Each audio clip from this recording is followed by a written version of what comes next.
Hello, everybody. Good to see you guys. Hello, hello, hello. It's the 2nd of January 2024. What the heck? It's almost the 3rd. And I don't want to hear... If anyone mentions my sleep schedule, they're banned immediately. I've given up on attempting it. I've given up. All right? We're going to be streaming most days at some time. We're going to be going outside most days at some time. 2 streams in 1 year. Look, you're not wrong. We have 2 streams in 1 year. Holy shit. Holy shit. Back to back. In a row. Hi, Pitbull. Good to see you, mate. Sorry to hear you're a bit sick. Dude, is it the sugar withdrawal? Did you stick to it? I remember to ask you. Cat Lady, good to see you, mate. Cat Lady, when does your softball start up again? I'm actually craving tennis. I'm craving sport. I hate not playing sport. But it's so hot, man. It's like, it's still 30 degrees. It's almost midnight. Bloody 30 degrees. Oh, man. How you guys doing today? Hope you guys are doing good. Kazan, good to see you banging on the bloody 10. I apologize. I apologize. Look, drop bears don't follow. Look, time is a myth. Time is a fucking myth. Don't believe it. It's invented. It doesn't exist. It doesn't exist. Okay? So that's actually a good topic. I don't know if do you guys do New Year's resolutions? I used to do New Year's resolutions, like, I guess as a teenager, and I'd always fail all of them. And I've been seeing everyone on Twitter posting, like, for the last few years, posting, you know, this is what I achieved in this year, and this is my goals for next year. And they'll retweet at the end of the year and go, oh, I achieved all these goals. That's really cool. I've never done that because I just see it being, like, only negative. I've got all these dreams and goals, and then by the end of the year, it's like, oh, yeah, fucking... I see it only being negative. That person in Discord is in Peaches as well. I'm not in Peaches Discord. Maybe I'll shoot her a message. Yeah, someone in the Discord is... I mean, we've had a few of those. I guess we've only had 2 of them. People soliciting, they'd like join the Discord and then they'll whenever someone messages me and says like, hey, I love the stream, and I click their profile and it's like graphic designer. Okay. They don't like the stream. They're just trying to sell you stuff. It's weird that they like join Discords and then just like DM random members of the community. Why did they DM... Actually, where's the Discord? I haven't got it open. Why are they DMing random people? Yeah, if you see it before me, you can mention it. But Peach is a big girl; she can work it out. It's not like the most urgent, dangerous thing. It's good to see you though, Kazan. And Gore, it's good to see you too. Did I say hi to everybody? I might have said hi to everybody. Nick, you're a big girl. Can you be my big girl? Can you be my big girl? Woo woo. Hi Nick, good to see you, mate. Good to see you. Hope you've been doing well. Hope you had a good New Year's, dude. How's Taki going? Dude, I don't know what we're gonna play tonight. I don't know what I'm gonna play tonight. I'm gonna dip my toes in a Tarkov. It's gonna happen. It's gonna happen. It's gonna happen. I think it's installed. It's gonna happen. Tarkov's hard. I don't know what the I guess it's wipe. When it was a wipe, like last week. So it's probably, the servers are probably pretty packed right now, even though it's late night. Can I work it out? I hope so. It's good to see you, man. We're gonna chat soon. It's good to see you, dude. Nick, big shout out to Nick. Go check him out. He's a great content creator. Great content creator. Always there to shit talk and give me a hand with some stuff because I'm pretty bad at a lot of stuff. Nick is very good at most stuff. Little shit. Famous famous actor. That's such a cool video. Sticking to it, either my dad or my brother is sick. Oh, bummer. Dude, there is a, I don't know, in Australia, like, there is a real, like, super COVID strain going around. I think it's because it's like mixed with the flu or something. One of my friends has been sick for months. He's been wrecked with it, which is good, because I hope... Okay, that's mean. I hope he's sick for longer, because he was hitting the gym, like, every day, getting real strong, and it's scaring me. It's scaring me. I can't let my like close friends become stronger than me. It's just too terrifying. I got 2 close guy friends and they're both huge lads.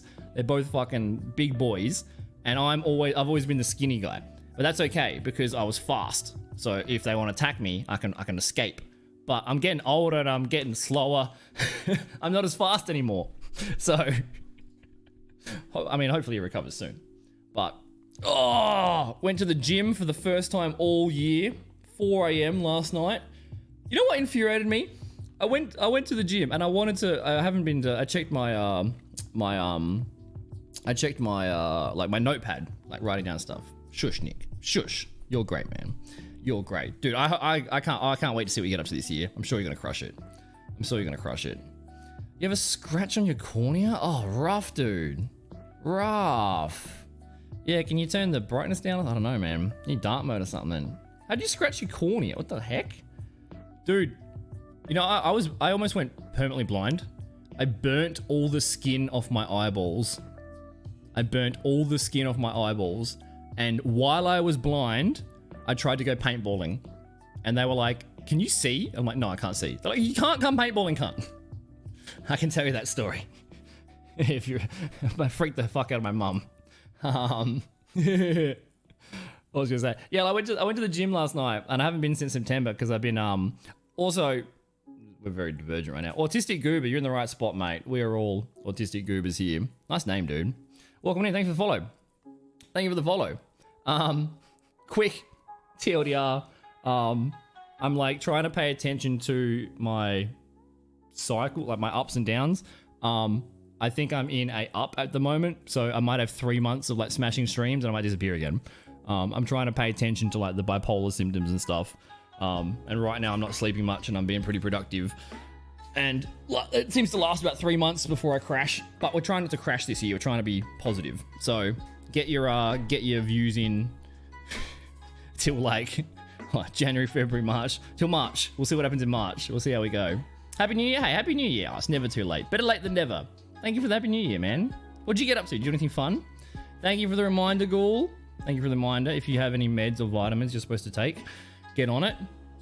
I have very loose goals for this year. I don't have specifically resolutions, but there's things in life. I did a post on Instagram yesterday about consistency and stuff, and like everybody knows these things. If you gym regularly for a whole year, if you meditate for a whole year, if you cold shower for a whole year, if you touch grass for a whole year, if you take the medication you're supposed to take for a whole year, you're always like, it's obvious that if you work out at the gym for an entire year, by the end of the year, you'll be in a better spot than the start of the year. It's impossible to like go backwards. It's impossible to fuck up. I mean, I'm sure Loz will break 15 bones. She's an expert at it. Australia Day. Yeah, Australia Day is always fun. Australia Day is always fun. People, like, it's just an excuse to bloody have a day off and have a Barbie. Good to see you, Fang. I hope you got some sleep last night, man. How'd the first day at work go? Oh, I mean, okay, I'm very divergent all over the place right now. Lots of stuff to talk about. Yeah, I went to the gym yesterday at 4 a.m. and I hadn't been in a little while. So, you know, the longer you haven't done something, the more there's like a barrier. Your brain makes barriers like, oh, it's hard. Oh, it's, gonna see people. Oh, you know, you freak out a little bit. So I was like, I'll go at 4 a.m. and there'll be no one there. And then I can just ease myself back into it. There was 2 people there already. I went to the gym at 4 a.m. There's 2 people. There's one guy like massive like weight belt, like deadlifting heaps of shit. I thought I was like super productive. Yeah, I'm at the gym at 4 a.m. Like, oh, productive. Oh, everyone else is asleep, sleeping in. No, I was late. There was 2 people there already. Oh my god. There's always someone out there that's like, there's always a Goggins level person out there that's crushing it more. You got hit in the eye and you got a crash. Ah, yeah, that's rough, man. Yeah, that's rough, dude. Yeah, no stress, man. If you're alert, you got to run all good. Download like a dark mode extension. If you use light mode, on the internet, what's wrong with you? It hurts. Until you said that, that's all right. It's hard to convey. Like, I'm saying it with love. She's very accident prone. Hopefully this year she crushes it. I'm sure she will. Had a heck of a day. Oh shit, man. The start of the year is getting busy. Hopefully it wasn't too stressful, man. Work is work. I remember how much I dislike people. Yep. If you need light mode when reading chat, Or on dark mode, it's my damn bright shirt. Yeah, this is quite a bright shirt. Actually, I've changed some lighting. Has anybody noticed? Has anybody noticed? It was a dangerous thing. It was dangerous. Couldn't resist a dig. Yeah. I mean it with oh, not my phone. I got it on here. Look what I can do. Look what I can do. I'm gonna try to set up like sub alerts and stuff so they can change the lights and stuff. Slightly darker. So normally my lighting setup, I got LifeX, and then I got this old softbox light on the ground that would do the other light, and that had that has a smart bulb in it. This house has got like 8-foot ceilings. Every house I lived in has got huge ceilings. But my actual roof light broke, and I don't have any spare globes. So I was like, oh, I'll just take the smart light out of that and put it in this. Also, super risky. Like, I'm standing on this chair, trying to like on my tippy. Okay, really, don't do that. Don't do it. Just get a ladder. Get a ladder. But we managed to do it without breaking anything. So that's in the roof now. So we can do cool stuff. We can change. I can turn down this light. This light's quite bright. But we can change it. We can do whatever we want. Go blue. We got complete control. So that's the roof light. That's my actual light. Super cool. Woo! Okay, I probably shouldn't do that. I don't know the wattages and stuff. Like, I was trying to like research, like, can you plug the bulb into the thing? And the internet was like, probably. So, I'm like, it's above me. I hope it doesn't like overheat and fucking explode glass everywhere. It should be right. It should be right. Oh, dude, it's this is an experiment, you know, experiment. Oh, Zupa Dupas are awesome. Dude, my mouth already hurts. Does anybody not from Australia know what Zupa Dupas are? They're called are they called icy poles in the other places? Dude, the plastic on your lips. You wait till it like, dude. I haven't had Zupa Dupa in ages. Fuck yeah. Fang, when we do the IRL stream, we'll get some Zupa Dupas. They're the coolest. Oh man, you wait till it melts and you just like drink the sugar liquid. Oh, it's so good. Zupa Dupas are great. They're great. Trying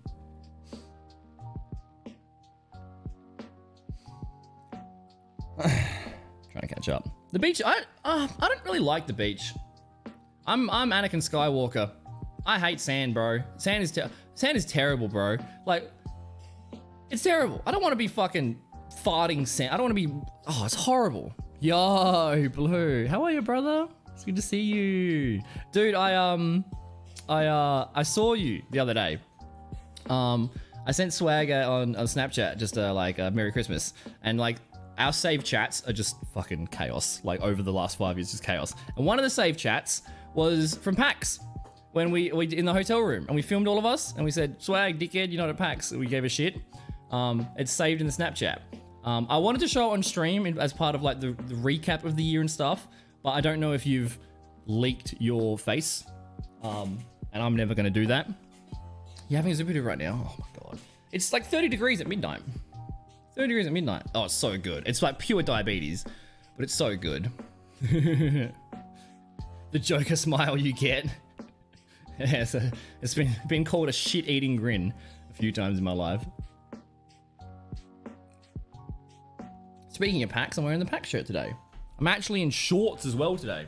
Oh, also, I tried to put a photo on Twitter, but I couldn't get the angle right.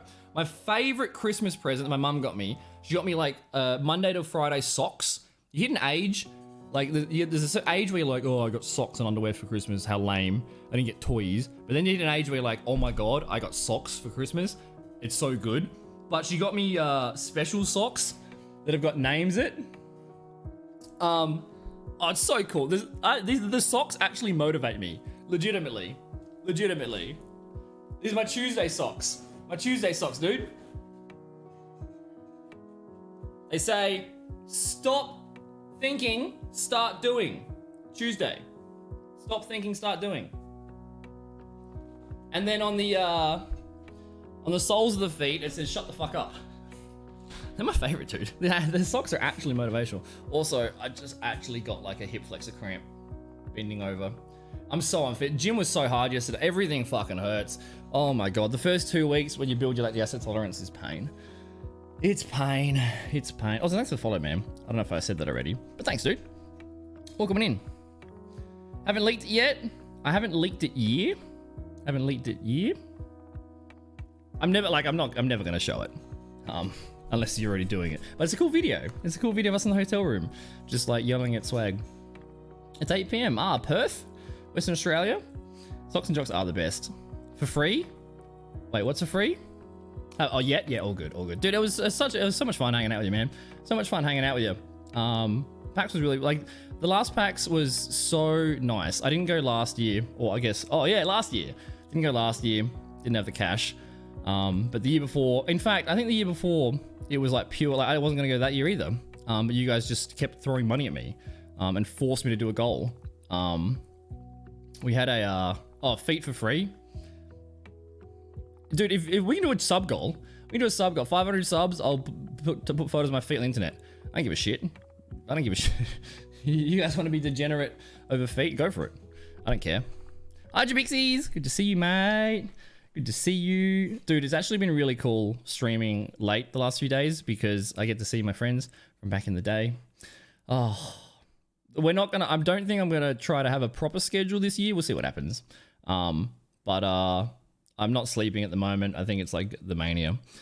So, all over the shop. It was a lot of fun. Dude, the clubbing was so fun. Blue, if you don't know, he's like the Australian Jason Momoa.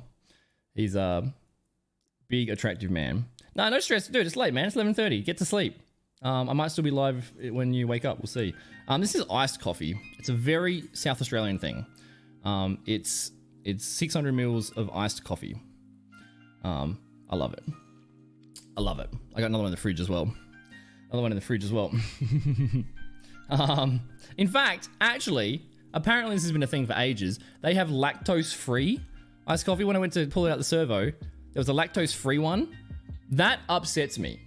If you're not willing to shit yourself when drinking 600 mils of milk, you should be banned from buying it. The whole point of it is to like race the diarrhea. That's the whole point. Or making my head too big. No, it was super sweet hanging out.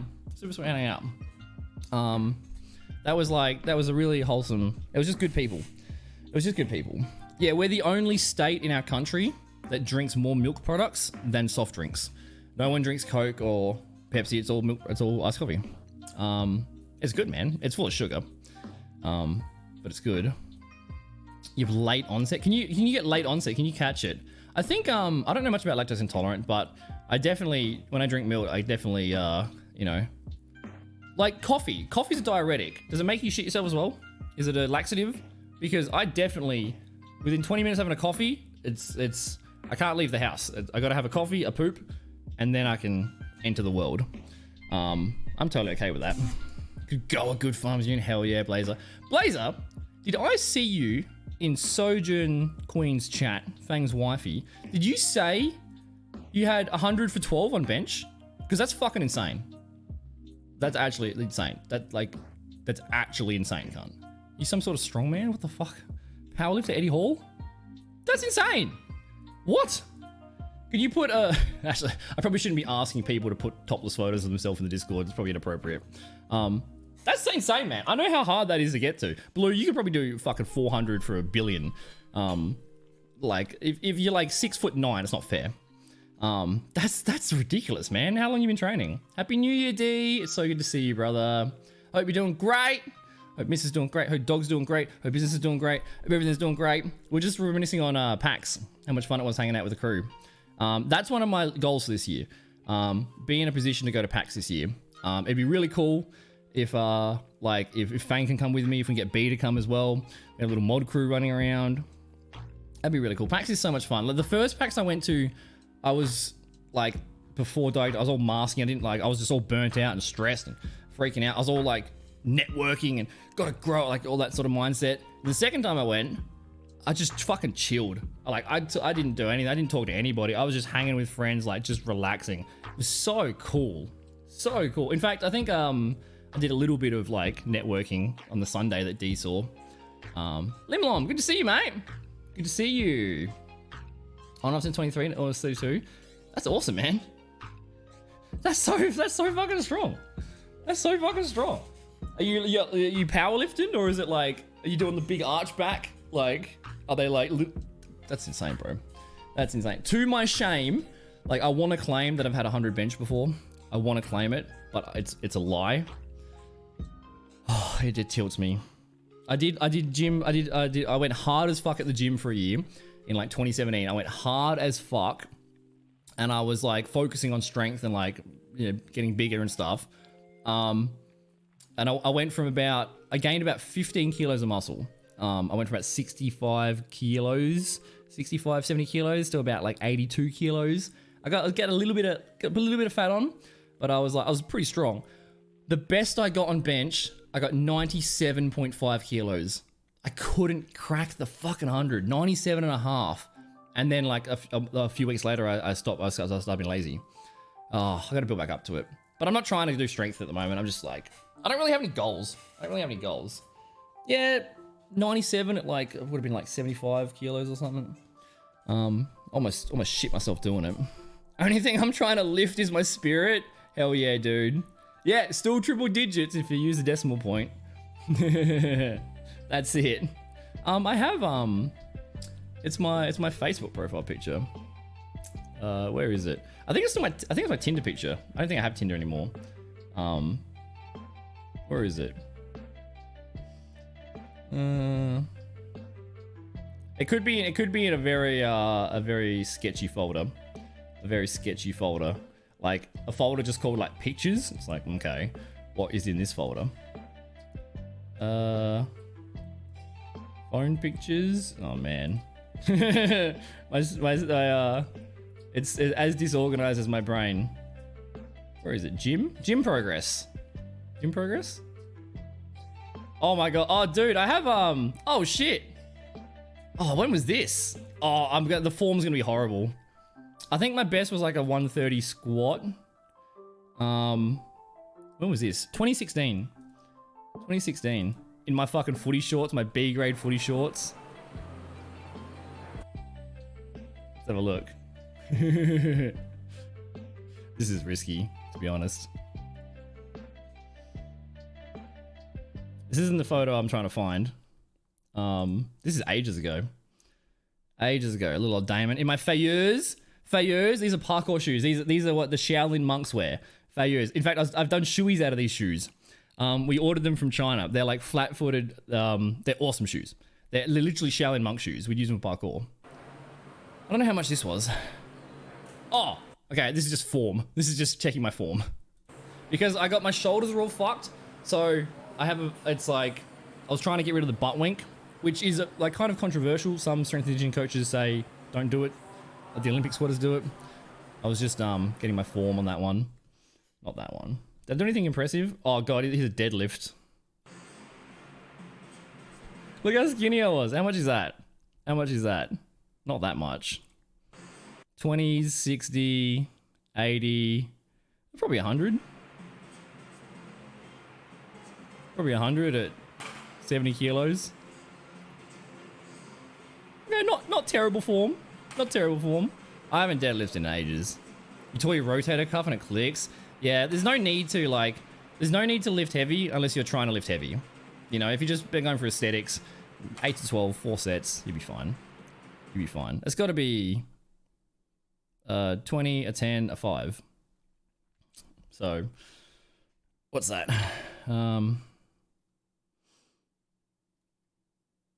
70, 90? That's not that impressive. But this one. I guess this was my best squat. This was my best squat. So what's that? Over 100? 40 on each side, 100. So it'll be 120. Hi, Bookworm. Good to see you, mate. Good to see you. How's the librarian masters going? I'm so skinny, bro. Probably 70 kilos. I've been such a string bean my whole life. Already out. This is like 2016. I'd probably snap. I'd probably herniate my arsehole trying to do it these days. Not bad. Not bad. Ripping it out. That wasn't what I was trying to find, though. Wasn't what I was trying to find. Rotator cuff is so rough, man. There's an acronym we learned in anatomy for rotator cuff called SITS. S-I-T-S. So the rotator cuff is your supraspinatus, your infraspinatus, your teres minor, and your subscapularis. I still don't know if there's a teres major. There's teres minor, I don't know if there's a Terry's Major. I don't know if there's a Terry's Major. The sports carnivals in school hit different. Your faction was red. Nice. My school didn't have like sports teams till like the last year. And I was red too. That's insane, Blazer. That's insane. I'd love to get into more fitness stuff this year because hey Nail. Oh no, not Nail.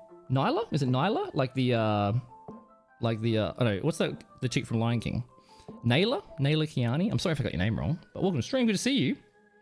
There is a Terry's Major. Not in my book. I didn't learn much about that. Gym these days, you need to be careful. You might not need to shit, but you still may follow through. If you don't take a shit before you go to the gym, you are playing a dangerous game. That's Russian roulette, and all the chambers are loaded. That's so risky. Nyla. Okay. Is Nyla the chick in Lion King? Is that Nyla? I'm not that big on. I don't know. Cool name though. Welcome to stream. 70 bench. 70 bench is huge, Fang. Fang weighs like 11 kilos and has like a lot of like physical issues. That's huge, Fang. That's huge, dude. Like you got to compare it to. There's like a formula. You compare it to your body weight. I don't fucking know. I don't know either. I don't know either, dude. Still on holiday. Need to start up soon. I'm good. Thank you for asking. I hope you had a good New Year's. I don't do bench. I'm too scared to do it solo. Yeah, because you probably use every weight in the gym, man. Every weight in the gym. I want to get back into it. Like when COVID hit, I made a channel in Discord. Like I was going to, in fact, that's actually Fit for Purpose. Lovely guy. Met him at the partner meetup. I think he got big during COVID for doing home workouts and stuff, which is what I had the idea to do that, and then I just didn't have the dopamine to actually follow through. Because my background is sports science. I have a degree in sports science. I can humble brag lots of stuff. It's kind of impressive. So I kind of know what I'm doing. I just like, I don't look like a strength and conditioning coach. I don't look like a sports scientist because I'm like a string bean. But like, that'd be really cool to like combine the content and the, and like not have that 50 grand of hex debt and like 10 years of knowledge go to waste. ADHD relatable. Yeah. We're kind of like the king ADHD here. It's fun to laugh at. It's so relatable. I work on strength. I need some cutting and stuff. I saw like a bit of a beefcake. No shit. Yeah, like I mean, when I saw that, I don't know exactly what you look like, but the image that I have from like back in the day, I was like, wouldn't have expected such strength out of it. But I mean, you look at, Eddie Hall when he was doing like 1,000, the like 500 kilo deadlift. He looks like he's just a fat cunt. No, he's ridiculous. All the power lifters look like that. It's massively important. You'd be a broad, you're not a string bean, you're a broad bean. Nice. Yeah, lifting your spirits is way more important. Way more important. Are you on holidays, Chibixies? When do you got to go back to work? Rotator cuffs are rough. Like I actually, I was a bit scared last night. Last night I just did like, just push. So I just did some bench and some flies and some shoulders, and overhead press is the worst. Dude, the shoulders, I'd rather do legs than shoulders. And the owner of the gym, was like, you're crazy. Shoulders are easy, just get them done. He hates legs. Legs hurt like fuck, don't get me wrong. Shoulder, they burn out so quickly. Like you've got 10 more, you can do 10 more reps, but it's just such pain. Oh, mass moves mass. Facts. I'm 65, it took work to put on this weight. Dude, that's impressive, man. It's going to the gym is super hard. Like it's so fucking hard. There's so much knowledge, like there's so much information that's overwhelming. And if you don't have a gym partner to go with, it's like, it's hard to go there yourself. And especially if you're like most people that start the gym, they're not very fit. So it's like, if you're overweight or you don't look great, going to the gym, it's like, it's really nerve wracking. But the best thing ever, I love when I see like an obese person at the gym. I love seeing that. It's so awesome. And like all the gyms I've ever been to have always been positive. It's always been such a positive environment. Like seeing someone that's like, it's good on you, man. Like, okay, you're only lifting like, 10 gram dumbbells. Who cares? That's awesome. Good on you. We all got to start somewhere. So awesome. I mean, D, you lost a bunch of weight for the wedding, right?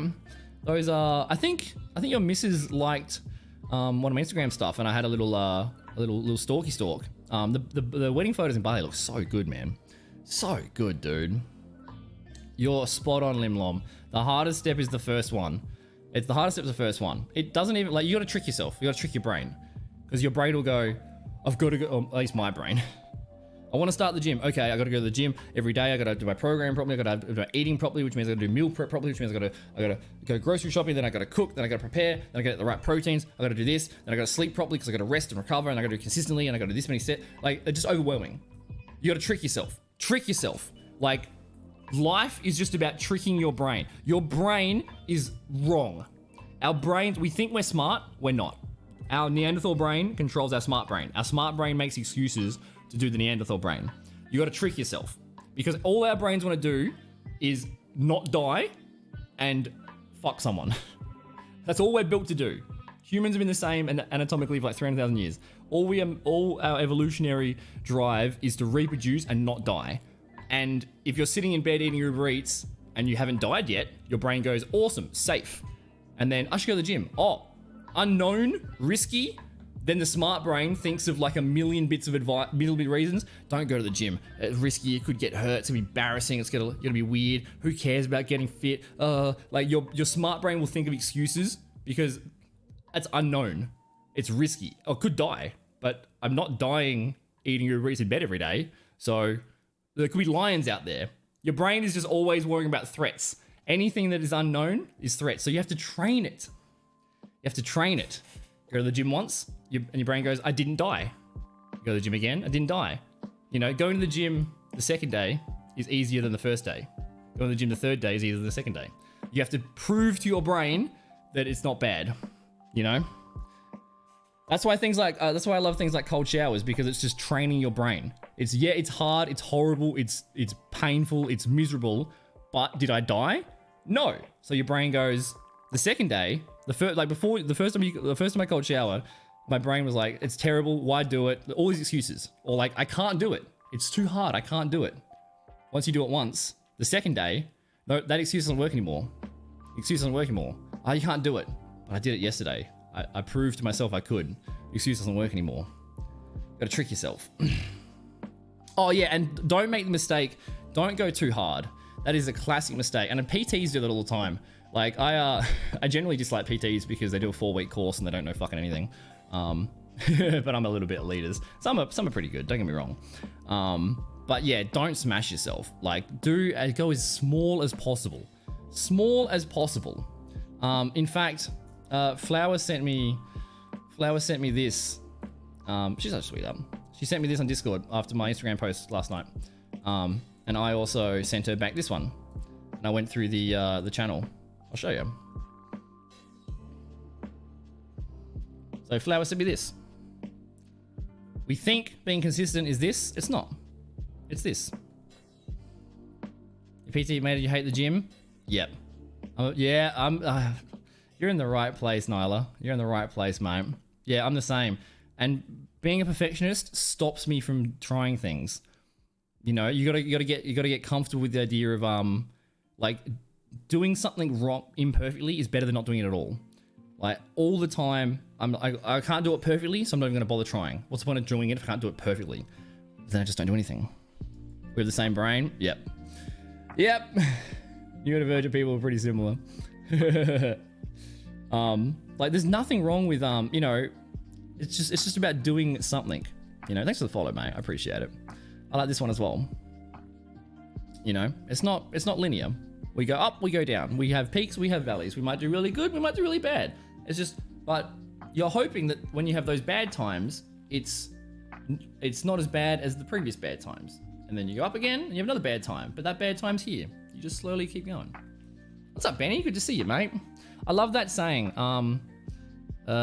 Seeds of doubt become forests of inaction.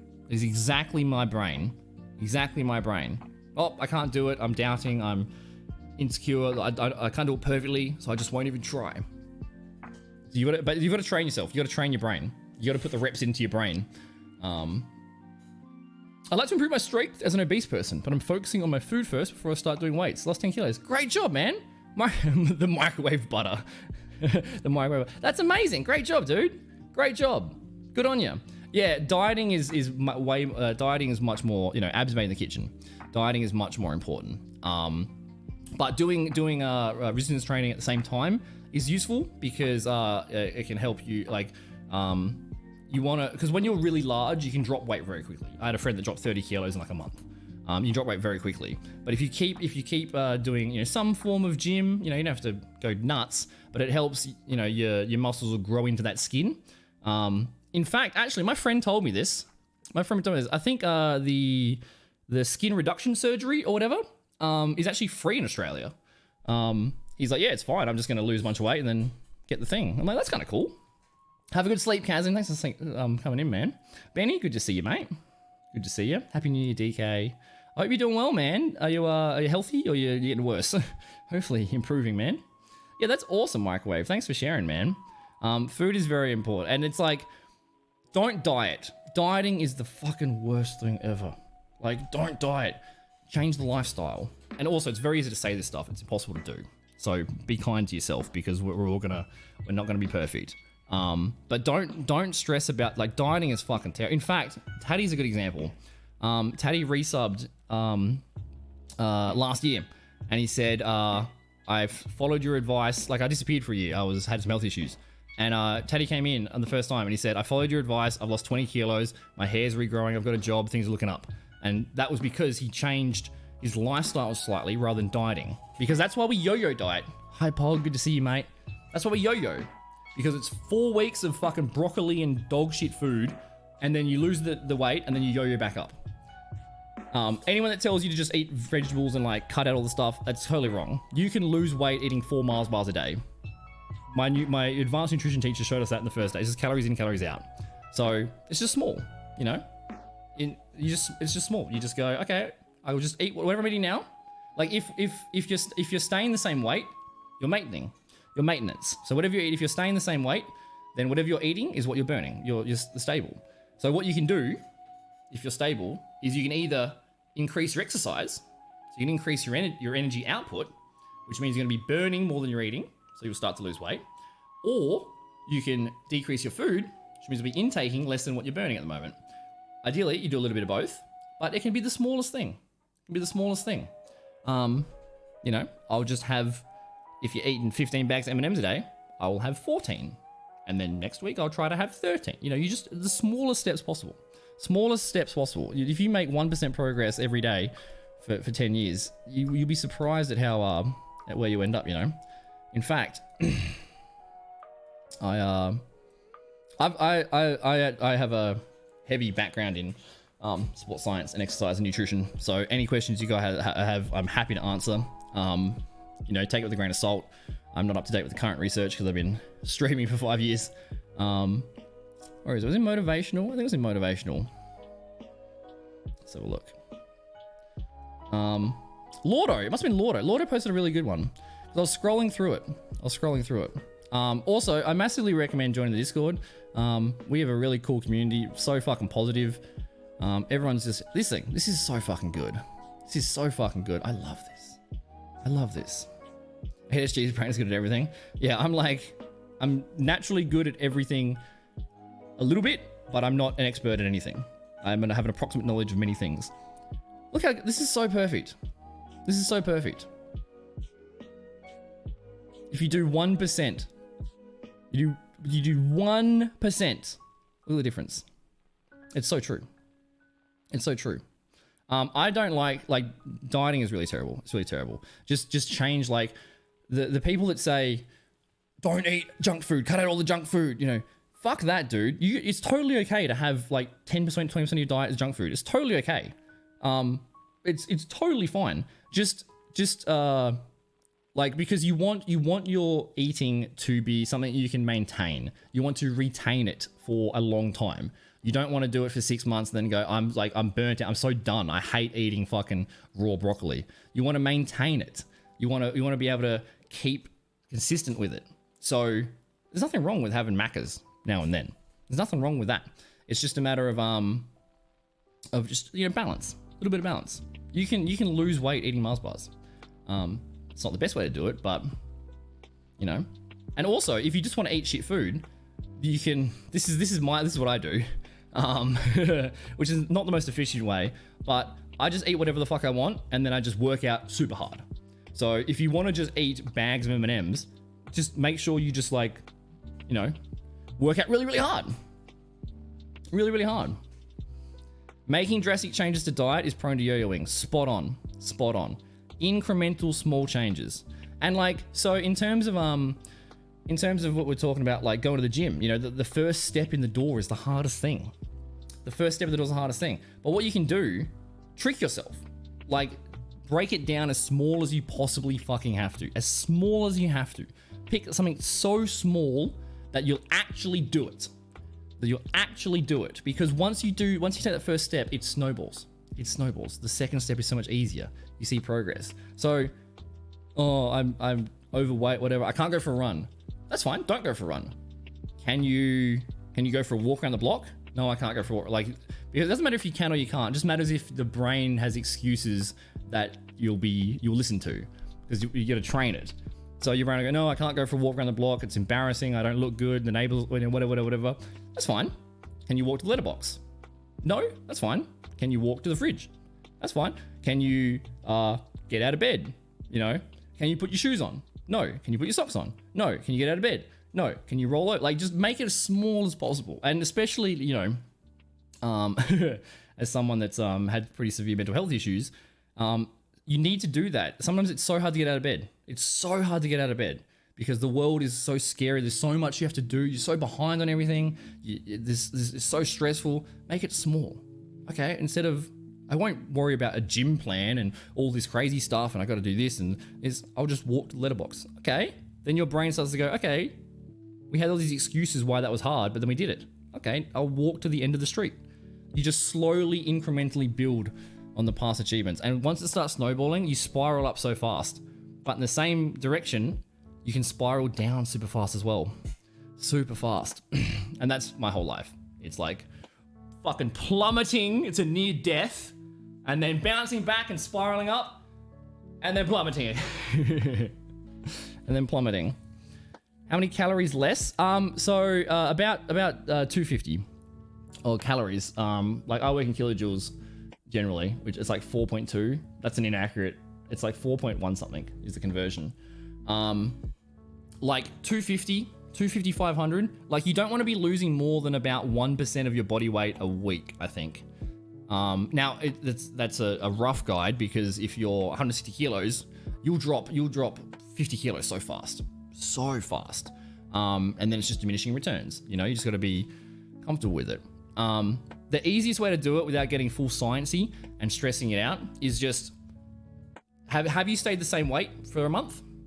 You know, just ask yourself, am I getting heavier? Am I getting lighter? Or am I staying the same? If you're staying the same, then just eat a little bit less. And that can be whatever. It doesn't matter.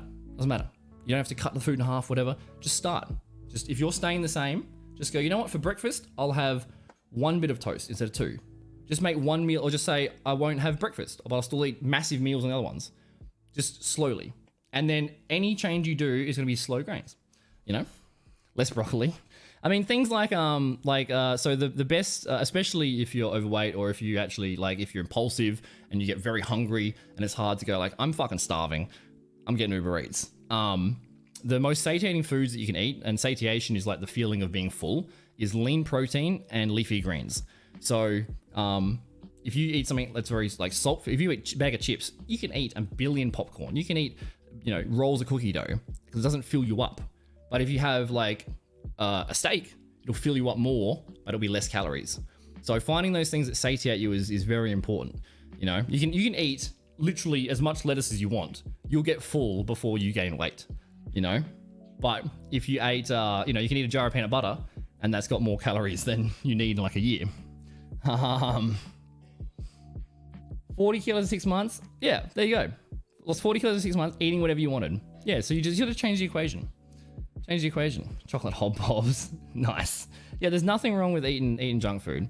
It's just, also I missed that comment. I'm sorry I'm missing some comments. I love these topics. I love talking about it. I want to play games tonight. I don't know what I want to play though. I was thinking about trying finals, but I might break the camera. It's just about changing that thing. And then also what you can do, the best way to do like weighing yourself, like don't attach your self-value to the number on the scale. We're all like guilty of doing that, and it's you know, oh, number goes up, number goes down. That's the progress. Don't worry about the result, worry about the journey. Like, try your best, and then if the result isn't great, then you know you're doing the right thing though, because sometimes you plateau, sometimes it's water weight, this and that. So in terms of like, I don't recommend daily weighing. The best way that I've seen is weigh yourself in the same time every day. You know, like, don't weigh yourself in the morning after a shit and then weigh yourself the next day after food. It's going to be different. But weigh yourself in the morning at the same time every day, and at the end of the week, average it out. Average it out. It's a better way to get a look at it. And you might have months where you plateau. It's very common. And also, if you've dropped 20 kilos in a month because you're overweight, and then you start losing less, it feels disheartening. Like, oh, I'm not doing as well as I used to. It's just diminishing returns. Diminishing returns. Yeah, like, you know, don't do it. Don't weigh yourself before a shit than after a shit. You probably lose 800 grams, you know, or whatever. And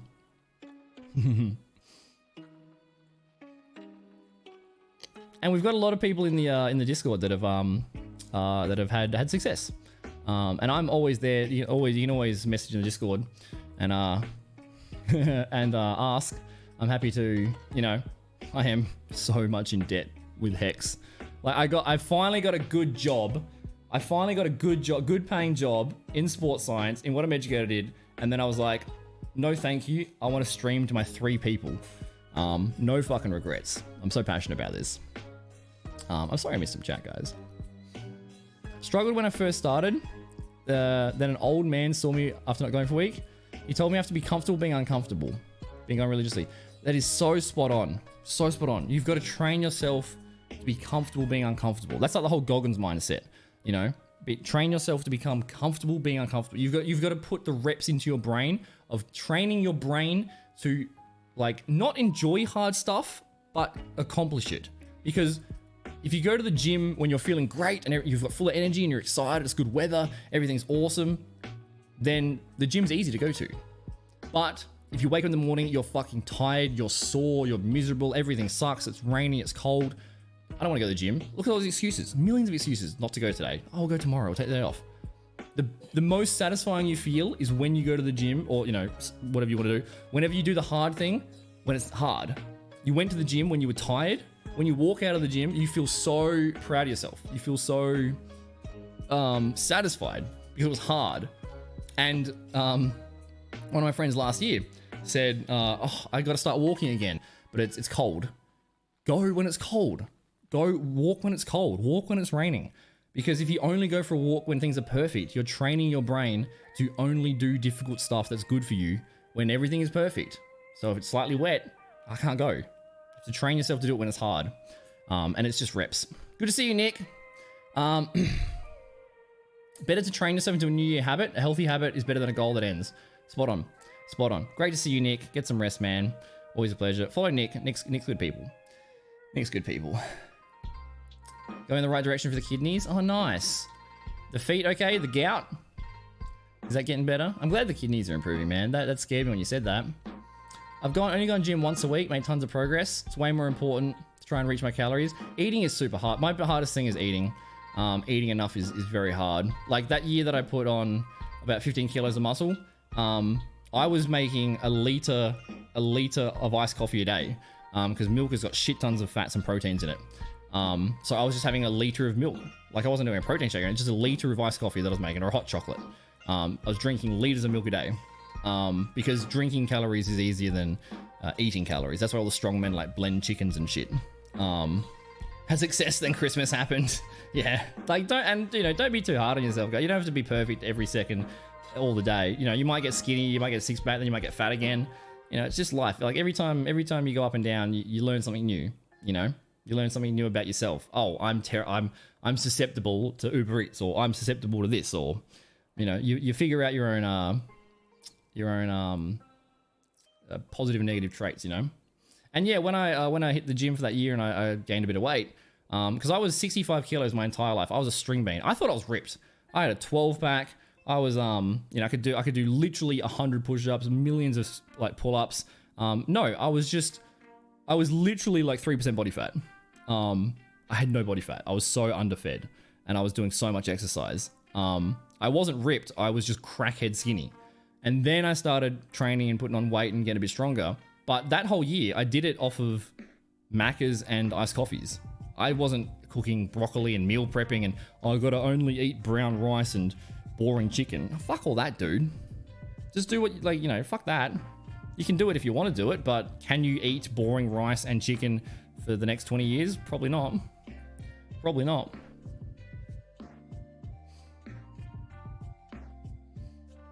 Yeah, good on you, Pitbull. Yeah, you've learned a lot, man. You've learned a lot. Good on you. And like, that's the thing as well. Like, learn from other people's mistakes. You know, learn from all of our mistakes, then you don't have to make them. Your XPT wanted you to be 1,500 kilocalories. That was a little too little, gave you migraines. I get up to 1,900. Is that per day? Because you should be, like, the average daily intake for an adult is 8,800 kilojoules, which is about 2,000 calories. So you want to drop it by, like, yeah, like two, like you really should be, you should only be losing, like, you know, half a kilo. I don't remember all the specific numbers, unfortunately. But you know, 1% weight loss is more than enough. And then if you're trying to maintain muscle as well, and also, so like Fang said, he only went to gym once a week and he's been making progress. There's three categories of people that will make massive gains, because the whole you can't gain muscle while losing fat. It's the whole technicality. But there's three types of people that will gain muscle while also losing fat at the same time. And it's untrained people. If you've never trained before, you're going to pack on heaps because you've never done it before. So your body's going to just explode.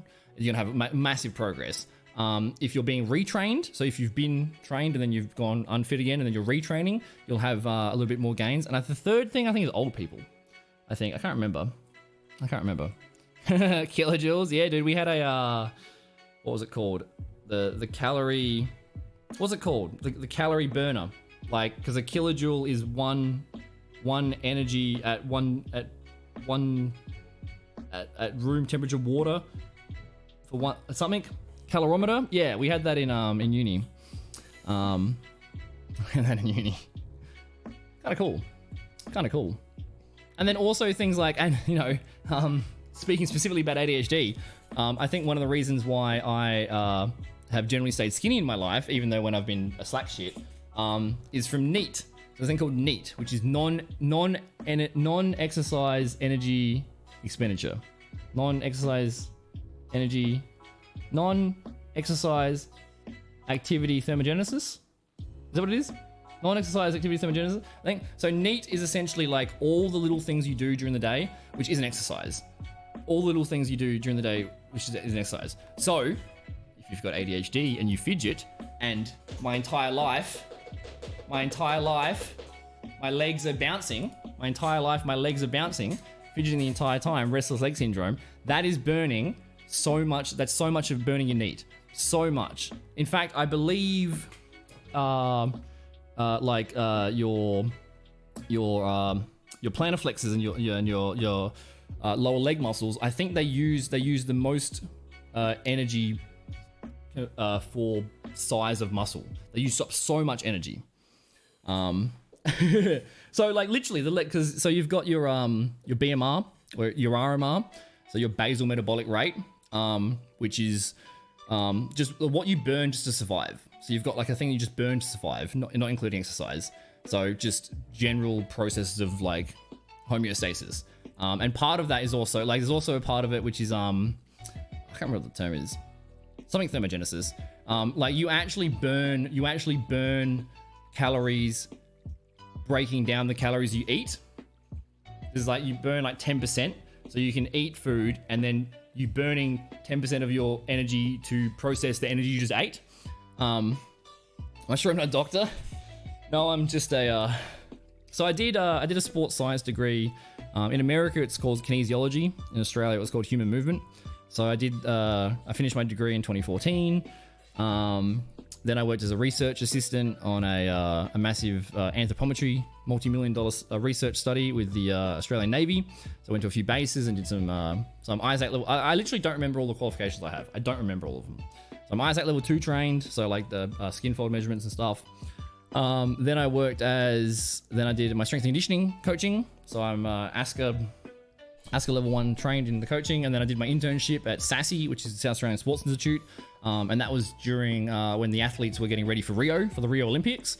So I had the fortune to like get involved with the coaching there. I was just learning. I was watching. I don't want to claim I had anything to do with, whatever. But I got to work with the coaches there that had multiple gold medals and stuff under him, and the athletes, the pole vaulters, the rowing team.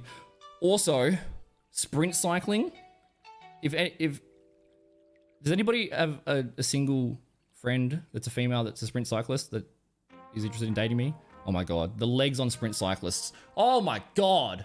I'm gonna show you. Sprint you won't believe it. It's insane. Sprint cyclists legs. They were like one leg fucking leg pressing. Oh my god, it's ridiculous. Sprint cyclists are like, it's ridiculous. It's not Photoshop. Sprint cyclists are crazy. Yeah, same as exercise physiology. So sports science. Sports science. It's called kinesiology in America, I think. Like it's, I won't look at that one, but like, oh, this is on YouTube. It's ridiculous. It's ridiculous. You don't understand. Look! Oh my god. No, I don't want these leg goals, man. It's ridiculous. Because sprint cyclists, if you ever watched it, they go like slow for like 10 seconds. And they just go, ah! They just, oh my god, it's crazy. We did this at uni. We did a like a lactic acid test. So we do the sprint cycling. You're in your anaerobic glycolysis, or whatever it's called. And then we'd take some blood and we see how much lactic acid we got in us. So painful, bro. Look at it. Sprint cyclists are hanging out with the female sprint cyclist team and watching them train. It was a constant battle daily. Also, don't do cupping. It's pseudoscience, please. It's ridiculous. Sprint cyclists are like fucking. It's ridiculous. Ridiculous. Yeah, like the other test. I did the VO2 max test as well. All that stuff is just pain, bro. It's just pain. Knee bob getting you swole. It actually, like, if you fidget, you burn more calories than people that don't fidget. For sure. For sure. Living in Norway with -10 right now and walking angry. You on for a walk now? Dude, yeah, -10 is crazy. Crazy. Yeah, I hung out in New Zealand with my friend and his wife, and they went on a honeymoon to Norway, to the Aurora Borealis and that. And they stayed in like North Norway, like Arctic Circle, but like near the Swedish border, in a town called like something T. Truggen, I can't remember. I don't know if you know what I'm talking about. Shivering burns calories, yeah. Yeah, it does. It's an excellent ham. It bloody is, man. It bloody is. So yeah, I got a lot of and then what about, like I've got a sports I'm a sports trainer. So that's the South Australian Sports Medicine Association. So they're the people that tape you up for football and that. And then I got a bunch of coaching stuff, strength and conditioning coaching. I taught advanced gymnastics. I coached parkour. I was a 3G coach, lifeguard coach. I'm O2 resuscitation trained, like the paramedic O2 training for the pool. I was a swimming coach. I taught kids from 6 months all the way up to higher level athletes, and I worked with a lot of like special needs kids, like non-verbal kids and stuff. So much fun. I loved it. And then as I got like promoted and duty manager, and I started doing like, I was a pool supervisor, so I do all the pool tests and the back cleaning and the chemicals and stuff. And then I had like a 3-month gap between when one of my jobs, because I worked at a trampoline park as a trampoline coach. And I had 3 months before my new job started, before my swimming job started. So I moved home because I wasn't earning money, so I couldn't pay rent. So I moved home for those 3 months, and that was just the time when my parents got NBN, which is like our good internet. Thanks, ScoMo. And I've always played 8 hours a game a day. I've been a gamer since I could blink, because gaming is the perfect stimulation for ADHD. It is like stimulus feedback. It's the only thing that I can focus on. So while I was at home waiting for a new job to start, I was like, I'm playing games 8 hours a day anyway. Why don't I just go live? And I think the first time I went live, I might have used an iToy camera. Do you remember PlayStation 2, the iToy? I think I used the iToy as a webcam on my first day. And then like, I streamed for 10 hours. No, like one person turned up from Estonia, and I was like, oh my God, like I have nothing to lose. I'm playing 8 hours a day of Overwatch anyway. I got nothing to lose. I could talk to one person around the world. And then I was like, I am hooked. And then immediately I was bored of the other job because I'd got the promotion. And then once I got that promotion, very similar to Partner. Once I got the promotion, I was like, hang on, now what do? I just work for 40 years and get money and then die? I'm not motivated by money. That sucks. I just got bored. And then streaming, oh my God, I got 1 viewer. Oh my God, I got 2 viewers. I just jumped full head first into it. And a year later, I quit my job and went full-time streaming. But that's with everything in my life. Streaming is the only thing that I haven't got bored of. Streaming is the only thing I haven't got bored of. Studying advice, I'm the worst for it, man. I'd wait till the day before it was due and then cram for 30 hours. Actually, I do have some study advice for you for ADHD. One of the things that I started doing only in the last year, because I only got diagnosed recently, but artificial deadlines, because like ADHD people, if it's not urgent, then we don't have the motivation. If it's like tomorrow you're moving house, you'll start packing because you can't escape it. It's going to happen. You don't even have to think about it. But if it's like, oh, at some point in the future, I've got to do homework. What you can do is do like body doubling is really useful. Body doubling is really useful. You can even do it on Discord in a voice chat or a video camera.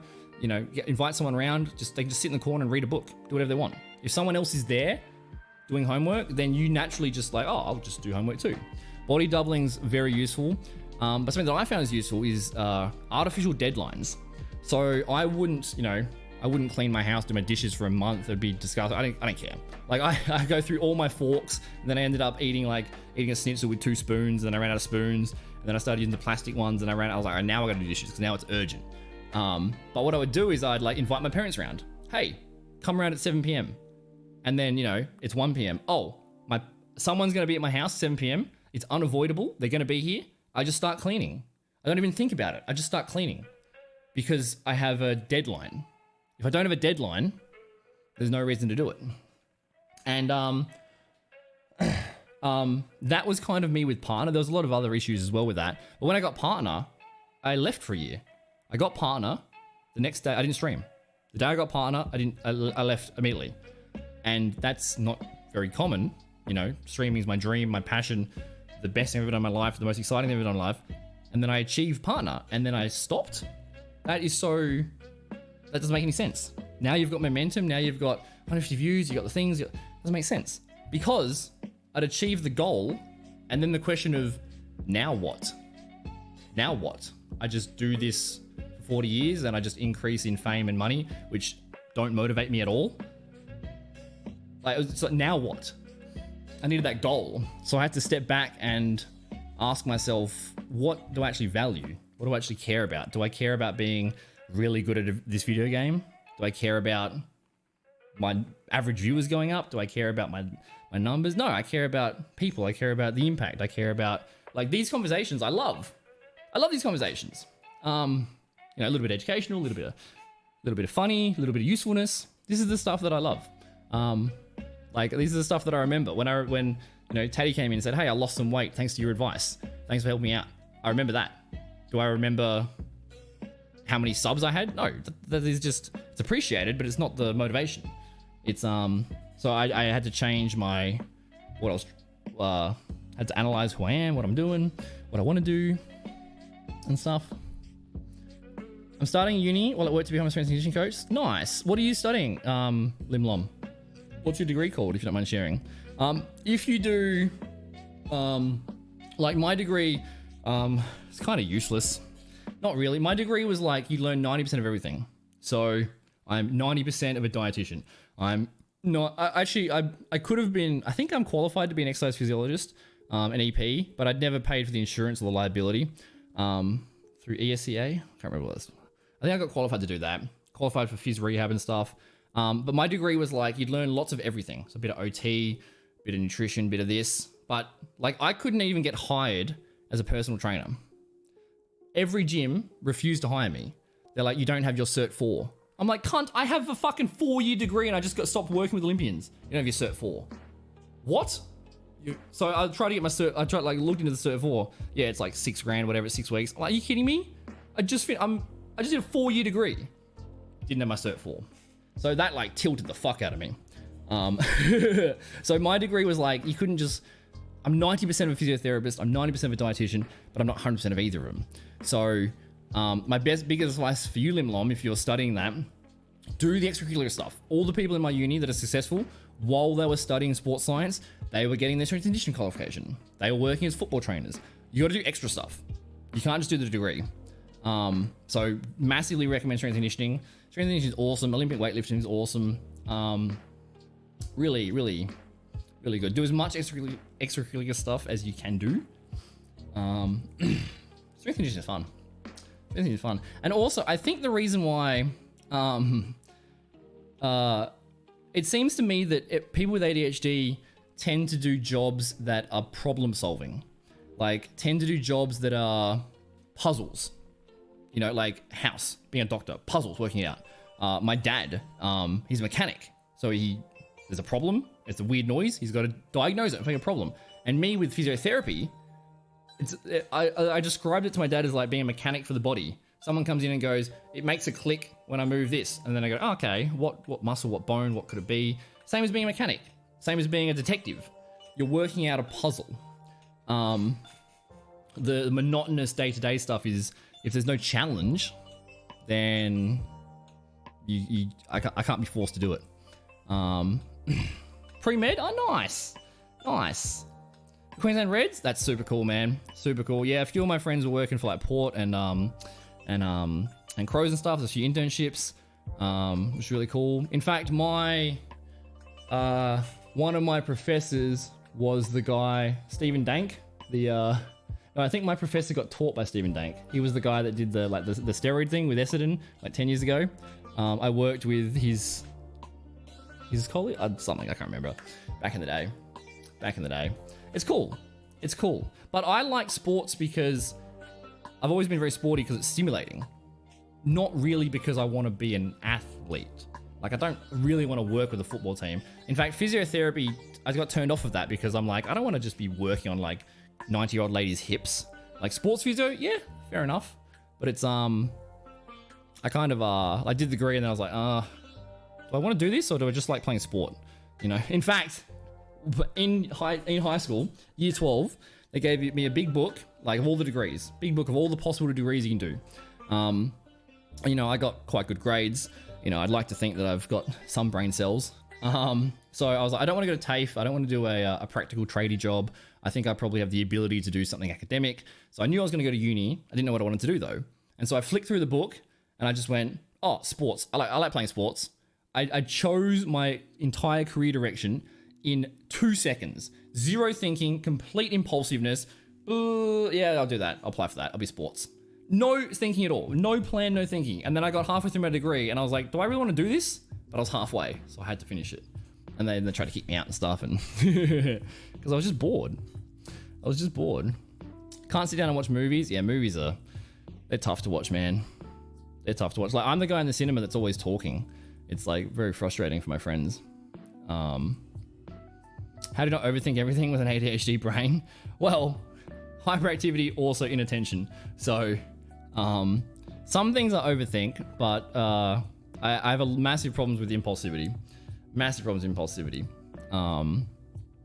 But it's I don't know. Studying is like, I could never start. I mean, my biggest recommendation is get diagnosed and get on meds. Meds are like ridiculously useful. It's I can't even explain the difference. Like, it's the most profound thing in my life. I was like, is this how normal people act? Normal people's brains are quiet? normal people's brains, if I'm sitting on the couch and I go, I should do the dishes, I can just get up and do them rather than sitting there going, oh, I should do them, but who cares? It doesn't matter. It doesn't matter if I do it. For a whole hour just beating myself up and then not doing it. It's not that I'm lazy, it's just executive dysfunction. And then on the medication, now I can choose to be lazy. I don't want to do the dishes, but I'm choosing not to. Not sitting there going, I know I should do it. I know I should do it. Why can't I do it? Fucking, I know I got to do it. Oh my God, I'm so terrible. Why can't I do it? The whole hour of inactivity. What was that? Is it midnight on, what day is it? Dude, I got, guys, you guys have 2 hours and 45 minutes left of 25% off gifted subs and other subs. 2.5 hours left. I'm a massive sellout. Please send me all the money you can have because I'm sick of living in fucking crack dens. Please, can we get some cash this year so I can move to a neighborhood that doesn't have fucking stabbings every 2 seconds? Oh my God. Yeah, the internal monologues is horrific. It's like, and also my biggest issue is sleep. I can't sleep. My brain doesn't shut the fuck up ever. Dual degree of sports injury prevention, rehabilitation, bachelor's. That's so cool, Limlom. Dude, if you have any questions when you're going through it, let me know. If you want to buy my textbooks, I got all the stuff. Dude, I love having a long headphone cable. Right. I hear crikey. Crikey!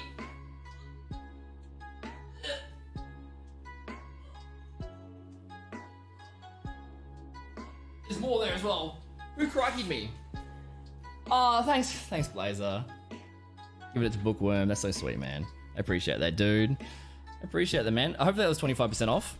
Save some dollaroos. $6 instead of $8. There we go. Paying it forward from winter. Winter's, oh my God, I love winter so much. So I got motor learning and control, skills acquisition. This is really cool. Like beginner, intermediate, advanced, the three-quarter motex. It's a really cool book. Atlas of the Human Body. It's kind of cool. Oh yeah. I've held brains in my hand. I've held decapitated heads in my hand. I forgot that I did that. I spent 4 years working with cadavers. Cadavers. It's actually bullshit. It's actually. Have you seen that meme where it's like a bunch of spaghetti noodles and there's a pin in it? It says name the nerve. Fucking hell. Anatomy was the one class that I couldn't bullshit. I couldn't just wing on like 2 hours of study the day before.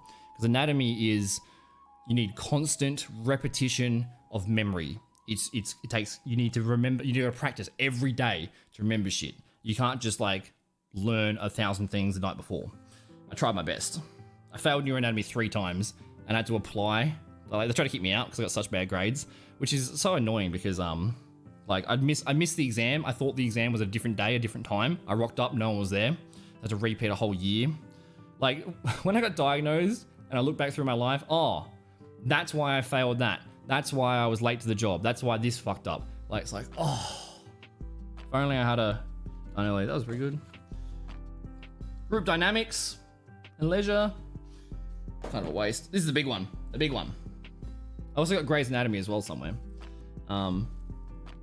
Dude, what a scam. It's like every year you gotta buy a new textbook and it's just the 23rd edition instead of the 22nd and they've changed one sentence. It's another $400 or something.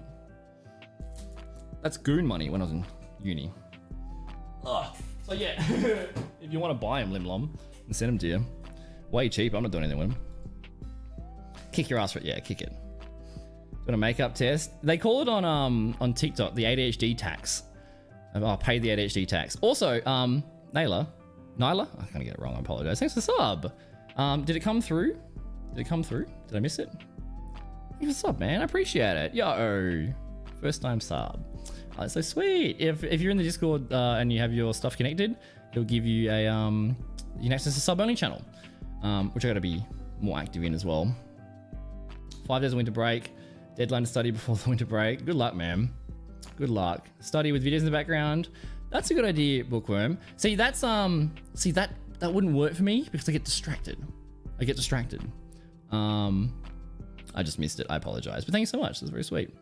Another good tip is, I mean, I don't really have any tips, man. It's so hard. What I would do in uni, I wouldn't watch a single lecture. Wouldn't watch a single lecture. Oh, that's another good tip. What you can do as well, watch it on 1.5 times speed. If you've got ADHD, your brain probably runs a million miles a minute, and listen to someone go, so today's lecture, we're going to be going to page 13, and we're going to be studying the rotator cuff. Oh my God. I'm like on Facebook playing RuneScape, playing Candy Crush, like having a little scratch. Oh my God, you got a 1.5 times or 2 times. Like, horrific. Oh my God.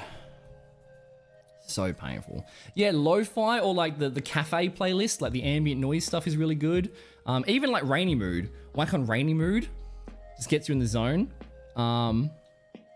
With an insane eye contact, but write 0 notes. No shit. No shit. Yeah, my first day at uni, I was drunk, because my class in the morning was cancelled, and I don't check emails and shit. I missed the alert, so I got there too early, and I was like, let's go to the uni bar. I was 17, but I just bullshit my way in. Yeah, mate, yeah, we'll go walk in. You know, had a few too many bevies, and then I called my nutrition teacher fat in front of. Oh my God, do I want to tell that story? First day of uni. First day of high school, I said to a year 12, I was like, year 8. First day of high school, I said to a year 12, I said, watch out the way, 4 eyes. This guy with like glasses, like 6'3" guy with glasses, grabbed me by my neck and threw me into the door. Like, first day of high school, almost got like beat the fuck. I got beat up a lot of times, because my mouth gets me into trouble a fair bit. I just talk too much shit. At uni, so class in the morning was cancelled. So I went to the uni bar, had a few bevies. Lecture was at 1 p.m. or whatever. First class, first day, first year uni. So I'm sitting in the lecture hall. There's like 300 people in the lecture hall, right? You know, huge lecture hall, person down the front. First class was nutrition. And like, I look back on this with regret. You know, I was literally 17. So we all make mistakes, but I think it's a funny story. And I'm sitting there, and the teacher's doing introduction, and she's quite a large lady, and she's telling us about the importance of eating healthy, and she's the nutrition teacher. And I'm like, okay, I'm getting some mixed signals here. So I turned to my friend in the class, and I said something like, bit rich for, this large lady to tell us to eat healthy or whatever. Silence.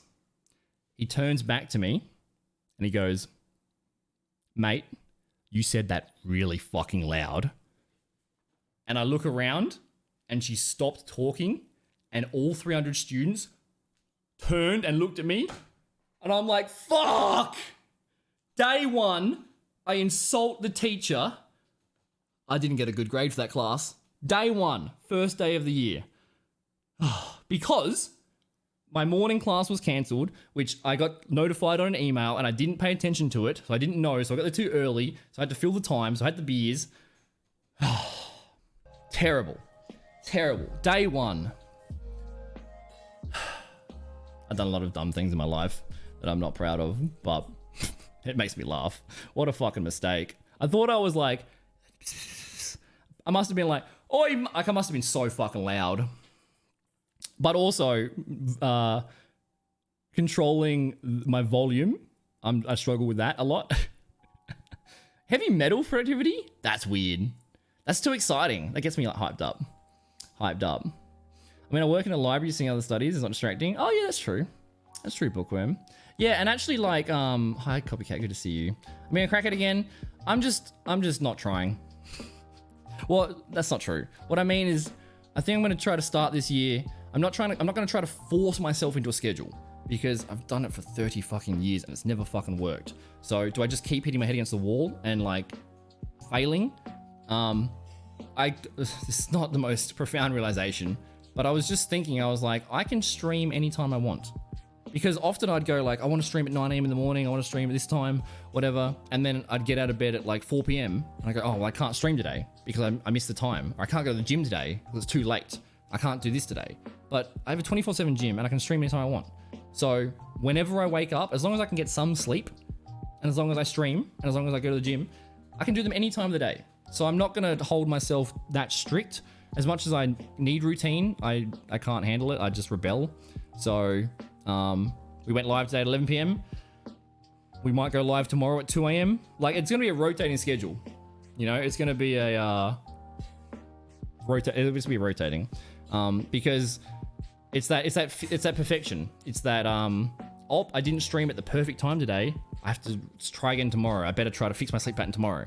It's just never worked. So I'm gonna have loose goals, loose guidelines. I'm gonna try to stream as much as I can. I'm gonna try to be productive as much of the time as I can. But if I end up waking up at 3 a.m., if I end up waking at 7 p.m., if I end up waking up in the morning, doesn't matter. You know, it's not the best for consistency. It's not the best for growth and stuff like that. But it's better than not doing it. It's better than, it's better to do it not perfectly than not try it or not do it at all. So that's kind of what so you might be EU friendly for Toby. Good to see you, mate. I haven't seen you in ages. Happy New Year. And that's the other thing as well. Like, being up this late, I streamed for 4 years between 11 p.m. and 7 a.m. So all the people that I've met over the last 4 or 5 years are in this time zone. So if I'm streaming in Australian time zones, I don't get to see all my friends. Toby, I hope you're doing well. I love your streams. Follow Toby. Toby's great. Lots of mental health stuff. I'm trying to remember, with like brain injury sort of things.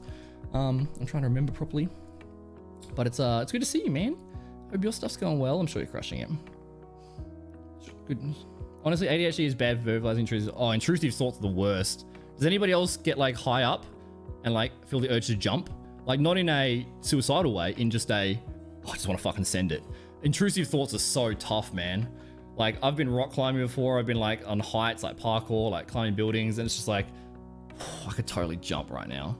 Not in a like sad way, in just an intrusive thought, silly way.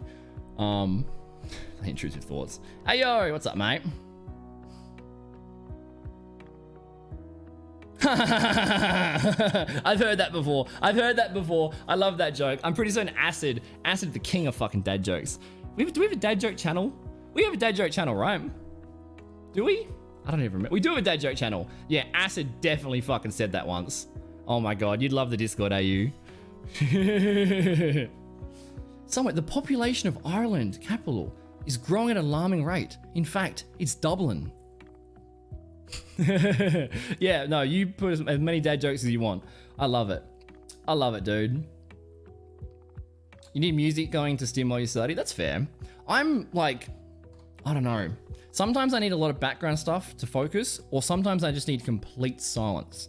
I think that's actually why I tend to be a night owl, because I can get shit done at night. During the day, buses, school kids, noises, garage doors opening, random cunts stabbing people out the front door. Like, it's just too much going on. But at nighttime, it's peaceful. There's no noise. I can get into it. Also, that's another good tip as well. Noise cancelling earplugs, super useful. If you can buy yourself some noise, sensory overload. You can buy yourself some noise cancelling earphones. Super useful. Super useful. Like, I bought some off my friend last year for like gym and for going for runs. But I wear them sometimes in the house without the music on, just for no noise. But then I get paranoid that like the fire alarm's gonna go off and I won't hear it, or like something's gonna happen. So it's like I told my psychiatrist when I was getting diagnosed that I'm a meerkat. Like, I've got windows around me, so I'd be sitting here on the computer, I'd be trying to edit or something, doing something, and I'd hear a beep or I'd hear a crash, and immediately I'd have to get up and look at the noise. And I identified it within myself. I know that I just can't avoid it. I can be in the middle of an Overwatch game, in the middle of a fight, and I hear a beep. I'm like, what was that? Oh, the neighbor 2 streets away opened the garage. I can't stop myself. It's pointless. But I can't stop myself. I told my psych, I'm like, I'm a meerkat. I can't. And I'm aware that I get distracted, which makes it even more infuriating, because I know that I do it, and I don't want to do it, but I can't stop myself. Oh, it's infuriating. Like, it's really cool, like, being in this era of information, like learning stuff about that things, because like you know, my skin is really bad. I really want to get my skin fixed up this year. It's kind of in the lights, but like, I have red dots all, like, I pick so much. And one thing that's helped that is getting a fidget spinner. Because I'll be on the computer, and if YouTube would buffer, immediately I'm like, I need something to do with my hands. Anytime there's downtime, I'm like, all right, I just start picking. And then I get distracted, and then like half an hour goes past. Apparently, it's body repetitive focused behaviors, which is part of the symptom. Didn't know that. I hate shirts. I hate tight collars. I can't stand it. Half my shirts are like saggy like this because I've ripped them down. I've pulled them down over time. I just can't stand it. Sensory thing. Didn't know that. Didn't know that. You know? It's good to see you, Caleb. Bedtime, no stress, man. Enjoy your sleep. Wonderful to see you, man. Wonderful to see you. And until you see other people that do that, you don't know. Does anybody else have any fitness questions? Any more fitness questions? Oh, the other tip as well for studying, if you get distracted ADHD and stuff, don't fall for the fucking trap of, oh, the lecture's podcasted. I'll just watch it. I'll watch it at home. I don't have to go into uni. I can just podcast it. I just watch the podcast. It's so much easier to like if you actually go to uni and you go into the library and you sit down, then you're motivated to do it because you're like, I'm actually here. I've traveled all the way. I'm actually here. I may as well work. But my brain goes, oh, I can just watch that at home. I don't have to go in person. But I know for a fucking fact I won't watch it at home. And if I do watch it, I'll be on Facebook. I'll be distracted. I'll be whatever. But like, it's the same as like the gym, you know? It's like, I could go for a run around my block. I could do push-ups here. But I'm not. Like, you say you're going to do it, but you won't. But when you walk in the gym, you're like, well, I'm already here. You know, I'm paying for it. So there's a reason. Oh, pardon me. A little bit Spiderella. Also, did I even say hi to you? I'm sorry if I didn't say hi to you, mate. It's good to see you. Oh, you're studying to be a librarian as well? That's so cool. That's so cool. Yeah. Little book one is too. Super cool. How do I become sexy? That's not your problem, cunt. You need to get less sexy. You need to get less sexy. Like, if you were uglier, less women would pay attention to you, which means you wouldn't have to deal with idiot women. Not all women idiots, specifically the ones that he's dealt with. So you should get uglier. Then you have less attention. Then you don't have to deal with silly people. Actually, you know how you become sexy? You know how you become sexy?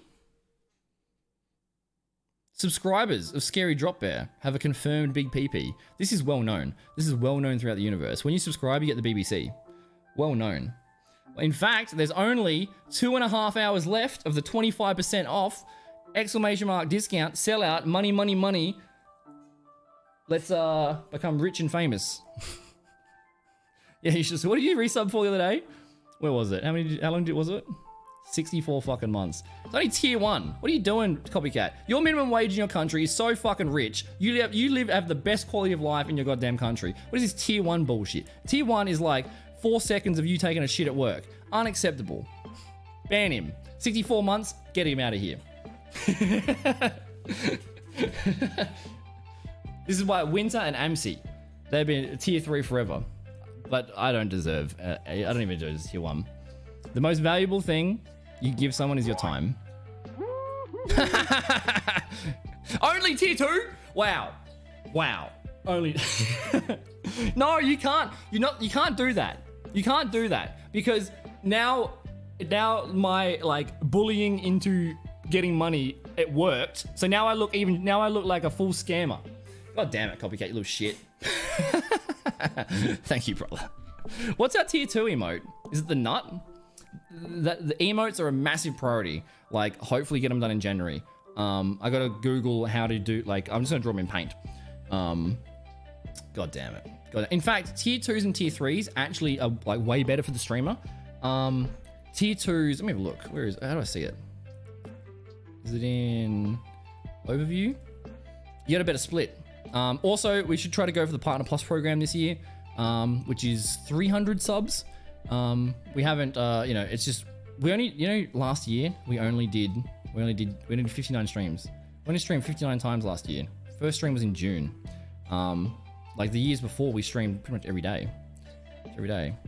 Where would it be? Earnings? Yeah, so tier 2 subs, I think this is a partner thing. Tier 2 subs are a 60-40 split for the streamer. So instead of getting $1.50, you get a $2.50, whatever. So tier 2 is 60-40 for the streamer, and tier 3 is 70-30 for the streamer. I think that might be a partner thing. Tier 1's a 50-50, apart from the tax. So tier 2s and tier 3s actually do help massively. Nut is tier 3. It's only cool people have the nut emote, you know? Imagine not being cool. Don't you dare, copycat. I feel so guilty already. Great to meet you, Nyla. Thank you so much for subscribing. Hope to catch you again. It seems like you've found a community of like-minded, chaotic people. Yeah, thanks for hanging out. For hyperthyroidism, yeah, that is a like there's absolutely certain medical conditions which like can affect weight gain and weight loss and stuff. So like you should like you shouldn't be mean to people or their appearance anyway. Appearance has no correlation to the value of the human being. So don't be mean to cunts based off aesthetics because that's lame. But especially you shouldn't be mean to people that are overweight because they might have a condition. They might have something. Also, they might just be lazy and love food. Fair enough. Running sucks. Food is tasty. I totally get it. But it's not as simple as going, oh, they must be lazy. No. It's possible to have. I think my mum had a thyroid condition at some stage. Your brain can't tell the difference between background and foreground sound. It's just like clutter. It's just clutter. Yeah, it's just clutter. Also, a good tip as well is to like, it's like a basic tip, but like clean your bedroom, clean your house, because even though we don't acknowledge it, the visual clutter just takes up space in our brain. Just a messy environment just takes up, it's just cluttering your brain. It's just subconscious clutter. So, the brief moment you have of a bit of dopamine, clean some stuff. Thank you, Copycat. Appreciate you, dude. You pay rent by yourself? Yeah, dude, it's rough, man. It's rough. The older you get, you just get more bills and responsibilities. That's all that happens. You just get more bills, more responsibilities. You don't change. You're still a kid. You still want to have fun. You still want to be silly. You still want to enjoy yourself. But you just get more and more responsibilities until you die. That's what happens. Okay, now I have to work. Okay, now I have to pay bills. Okay, now I got to pay rent. Now I got to pay rego and licensing. Okay, now I got to find a partner. Okay, now I got a kid. Now I got that responsibility. Now this, now this. You just get more and more responsibilities, and then you die. And that's life. That's life.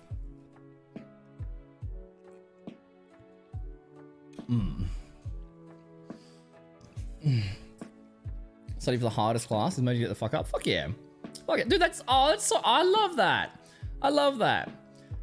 That's why Nyla left. Currently procrastinating, studying for my hardest class. This motivated me to get the fuck up. Thanks. Dude, sometimes it's general, like, that, I love that stuff. That is like so much more important than Copycat's tier 2. Tier 2 means nothing. Motivating someone is way more important. Also, don't clip me and cancel me on Twitter, you fucks. I've known Nico for fucking 6 years. What was I gonna say? So people need so little motivation. So little motivation. People need so little encouragement to get started. Like sometimes all you need is just someone to say, "Hey, I believe in you." Even if you don't believe in yourself, "Hey, I'm proud of you. You got this. You can do it." Sometimes that's all you need. You just need one person to give you a push. You need one person to help you out. Or one person to be accountable to. Being accountable is super useful because you can't be accountable to yourself because we let ourselves down. But if you ask your mum to say, "Hey, can you text me every day and say, have you eaten? Have you gone to the gym? Have you whatever?" Like one thing for me was my grandmother. Actually, this helped me with exercise as well. Actually, a bookworm. I do see the gym question there. I'll get to that. I promise.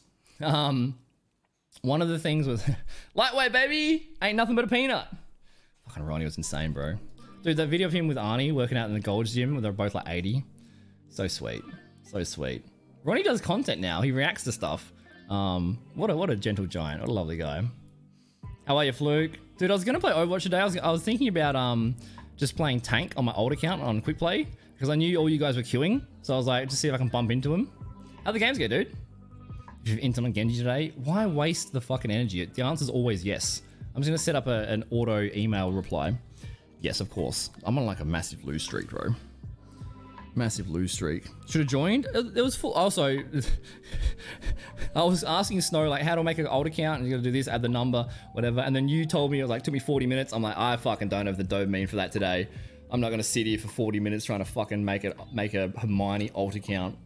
And you had 5-stack. Hope it went well, man. It was so painful. I know. I feel it. I feel the pain. Like I'll get around to it sometime this decade. Apart from the bedroom, there's a lot of laundry. Oh, do you have a floor drobe? I live with the floor drobe. And also, object permanence, if I can't see it, I forget it exists. Like, sometimes I open a cupboard and I'm like, oh, that's right, I own that shirt. Or like, sometimes I open the fridge and my food's off. And I'm like, oh, that's right, I bought mince last week. But if I can't see it, it doesn't exist. So a good tip with that, there's a chick on YouTube, ADHD Jess. She's wonderful. One of her tips is, and I haven't done this yet, but I think it's an awesome idea. I want to replace my fridge door with a glass screen. Like, I want to take all the doors off my cupboards, have like glass cupboards, so I can visually see, like, babies at like age 2, you know, like, oh, peekaboo, ah. That's one of the developmental stages of being a child, is like getting over object permanence. Just because you can't see it doesn't mean it doesn't exist.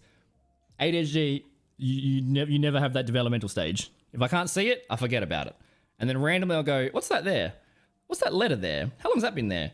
Oh, I haven't paid Rego in a month. Whoops. Or what's that thing there? Oh, voting? Oh, shit, I missed it. Oh, you have 2? That's not a bad idea. Maybe I should buy a second basket. I should buy a second basket. Let me read Bookworm. I'm so sorry. It took me 10 minutes to read it. As you can see, my brain's all over the place. Oh, you did your Cert 3 in IT? Nice, yeah. Any advice to make me unfuck what my PT did in my brain about working out? An external stroke. Can you elaborate a little bit more? Because you said the PT worked you too hard. Is that it? Not making lift equal small PP. No, if he makes the lift small PP. If you can lift 100 kilos on bench for 12 reps, you've clearly injected your nut sacks full of TRT, so you have the small PP. Or you're just a dedicated, strong individual with consistency, which is, I'm so jealous. Yo, what's up, Rhino? Good to see you, mate. Good to see you, brother. How are you, dude? I saw your name the other day. I was going through like a Twitch recap, and Thank you. Oh, you generous motherfucker. Thank you, brother. How are you, dude? Oh my god. Rhino is actually Santa Claus. Rhino's like the Mr. Beast. Rhino just pops in, you know, once a year, once a 6 months, bang, have some beauty. Thanks, brother. That's so sweet. That's so sweet. Can we get some love in the chat, some hype? Thank you, dude. So kind. You sweat Tren? Yeah, dude. What's the meme? Tren every day. Eat clean. I don't know. There's like a whole thing. Yeah, don't do. I mean, you can just do it if you want. I'm not your dad. Live your life. I don't give a fuck. You probably shouldn't. But this is a good bit of advice. Get your bloods tested, and get your bloods tested for testosterone, because you might have low testosterone, and the symptoms of low testosterone are very similar to the symptoms of depression. It's like exhaustion, not like it's very similar. And one of my friends got tested, and he had like super low testosterone, which, you know, we give him shit for. Like, oh, so you're not fat, you've actually got boobs. They're not man tits, you've actually got boobs. You're actually a girl. We give him shit. But definitely check it out, because and also my friend he's massive. Like, he's 100 kilos of muscle on him. He is a genetic freak. Like, if he could be Eddie Hall. He's legitimately impressive. So when he gets his testosterone fixed, he's probably going to be, oh my god, I'm so scared. Oh my god. No, don't apologize, long one. I appreciate the detail. I will get to that. Yeah, like, it's worth, you know, especially at the start of the year, go get your bloods tested. You know, don't freak out about them. Get your blood tested at the start of the year. Get your blood tested in July, because as humans, we're very like, I don't want to open that door. I don't want to ask that question because it might be bad news. If I get a blood test, then it might say I have diabetes, and then I've got diabetes. Well, you always, either you have it or you don't. It's just about finding out. It's worth checking out. Because I neglected my health a long time. All right, let me catch up. Let's do some NASA grade math and listen to Burgles. Wait, what? To verify you're real? Really? Okay, tell me about that. What do you mean NASA grade maths and listen to bird calls? There's like is there some advanced capture now? It's not just like click on the traffic lights. There's like some fucking Turing test to make an old account. Oh my god, I want to know more. Schrodinger going at it, yeah. Pay Rego, which is due there before. Yep, I've been pulled over. I got pulled over out the front of another streamer's house years ago. Pulled over by the cops out the front of the house. They said your Rego's expired. I was like, oh, really fucking, I thought I paid that. Like, it was due yesterday at like 8 p.m., right? They're like, yeah, it was. It's expired. I'm like, oh, like I did it. The cops let me off. I was like, look, I'll do it on my phone right now. Like, I apologize. I just forgot. This is before I got diagnosed. And only now, thinking of that memory, does it make sense why. Can't stand white noise, so use old movies that I can see in my head without watching and put on loop. If you use schedule missed to not stream, get the hours in. Then don't worry about schedule after the habit is set. My view only. Yeah, like no, I agree with that. Like, don't try to climb Everest on day one. Like, don't try to go, okay, new year, new me. At the start of the year, I'm gonna have a perfect schedule. I'm gonna run 3 hours in the morning, and at lunchtime, I'm gonna eat this. Don't try to just overwhelm yourself with perfection. You know, for me, in terms of like you're saying about the streaming, instead of worrying about, oh, I better stream every day at the same time consistently, and then advertise it and make sure people are aware of it. You know, it's better for growth. And if I don't do it perfectly, then I'm not living up to my potential. I'm not doing the best that I can do. But you know, we'll get to there. We'll get to them. The last few years we've had time on, time off. We've really struggled to be just consistently streaming. The brain chemicals have been very, very annoying. So it's better to we'll just try to stream as much as we can at whatever time. And then once we are in the habit of being comfortable streaming all the time again, then we can just refine it, you know? Same as gym. Same as whatever you're trying to do. Just have a crack, fail, fuck up, and then you just refine it and you learn over time. You just refine it slowly and slowly and slowly, you know? Don't go, oh, well, I better cook a 3-course meal every day to be the most healthy. Well, how about you just don't eat Macca's 7 days a week? Why not start 6 days a week? You know, just start as small as you can go and work up to it. Work up to it. Thank you, Rhino. I appreciate that, brother. I appreciate the heck out of that. If anyone's got a spare $6 and wants to gift a sub to Rhino, they can. They also don't have to. I've begged for subs too many times this stream. Most of this year has been begging for subs. But you gotta do call to actions. You gotta sell out. You gotta, I don't know, the streamer meta. I don't know anymore. But I always want to encourage gifted subs to people that, like, the best sort of person that I see on Twitch is someone that just comes in, 10 gifted subs. They don't even sub themselves. They don't care about emotes. They're just doing it to be purely generous. Not doing it for a streak or for an emote, and like those things are cool as well. They're just giving. They're just giving without anything in return. They could gift 9 subs and sub themselves. They could hit the emotes, but no, they don't. They're just all about giving, which is fucking exactly what you should do. Like it's the best way to like for me personally at least, the most good that I feel is when I'm doing something for someone else. That's when I feel the best, when I'm doing something for someone else. And I hope all humans are like that, because I think we're generally good people. Hopefully. Maybe if you're in this stream, you're not. I don't know. Your PT never gave any encouragement on what you did at the gym. Same exercise every time. Didn't give any feedback. Didn't even count your reps, keep track. It was all focused on how I didn't lose weight. Or hiding because my back. Yeah, dog shit PT. That's the sort of PTs that I hate. Dog shit PT.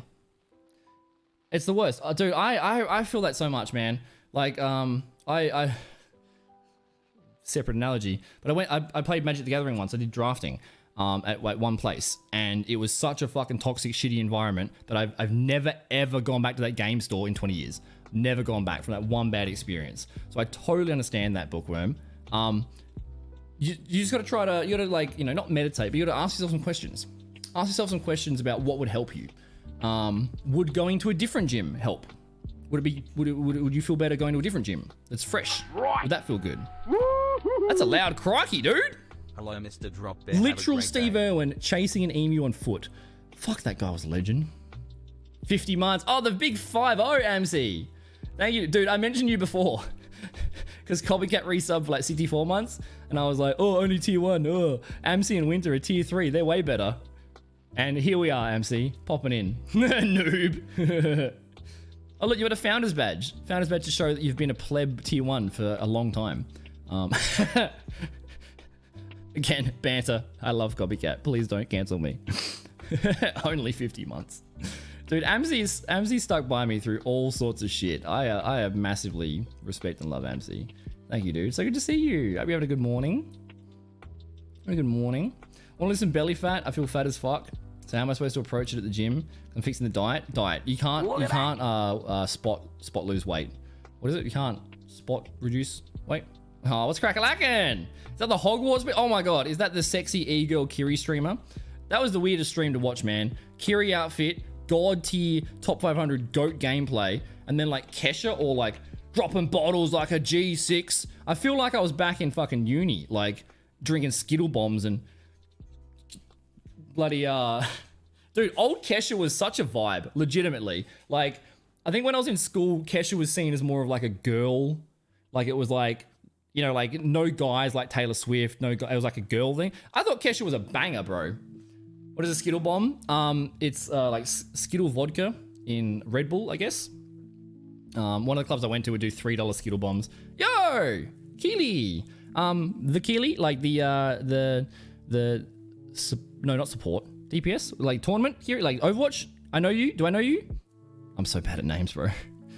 I think I know you, right? Yes. Okay. I think, well, actually, was I on your team? Did I fill in for the team? Yeah, I filled in for the team. I was in someone's chat. I relate super hard to something that you said, and I hope this isn't uncomfortable or anything. It's not. Some of you, the group chat, because we're on the tournament team, I think. And then the group chat was asking about practicing, and I think I was watching whoever you were watching. I was lurking, and you said like, how do I say no? How do I say I don't want to do it? I don't want to do it. Like, how do I not rudely say I can't do it right now? I related so hard to that. It's so hard to say like, can you practice now? I not right now. Why? I fully related to that. Hey, Chaotix. I recognize your name too, mate. You've played in a bunch of the tournaments, right? I think I've casted over you. Do you like the Echo player? You play some Echo? Yeah, you're insane. There's so many fucking good people. I'm so fucking bad, bro. So bad at the game. Thanks for the raids, I appreciate it, dude. If you got a raid and run, take the wig off.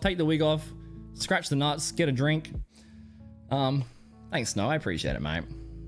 I appreciate it. Possibly. Well, it's good to see you. Thanks for coming by the stream. Twisted, good to see you too. There's actually real good people in Overwatch. My God. I diffed you in a 3v3.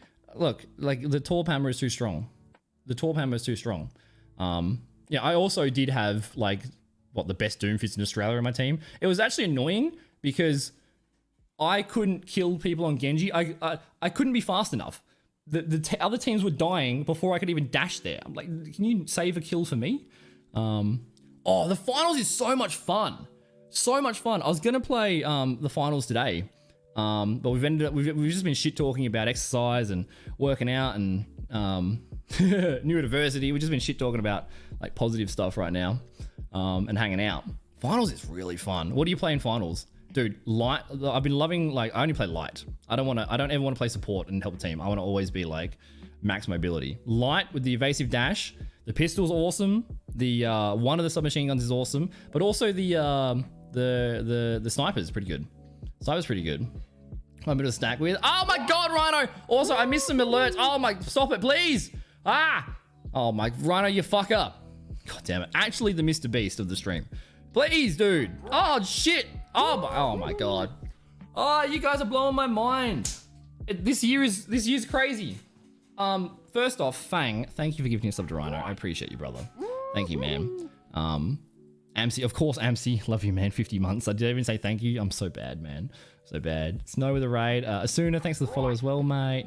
Rhino with the 20. If you got gifted a sub, make sure you say thank you. Thanks, Rhino, brother. I appreciate it. Already dropping some bits as well. Thanks, dude. Hyperthyroid. I'll say test T2 levels. If you've got a beard, it's fine. Interesting, Rhino. Yeah, vitamin D is very important to test as well. Like, I take vitamin D supplementation because my vitamin D is chronically low, and like that plays into things like, that's why everyone in Britain gets depressed in winter because they don't see the sun for like a year. It can lead into seasonal affective disorder and stuff. Yeah, what a start to me. You guys are so much love, man. So much love. It means so fucking much because I mean so much. Chaotix, thanks for the follow, man. I recognize your name from casting. I recognize like being brutal. Be followed, subscribed. Awesome. Flute got one. Raven got one. Limlom got one. GG got one. Oh, GG's sweet. Alb got one. Cupid got one. Trash Bandit got one. Oh, thank you, man. What a sweet. Back to back raid. Oh, Grumpy's here. Oh, sorry, Grumpy. Dude, the alerts are going crazy today. Grumpy, good to see you. Dude, I was, can I show your Twitter? Can I show your Twitter? I think it was your Twitter. Grumpy. What's your Twitter? What is your Twitter? How do I spell it? Is it just Grumpy? Grumpy Scotsman. I think I was going through one of your threads, and I thought about showing it on stream because I thought it was really, really awesome. Really awesome. Maybe it was a different person. Did I get it wrong? Maybe I'm wrong. Okay, I can't remember what I was looking at. I think there was some tweet thread about like growing as a streamer and like trying to become partner and working hard. And it was like the comments were so spot on about the difficulties and stuff.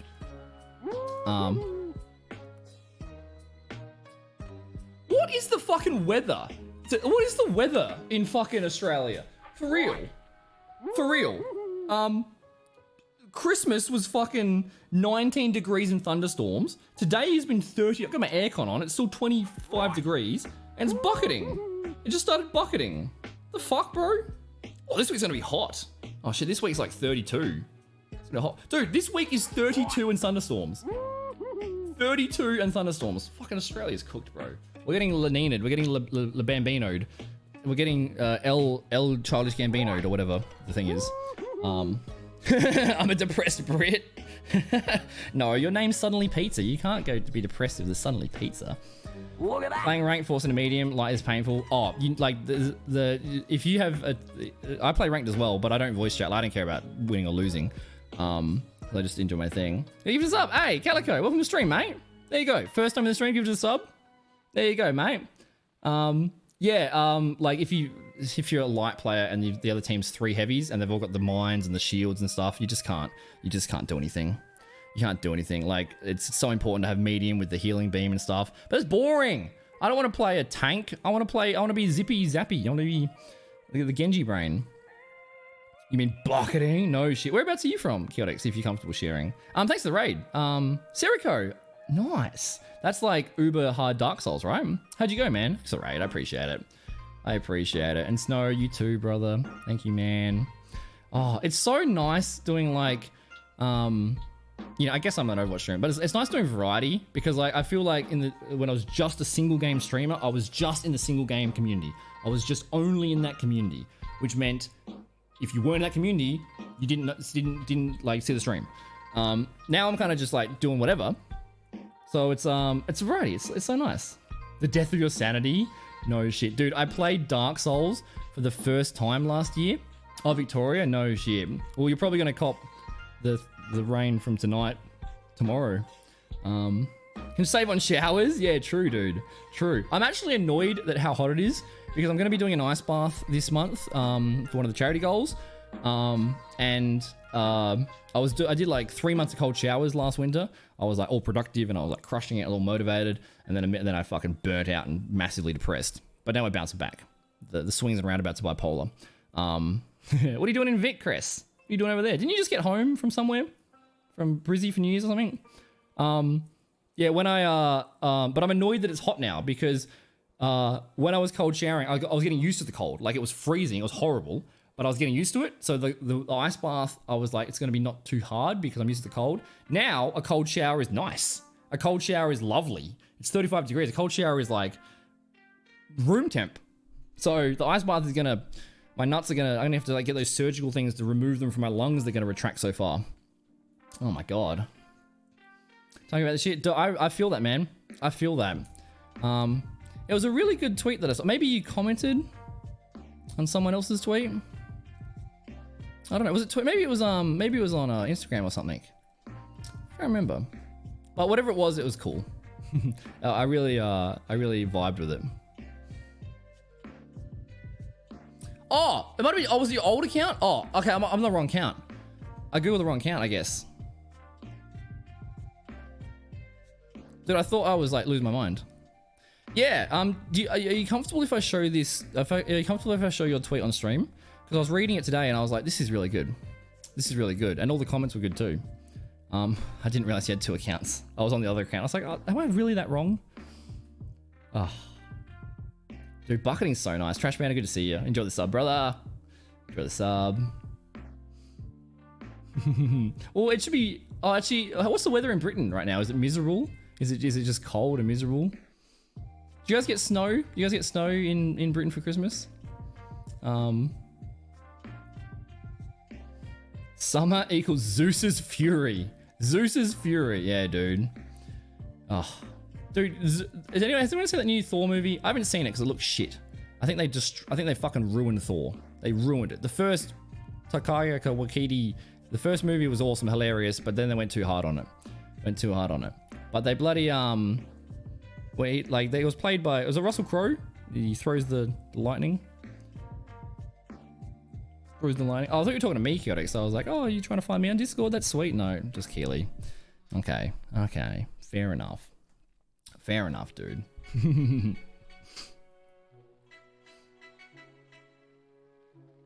Go for it? Okay, I'll show up. Some sort of god is pissed off at Melbourne. Yeah, well, Melbourne, Victoria's terrible. Terrible. Eastern states, disgusting. South Australia. Dude, I'm literally drinking iced coffee right now. And it's heaps good. Malls, balls, iced coffee, heaps good. Calm the power. The best thing about Victoria is the roads to SA. As often as I can. I mostly only play, people have seen me play it offline as well, but I mostly play video games on stream. The finals, the Christmas update, I've got 35 hours in the finals. The Christmas update, was not very optimized. So my CPU is running at 100% when I play it. So my camera breaks, and I don't like having no camera when I'm streaming. So I haven't played on stream, I guess, since last year, technically. I want to make that joke as much as possible. I'm also really weird with Jiff has been trying to play Overwatch with me for like ages now. I'm very weird with playing with other people. It's something that I'm trying to get comfortable with because our settings are all on 0. My computer's like 4 years old as well. I'm a POV cunt. So but like running OBS and everything else at the same time while playing finals, it's a bit chunky. It runs fine. It's just a camera. Said no one ever. Wow. How dare you? How dare you? I like Adelaide. When I've worked in Sydney and stuff, it's like so busy, bro. It's humid, it's hilly. It's too busy, man. Adelaide's nice. It's just large enough that we have shops, small enough that it's like chill. It's chill. Thank you for the lurk, MC. I'm missing so much chat. Oh my god, it's actually been a while since I've missed chat because we used to have like 150 viewers. The chat would be going crazy, and I'd be reading it, and then we've had a smaller, more chill community since swapping games and stuff and time off. I'm actually, chat is so active that I'm missing chat. Oh, it's been a while. I apologize. The Glitchnade, yeah, Glitchnade's good. You do Nickel Nation. I don't even join voice chat.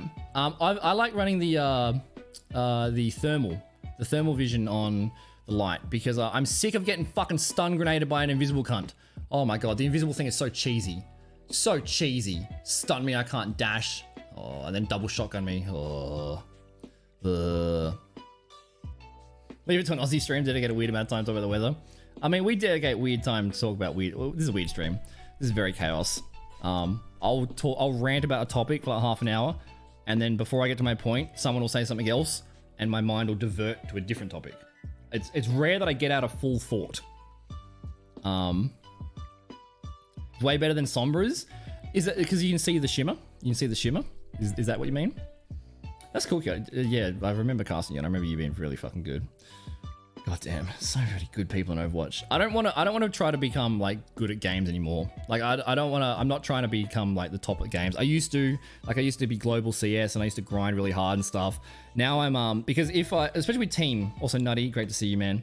Especially with wait, Harry's downstairs. Wait, what's Harry doing in Adelaide? Can you DM me? Layover flight? You missed the layover? Dude, how long is he here? Can you DM me? Dude, I'll come down and visit. I'll come say g'day. Harry is a really fucking good caster. He is close to like Papa or Para level in my opinion. I mean, I'm a brand new. My opinion means nothing. He's really fucking good. I love casting with Harry. Also, I love casting with you, Chris, as well. Don't get me wrong. But I really enjoy Harry's voice, I guess. -3 and 20 centimeters of snow. No shit. Oh, snow would be cool. Snow would be cool. Got to do another one. Yeah, Nutty. Yeah, I remember you saying you were doing it a little bit. So what did you do last time? Did you have a tub or anything? Oh, you gotta have money to buy, like, you actually buy bags of ice. No shit. It's good to see you, man. It's good to see you. Melbourne top. No, you can't Fluke salute. Fluke's a filthy Westerner. Filthy Westerner. Also, snow's coming. Dude, there's so much chat. My brain is like, there's so much clutter. I'm trying to like, I know I'm missing things. Lots of Canadians don't like it above 25. That's fair. I mean, Canada's, you guys actually have hot summers. You guys have like 35-degree summers, and then in winter you have -30. That's crazy. That's crazy. Yeah, that's because you're skinny, Fang. Like, dude, when I used to be a swimming coach and stuff, when we were doing the training for it, one guy was a real thin beanpole. He was he was shivering, teeth clacking. Cold affects you so much if you don't got a bit of fat on you. Viz shotgun meta is cringe. It is. It is. Ah, that's part of the game. It's part of the game. It's just not my playstyle. Where was Snow's comment? Did I miss it? Oh, it's all capitals. I'm gonna visit Adelaide. Nice, dude. Yeah, let me know. I'll come hang out. Well, actually, I can't promise that. I can't. If I'm up to it, I'll come hang out. Previous was the tweet and I forgot. Yep. And now you've reminded me, I'll forget it again. Now I've got to open in front of me.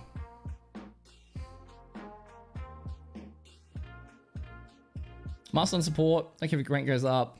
I want to get better though. It's good to get better. Like it's good to have a goal. Like you want to get better.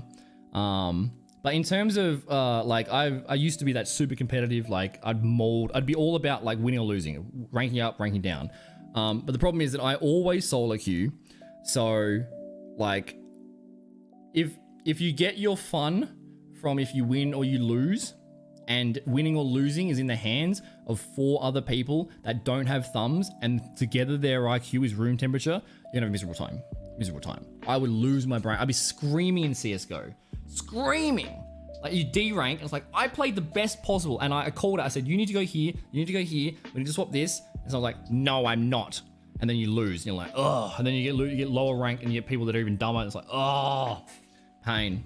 But I've changed. Now I'm just like, I enjoy Genji.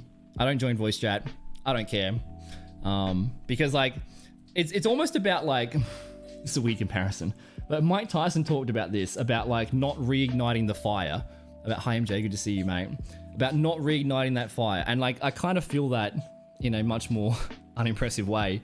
But the second I get that competitiveness, that ego that starts to click in, then I'm just like, I'm all in. I'm all in.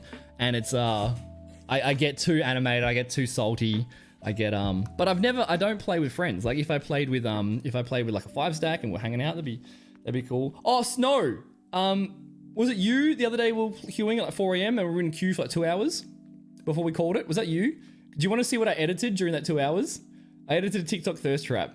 You're a very popular teacher. Oh, thank you, Twisted. I've considered teaching before. Oh, you say that now. Oh my god, this is so. All right, we'll show that, and then we'll do the tweet. Also, Grumpy, if you got to run, mate, like I know it's late. Same with you, Snow. If you got to raid and run, no stress.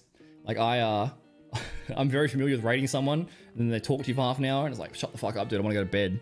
The last thing after a 5-hour stream that I want to do is talk more. So no offense taken at all. Nice. Like 6 bags. Okay, fair enough. All right, I'll show you this. So, last year we raised $2,500 for Cancer Council.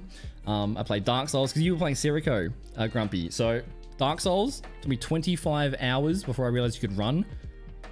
And then Fang let me his controller. I was on mouse and keyboard. I kept rolling off the fucking, oh my god. I didn't know about bonfire. I didn't know anything. I didn't know that like the lighter your body, I went in complete blind. Didn't know the lighter your armor, the more faster you move.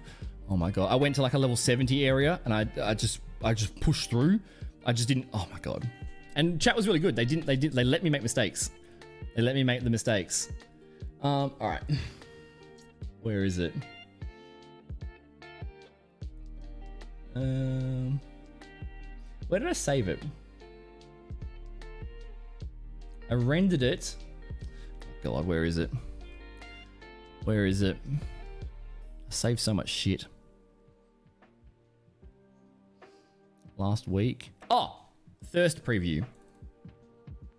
This got my VOD muted on YouTube. So like for one of the charity goals, this is what I was editing. That was so chill, by the way. Oh, for sure, Chaotix, for sure, mate. I appreciate that. Yeah, I'm very weird with playing with people because like I get if I'm playing with people, then I want to voice chat with them, but then I feel guilty because I'm not talking to chat. I talk a lot, and then if I'm not talking to people in voice chat, especially if we're playing ranked, then I feel bad because we're not communicating. And then it's all silly. That was super chill. Super chill. No worries, Fang. Hope work goes well, man. Hope you can get some sleep, dude. Maybe we'll catch up on the weekend or Thursday or something. Might be cool. Standard Dark Souls Newbury. Oh, it was so rough, man. So rough. It was fun though. Okay, so yeah, the charity stream. One of the goals, one of the incentives I had was I'll make a TikTok. I've got a TikTok. It's got like nothing's posted on there. I'm a boomer. Instagram is still new to me. So what I said was, actually, Fang, have you seen this? Because if you haven't seen this, wait 10 seconds. This is hilarious. So I said chat can decide what TikTok I make for the first one. And they suggested a thirst trap. I Googled a thirst trap and it's like girls going like, ooh, or whatever. I'm like, oh, this is lame. This is fucking shit. So I don't know what a thirst trap is, but if you're as old as me, do you remember the Ricardo meme? The Ricardo meme? This is what I was editing. So this is the thirst trap. This is the thirst trap that I came up with. It's not finished yet. It's not finished yet, Snow. It's not finished yet. I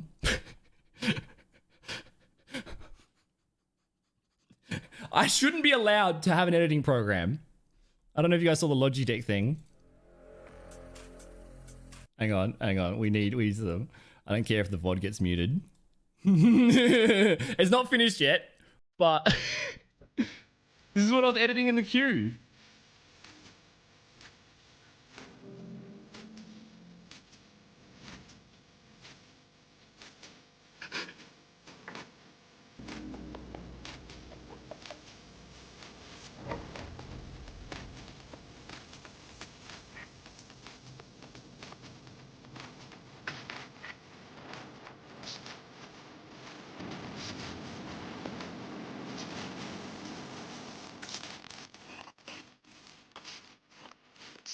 It's not finished yet. I'm gonna have someone at gym like film me doing squats. I'm gonna wear like skin tight things, and I'm gonna have like. I love it. I want to make it. I want to make it like a million times more cringe. I love it.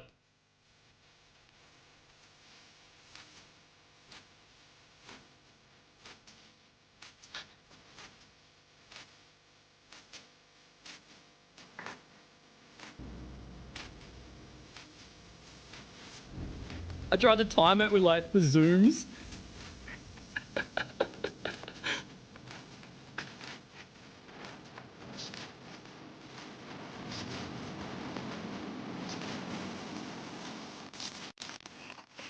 So when the bass drops, I'm gonna have it like zooming in on like my ass and stuff. Oh my God. Oh, easily. Oh, dude, my cringe levels. You don't understand. I'm so powerful. I got the most powerful cringe. Sorry about that, DK. It's a thirst trap apparently or whatever. Because I posted a video on Instagram last year of me doing push-ups at 3 a.m. And I just like my Instagram is like all about like it's fitness and motivational stuff and like check it out if you want to check it out. Put one up like last night, but I posted a me just doing push-ups after stream at like 3 a.m. and I was just saying about like, look, you know, we can't go to the gym every day, you know. If your brain's being mean to you, if you're feeling lazy or whatever, like just do something. Something is better than nothing. So I just did a, you know, 5-minute workout or something. I was like, you know what? Don't be too hard on yourself. Don't have to be perfect. Just doing something is better than nothing. And when I posted that, a few girls commented like, I'm looking at your buns, I'm looking at your ass. And then I always get comments about my blue eyes. Apparently the girls like that. So I put the blue eyes in there. Dude, one of my favorite quotes is don't stop being cringy. Kill the part of you that cringes. Oh, it's such the perfect, it's like a Zoomer analogy of like old philosophy. I love it. All good, Grumpy. All good, mate. I know it's late. I know I ramble. I apologize. I do have the tweet right here. But like, get out of here. Watch the VOD, man. It's all good. It's all good. But I saw Grumpy post this yesterday. I have very few regrets from last year. In fact, I only have one, and it was the large breaks I took from streaming. I feel ya. My first stream was in June. My streams have been all over the shop. Always wanted to make something like this. The only reason I'm not further ahead is the decisions I've made in the past few years. Even if I never become a full-time streamer, I want to at least be Twitch partner to prove to myself it's worth the time and the effort. Because of those decisions, either never going to happen, or it's going to take longer. Either way, I'm going to try to be as consistent and see where the journey takes us. I love it, man. Get out of here. Go be nice. Don't get in trouble with the wifey. No, I totally feel this, man. Like, this is exactly what I felt coming up to partner and stuff. Like, I averaged 65 views for fucking years. I was averaging between 65 and 70 views for fucking years. My first, I started streaming in 2018, and then in 2019 PAX, I've been streaming for 11 months, and I was averaging 65 views. I was on grassroots, I was on front page, everything was going great. I was doing tournament, it was going awesome. And then I quit my job. I went full time. You know, I was making like $80 a week. I was eating frozen pizzas. Couldn't afford fuel. Like, and you know, no regrets. I was single bed on the floor. No regrets. Like, I sacrificed everything I could because I fucking love everything. And you know, I was in the position of not having responsibilities where I could do that, which is fortunate. But it was the most stressful effort ever. Like, so hard. And then 2 weeks after I quit my job and went full time, they sold the house. I had nowhere to live. 2 weeks after I went full time, I was homeless. I had nowhere to fucking live. Moved house 3 times in a month. Just after I took the risk and quit my job. And then the views were like dipping, then I was up and down, then moving house, then like had all the momentum, and then I disappeared for a month because I was moving house. And then I finally found a place, and then the people before me stole the NBN box. There was no internet. I had to wait another, like, it was just, I lost all the momentum. It was so stressful. But partner really means nothing. Like, it's not that it doesn't mean nothing. It's, you're the same person the day before the tick as you are after. People treat you differently, but you're still the same person. Like, in fact, I was thinking about this the other day, and I think this is rare. I don't know if this means that I'm like a bad partner or if I'm a good partner. I don't know. I feel like this is rare. If I like your content, I will hang out in your stream. I don't give a fuck if you have 5 views or 800 views. I know so many awesome content creators on 10 viewers. They are awesome content creators. They just don't have the discoverability yet. And when I was coming up to partner and stuff, like, I was all wide-eyed and optimistic and excited. And then I just started seeing like snaky people. I started seeing the game. Like, the way I describe it is, you know the Wizard of Oz movie, the first one? You know, where it's like the big face, get out of here, rah, rah, rah. And then like, pay no attention to the man behind the curtain. That's what it felt like. It felt like I'd done it long enough that I'd pulled back the curtain. I'd seen the game, you know? There was people that I'd see where it's like, they'd come into your stream and be friendly. Oh, I love you. Damon, you're so awesome. They'd be like, oh my God, this person's my friend. And then they'd raid you all the time because I had 40 viewers and they had 30. And then they had 50 viewers and I never saw them again. Because now they're in 60 viewer chats. And they get 60 viewers and now they're in 100 viewers chats. And you see them, they were only being active and being friendly because they had something to gain. They had something to gain. And that just wrecked me with trust issues. And like, I was terrified of like accidentally becoming that person. Like, so and there's many reasons, you know, why people don't be in chats and stuff, but I don't see many partners hanging out in people's chats. Like, you know, and there's many reasons for this. This is I'm not saying anything bad about other creators or anything, but when I pop into someone's chat with 20 viewers, it's like, I don't know. It's just like, It's just weird to me. Like you only see partners hang out in other partners' streams. You only see partners hanging out in big people's streams. Like, it's just like, what about the friends that you made at the start? Were they your friends, or was it just value you were getting from them, and now you're networking higher up the ladder? Like, the idea of being friendly, value and networking, like, just, oh, it hurts me, bro. It hurts me. Is that how attractive women feel all the time? I don't know. I've never felt an attractive woman.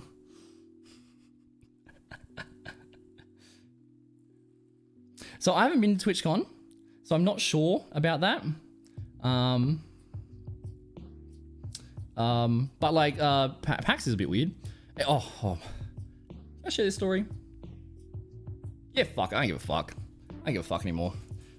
Vague. Like, I'm not trying to throw any hate anyone's way or anything like this. But there was, one of the times I was at PAX, there was, one of the partners, they were bragging a lot, and, they were, because like, when you're in the partner booth, you're in the partner booth, and then if your viewers want to say hi to you, they got to come up to the booth and talk to a staff member. Hey, is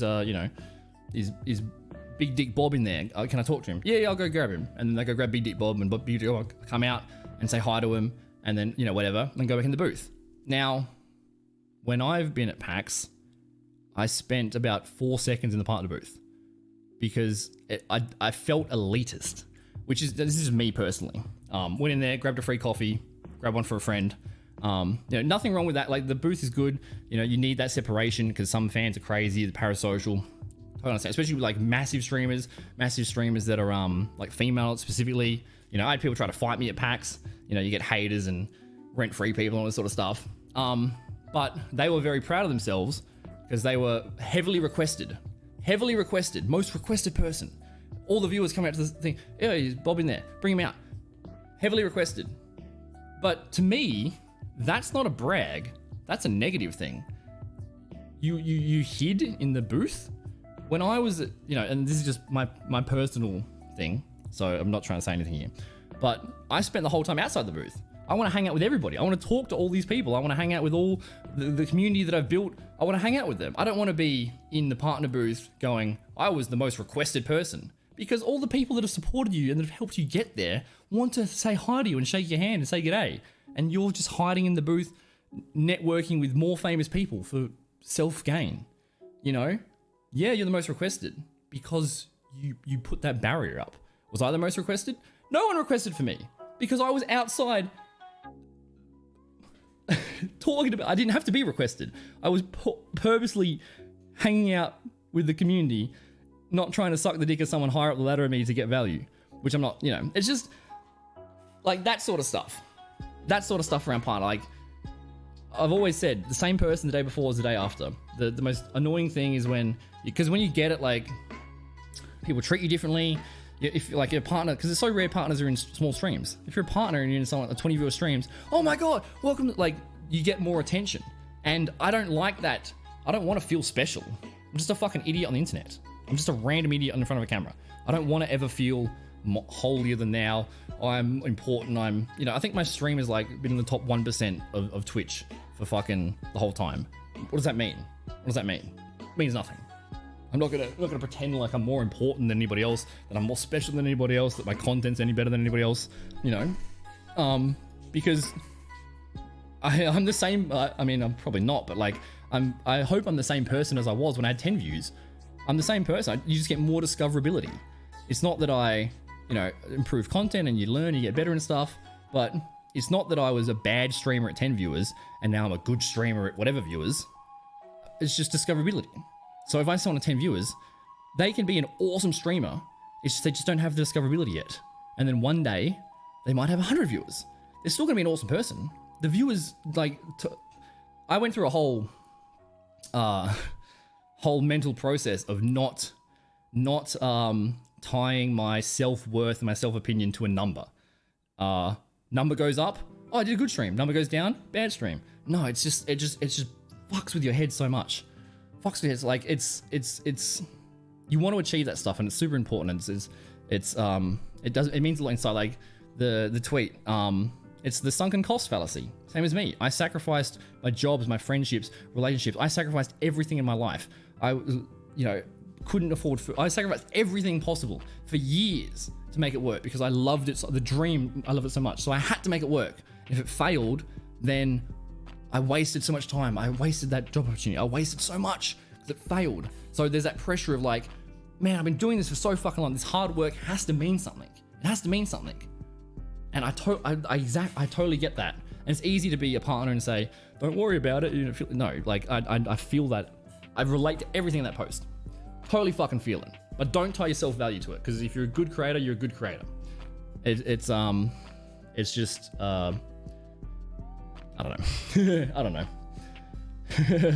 Lots of stuff. And like, I know I'm a weird streamer. I know I probably don't have the same opinions as most people. I know I'm probably in the minority here.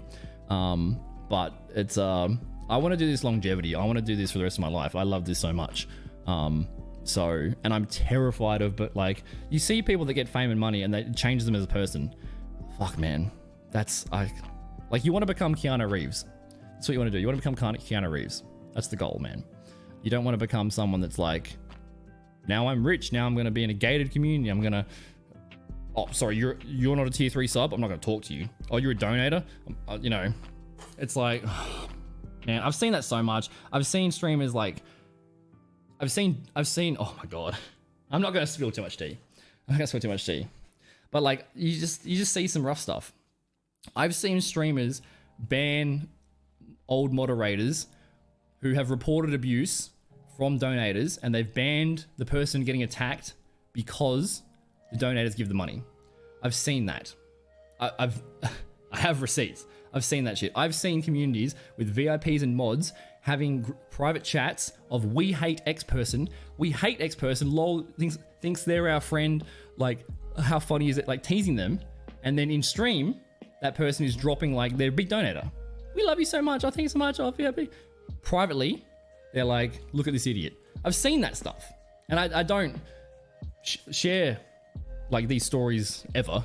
For the first time I shared it, I don't share these receipts because I don't care. Like, it's terrible. I don't get involved in drama. I ain't about drama. It's just like when I see that stuff, it's like, oh man, like it upsets me, man. Like, I want to, if I ever get like rich and famous, if I get like super financially secure, and it doesn't matter if I get cancelled or if I get in shit or drama or whatever, then it's like, okay, you know, massive thread dump. Because like, there's a part of me that's like, when you see people do mean stuff and get away with it and profit from it, there's like a sense of justice in me that's like, oh, karma. Like that you shouldn't be able to get away with that. There should be punishment. You shouldn't be able to trick people. You know, I've always said 9 out of 10 people on 9 out of 10 streamers, or 9 out of 10 of the streamers that succeed are good people. 1 out of 10 is a good actor, and you won't be able to tell the difference. It'll take you years to tell the difference. It's so hard. I don't know. I've been around the block a bit. So like, I try my best to not be that person, and I'm not perfect. I make mistakes. I fuck up. I've definitely got negative qualities, but you know, the bar's pretty low to be a good person at the moment. Thank you, Grumpy. Good to see you, mate. Gonna delete it. Sorry, dude. It's I don't know, man. There's lots of, I mean, you see it in everything. You see it in jobs. You see it in lots of stuff. Like just like, it's rising tide lifts all boats. That's what it should be. You shouldn't be stepping on people to get higher up the ladder. You know, rising tide lifts all boats. So you see the people that I associate with. Like, I'm very careful with my inner circle now. So if I'm complimenting someone or like giving someone praise, then I've verified them extensively over a long period of time, and they're a good person. Because people that are like, you know, narcissistic or sociopathic, they're gonna make mistakes here and there. They're gonna make red flags. Like, people will tell you who they are if you listen. People will show you their true colors. If someone's like gossiping to you about like, oh, hey, Drop Bear, do you see this person? Wow, they're so shit. They're so, oh my God, they're so terrible. It's like, or like they tell you, if someone tells you a secret of someone else, there is no, that's a red flag. You should think immediately, if they're telling me, if they're sharing private stuff with me about someone else, then what is stopping them from sharing my private stuff about me? Like, how do I know they're not doing the same thing to me privately? You don't know. Like, those red flags are so important to pay attention to. So important. But, you know, you have to make mistakes before you learn these lessons. So, you know, I recommend learning from other people's mistakes. I missed so much chat. I'm catching up on it. I apologize. Grumpy, thanks so much, mate. I appreciate you. You got this, dude. Crush it this year. You know what? And if things go rough, if things go good, doesn't matter. You're still a good person. Keep at it, man. Keep at it. Good to see you, Alb. Yeah, Rich was lovely. I'll catch up on the chat. I apologize. Vano, how are you, bro? Merry Christmas. Happy New Year's. Did you get snow where you were? But yeah, let's not turn the stream into like any drama, or like I don't want to ever like hate on someone or drama. It's just like, oh, that's, you know, if I just don't associate. I just go, oh, I see some red flags. I'm no longer associated with that person. I'm not gonna drag them in a thread on Twitter. Because like it's way better to focus on yourself. Focus on yourself. Focus on yourself. Focus on what you're doing. Make sure you're doing the best that you can. You're being a good person. Don't worry about what the world is doing. You don't have any control over what the world is doing. All you can control is what you do. So just focus on yourself, you know, and in terms of like partner, focus on the content, you know, don't worry about the end of the road. If you love it, the road is very long. Focus on making the best content, and what will come will come. And even if you make great content and you fail, you can still be proud because you know you tried your best. The result, like, try to be performance focused, not results focused. My whole life I've been results focused, and it's a fucking mental health roller coaster. Yeah, get out of here, mate. Great to see you. If the missus is upset, just blame me. Blame me. Multiple guys in my chat have told me their wife thinks I'm a dickhead, which is like a term of endearment. All you're doing is confirming what you suspect goes on. It's the minority as well. It's the minority. It's just that it's just hard to like. It's hard to go. Okay, there's a snake in the grass. Which one is it? Everyone looks the same. You know, it's a minority. Most people are good people. But also some people are motivated by money and motivated by greed. You know, there's nothing wrong with being motivated in that sense, but some people are comfortable compromising their morals, if they had any, for the purposes of self-gain and profit. And I would rather fail as a streamer. I'd rather fail at being me than succeed at being that person. I'd way rather fail. Like, the main motivation to this year, I mean, main motivation always to like stream and stream more and make better content is for gratitude, to give back. Because you motherfuckers, holy shit, at New Year's Eve, I was talking to my friend, and I'm like it's so hard to explain. Like, people pay you money for what? For talking? I've been talking to you for 20 years. Well, I'd never fucking pay you money. I'm like, I know, I wouldn't pay money to listen to me. Like, what the fuck? It's like so hard to, I never feel valuable enough or worth it. Like, max imposter syndrome. So that's my biggest motivator, is to like, I've actually got it. I've had this written for the last 2 weeks. I look at this every day. Live up to the person other people see you as. I look at this every day. That's my motivation. Is to be the person that is worth the faith you guys put in me, which is you know, I'd never be able to repay that. Never be able to. All right, let me oh, everything Grumpy said I agree with, like, so much. I understand it. Good to see you, by the way, Trash Panda. If I missed anybody, I apologize. A little bit of snow, some February, March. Good old Scotland. I remember Scotland, dude. Scotland 420. I remember, man. Keeping well? Hope you are too. I am, mate. I am. Thank you, dude. It's good to see you, brother. It's good to see you. I feel like you scare alerted me for many years in a row, right?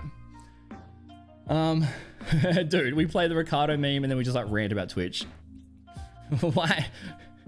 I'm glad you guys enjoy my ranting. All right, let me catch up. For fuck's sake, leave some pussy for the rest of us. Wow, rude. Thought it would come to you quicker than it did. Oh, like, I got partner. It took me like 3 or 4 years to get partner.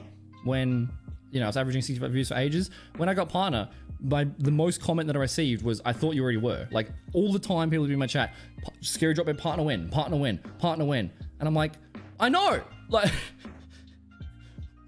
Like, it took so long. You know, it's a real mental roller coaster.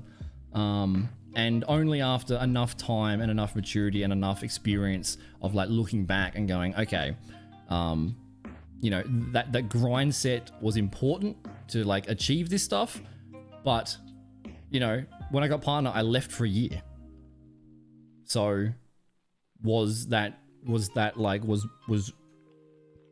grinding so hard that I became depressed and suicidal and masking, was that worth the tick, the invented human numbers? Was that worth it? You know, probably would have been probably a smarter way to do it. But the pressure, man, especially if you're full time, you quit your job, you gotta fucking, like, rent is always due, you know. It's stuff. A streamer that struggled getting partner, they'll pass retirements. Oh yeah, it takes you many attempts. Oh, that's the worst, dude. Oh, dude, don't get me started. Like, I understand it from Twitch's point of view. Like, they want to see consistency. They don't want to see you have like one big month of raids. You know, oh, you got raided by Amaranth or whatever. Fucking got millions of views. They want to see consistency. They want consistency. So like, you pretty much always get declined on your first try. I don't know anybody that got accepted. I'm sure there is someone out there. I got accepted on my second try. You know, Kiwi Trashbrand is a DBD streamer. She's lovely. She tried multiple times to get it. Masha tried multiple times to get it. You know, it's and because it's 30 days of 75 average viewers. So like, and that's where the masking came into play and stuff. Like, so I'd play DBD for that month, and then like I'd get 20 days into DBD, and I'd be so burnt out with the fucking game. I'd be so like annoyed with it, but not like, I can't go on stream and be sad. I can't go on stream and be depressed because no one else wants depressing content. I have to smile and wave because I have to pay rent. Well, I'm gonna fail. I'm gonna let all these years of hard work go to waste. No, I've got to succeed. And then, you know, I do 20 days of 75 average views, you know, on track to applying. And then I just can't play DBD. I'm like, I just can't do it. So I'd play Overwatch, or I'd play Variety, or I'd play Fortnite, or I'd go just chatting. 75 views, straight down to 20. And that one day of 20 average views means over the 30 days, now my average is 68. I've got to wait till the next month. I got to do another 30 days of like grinding. And then if I have, and then internet cuts out in one stream. So now that average is 30. Or like Twitch doesn't, the average is 30. So that whole month, the whole 30 days, I've got to do another whole 30 days. And then it's just like, I mean, you know, my situation is probably maybe not as generic. But yeah, I totally have nothing but empathy. I understand. Power went out? Oh shit, dude. Oh shit. My power goes out, I'm gonna yell at you because Victoria power goes out, and then you steal all of our Elon Musk battery power, and then we get power outages. Good to see you. Are you actually an Australian truck driver? If so, awesome, dude. What a cool name. Dude, I've seen people put computers in their rigs and stuff, which is super cool. I think doing like, you know, like the dash cam stuff, I think doing like, if you're driving 12 hours a night, why not fucking hang out on Twitch? That's cool, man. Welcome to the stream. Good to see you, dude. Good to see you. I'm still far behind on stream, on chat. Apologize. Yeah, that's the pressure. That's the pressure. If you hit a certain popularity, you have little choice, especially if it's a full-time job. Yeah, because if you take a day off, stream, it's like a week off stream. Take a week off stream, it's like a month off stream. Take a month off stream, you're irrelevant. You don't exist anymore. You get to 65 average viewers, and then you burn out, depressed. You have a month off, you come back to 30. Now you've got to do another 6 months of work to get back to where you were, and then hopefully don't burn out again. It's you know. But the thing is, like, for me specifically with Twitch, I've never done anything in my life which has grasped me as much as this has. I've never stuck to a hobby or a job this long ever. It's like the dream. It's the dream. So like, even though it's like ridiculously tough and you go through those things, I've always said, like, in terms of partner, like, it doesn't matter when I get partner, I'm gonna get it.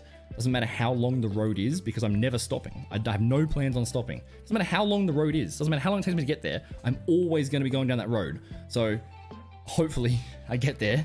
You know, it doesn't take 20 years or whatever. But you need to have the passion. Like I always say, if you get into streaming for money, you'll quit before you ever make any. Because you need the passion to sustain you for those years where you don't succeed. Because, like, you know, I know people that have got partner in 3 months, that have, like, you know, people that have exploded with views way past me and way quicker. You know, they stream for a year, they're smashing it. stream for 5 years, and I'm like a little bit lower than them. You know, some people go crazy, but that is the minority. You can't look at that. You can't look at like partner is, you know, there's 9 million active viewers, streamers on Twitch. There's like 60,000 partners. You can't look at that because you only see the people that succeed. You only see on movies. You only see the celebrities that are famous. You only see the actors that are famous. You don't see the hundreds of thousands of actors in local plays with no one turning up. You don't see everybody else. You don't see the 99% of people that aren't succeeding. That's the average. So if you have, you have 10 average views, you're in the top 10% of Twitch. You're affiliate. You're in the top 10% of Twitch. You know, but you don't think that. You go, I only have 7 views, and all the people that I'm seeing have got 40. All the people I'm seeing have got 100. You know, it's a minority that have that crazy success, and for most people, you need to have the passion to sustain you through that hardship, through that. I'm making no money. I'm doing 19 hours a day. I'm stressed to fuck. Everything sucks. All the pressure's on me. I'm all alone. Rah, rah, rah. You need to have that passion to get you through that. You need to have that. I enjoy it so much that I'm willing to sacrifice whatever comes my way. I'm willing to push through the fire. No matter how much I get set back, I'm always going to bounce back. You need to have that passion. And if your goals are, I want to get rich and famous like Mr. Beast, Ninja plays Fortnite, he gets paid money. That's 1 in a billion, you know? Oh, from Melbourne to Darwin. No shit. I heard Melbourne's bucketing. Melbourne's getting a bit wet right now. No shit, mate. That's super cool. Drive safe, dude. I mean, I'm sure you know what you're doing. That's really cool. Aussie truck, dude. Truck drivers, honestly, like, if without truck drivers, the whole country would come to a stop. Truck drivers are so fucking important. So important. Like, what is the New York? I think there's like a thing in New York where it's like if all the trucks stopped in New York, in 3 days, everyone would be eating each other. They only have like 36 hours of food or something if the trucks stop. Crazy. Melbourne, then home to Sydney. Nice, dude. Nice. Hope you have a safe drive and it's not too, you don't get any roos on the road or anything. Nice, dude. Good on you. Make sure you stretch and stuff. Oh, what am I giving advice? I don't fucking... Here I am also sitting down, not moving for many hours. Oh, it's so cool to see. I love meeting people with different jobs and hearing stories. Super cool. I'm still catching up on chat. I'm still catching up. I will catch up. I promise. I promise. I prefer smaller streams because you can interact. If you don't interact, might as well watch VODs YouTube. I mean, that's fair too. That's fair too. In fact, that's actually, yeah. Like, same as me. Like, I don't go into big streams very often. I get nervous going to big streams, even if I've been friends with them for like years.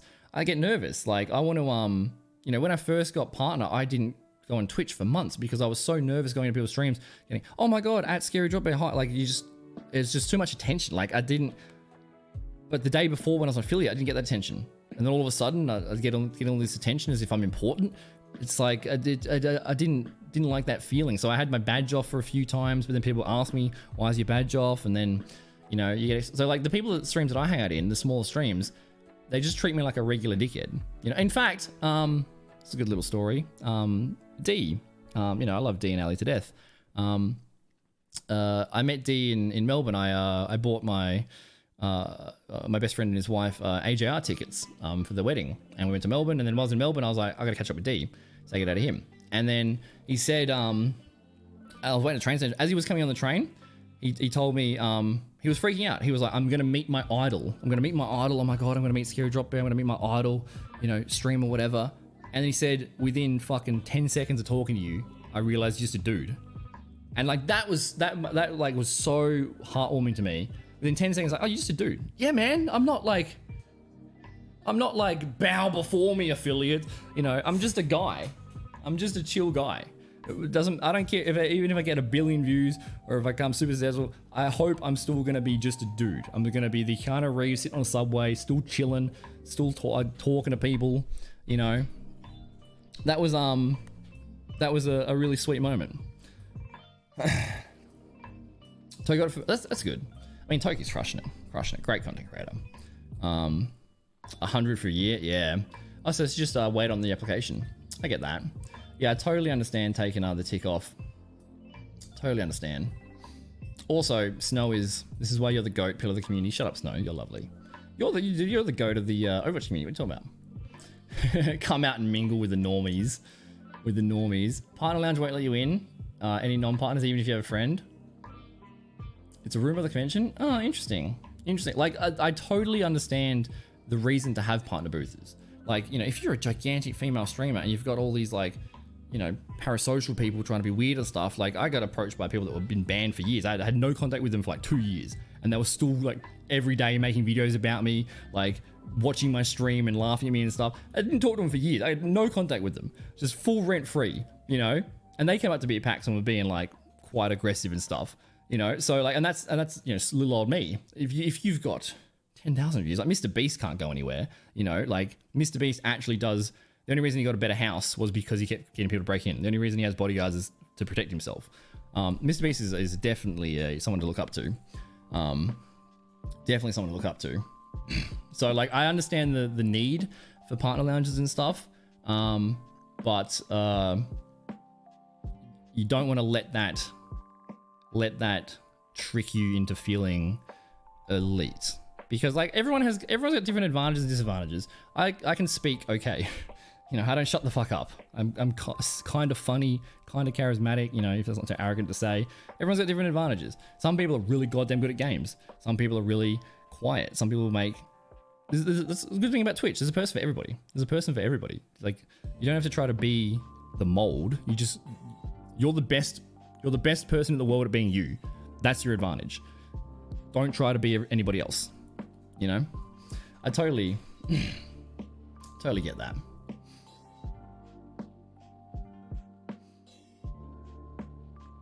And also, I mean, my dad goes, also, Taddy, good to see you. You get this in like regular workplaces as well. Regular workplaces. Who gets promoted? The guy that's sucking the boss's dick. Who gets promoted? Does the person that gets promoted, are they the most competent person? No, they're the squeaky wheel that gets the cheese. Squeaky wheel gets the grease. That's who it is. It's the person that's go, I'm so good, I fix this problem, look how good I am. You know, goes to the pub with the boss, you know, hangs out, plays the game, whatever, gets promoted. Because they're playing the game. They're, you know, it happens in workplaces too. My dad's an example of that. Like, my dad missed out on a bunch of promotions. He's probably the most talented fucking worker in his whole thing. It's just that he does it silently. He's silently competent. He's not doing his job well for validation or for praise from other people. He's doing it well because he likes the job and he's good at it. He's not doing it and then going, oh guys, I solved a problem no one else could solve. But all the other people that are like getting promoted, they're the ones that are like being loud and being like, I'm so good, look how good I am. Oh, I'm so good. Oh, I love you, boss. You're the best, boss. I agree, boss. Like sycophantic. Like, yes, boss, you're the best, boss. I love you, boss. Look at, you know, they're the ones that get promoted, not the ones that are being silently competent. So it happens. It's just life. It's just life. And then like everyone has that point, the decision to make within themselves, where it's you know, are you willing to put on that act and pretend to be a friend to someone you don't like just for personal advancement? You've got that decision to make. Are you like not, you know, being in a position at work or something which is way below your skill level, way below what you deserve based off your work ethic? Are you comfortable not getting what you deserve? And the trade-off is that you stick to your morals. The trade-off is that you don't become that actor. Or are you comfortable being that actor to get those rewards? You know, it's a decision we all have to make, you know? And it's, you know, there's other stuff involved. It's not as black and white as that, of course. The sunken cost fallacy all the way through law school. I can't stop now. That was me in uni, nutty. Like, I got 2 years into uni and I was like, I hate this. But I was over halfway. So what am I going to waste 2 years? I'm going to waste that debt. So I did the whole degree and now I'm in extra debt. So I wasted extra time. You know? Sunken cost fallacy is fucking rough. There's a donor class in Twitch like politics. I mean, it's, you know, it's just different people. Friend used to work at a BMW dealership, and because of the mechanics was Filipino, they would basically do work at cost for friends. Yeah, mates rates. We call it in Australia mates rates. Mates rates, dude. You know, like my old man helps out like all the family. He can fix everything, he can do everything. He never complains, he never asks for anything. Yeah, I can fix that. Just comes around and does it. You know? It's I got raised with like you know, my parents are mental. They fucked me up in a lot of ways, but they tried their best. But I got raised with relatively good morals. Like my parents aren't greedy at all. Neither of them have a single greedy bone in their body. Like growing up, my dad told me all the time, your car, does it go A to B? That's all you need. My dad's still like, okay, they're boomers. So what, they got 3 houses now? He eats microwave nuggets and like tomato sauce. And he bloody, you already hit 4? Oh my God, dude. Dude, that bull bar on the front fucking doing its work today. Be safe, man. What was I gonna say? Something about dad.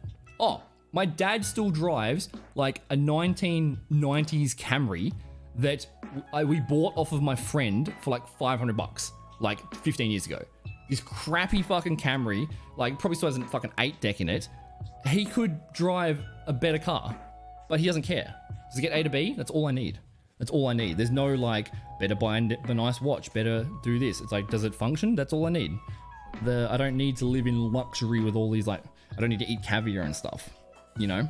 Which is, that was really beaten into me raised, which is, you know, I think there's nothing wrong with, you know, improving your life and getting more comfortable and stuff like that. But, if it works, you know, I still wear the same shirts that I've been wearing for 10 years, the same shoes I've been wearing for 10 years.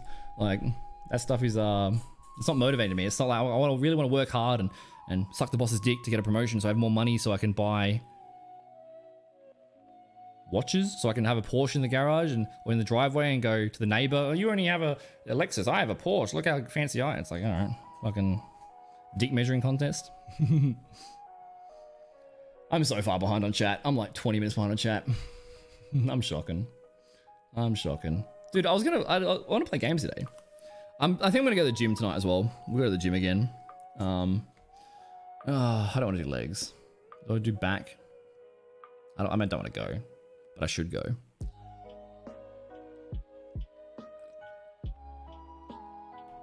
Tried your best. Thanks, Dad. Oh, my parents made tons of mistakes, but like that, you know, parenting isn't like, you don't get like oh, this is annoying me to fuck. Oh, I feel like my ears have grown. Have my ears gotten bigger? Dude, it's so irritating.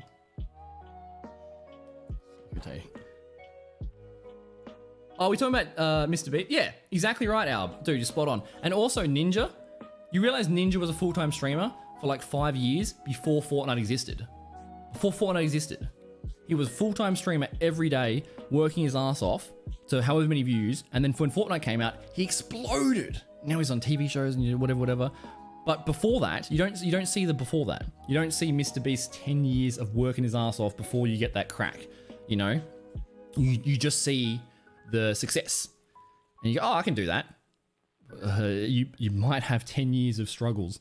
You know, you might be fortunate enough to be that naturally talented, that whatever, the right time, right place. You know, to just go viral day one. You know, which is awesome, but it's not the majority. It's not the majority. The streamer took their side, and I'm like, good man, good. There's a few people in my community that have messaged me privately that have said, hey, I've left X community because of X reason, and like, thank you for not being that type of thing. Yeah, dude, it's like I just feel for the viewers. Like you, what do I always say? Get to sleep, Chaotix. I'm sorry my ranting's kept you here. Thanks for hanging out, brother. Good luck on the good luck on the power, and good luck on the bloody good luck on finals, man. What was I gonna say? Oh, I got so distracted. You know what? That's why. Guys, by the way, if you have any meds and vitamins you are supposed to take, did it work? Or maybe I've scrolled up, that's why. There's your reminder. Thank you for the follow, mate. I appreciate that. I appreciate it, dude. And also, if you need help, there's some resources there. Any meds today? Reminder.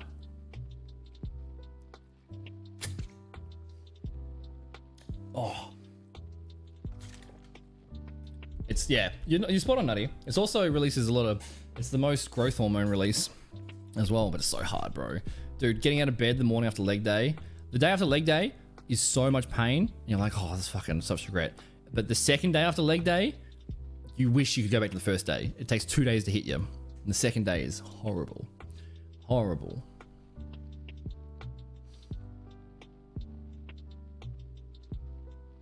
Have a streamer hate on you for asking if you joined their stack because I didn't go to their stream for a few months? Yeah, I mean, I don't think you should hate on viewers. But it's also, it's a little bit like, I kind of understand that from a stream point of view in terms of like, you know, all the time people ask to play. Can I play? Can I play? Can I play? And it's like, you're not able to do that. Like, it's like I try to be friendly with everybody, but not every viewer is going to be like a best friend. You know, it doesn't mean we dislike you or anything, but it's the parasocial thing. You know, like from the viewer perspective, some of you guys have watched me for 4,000 hours. You guys know like every intimate detail of my life.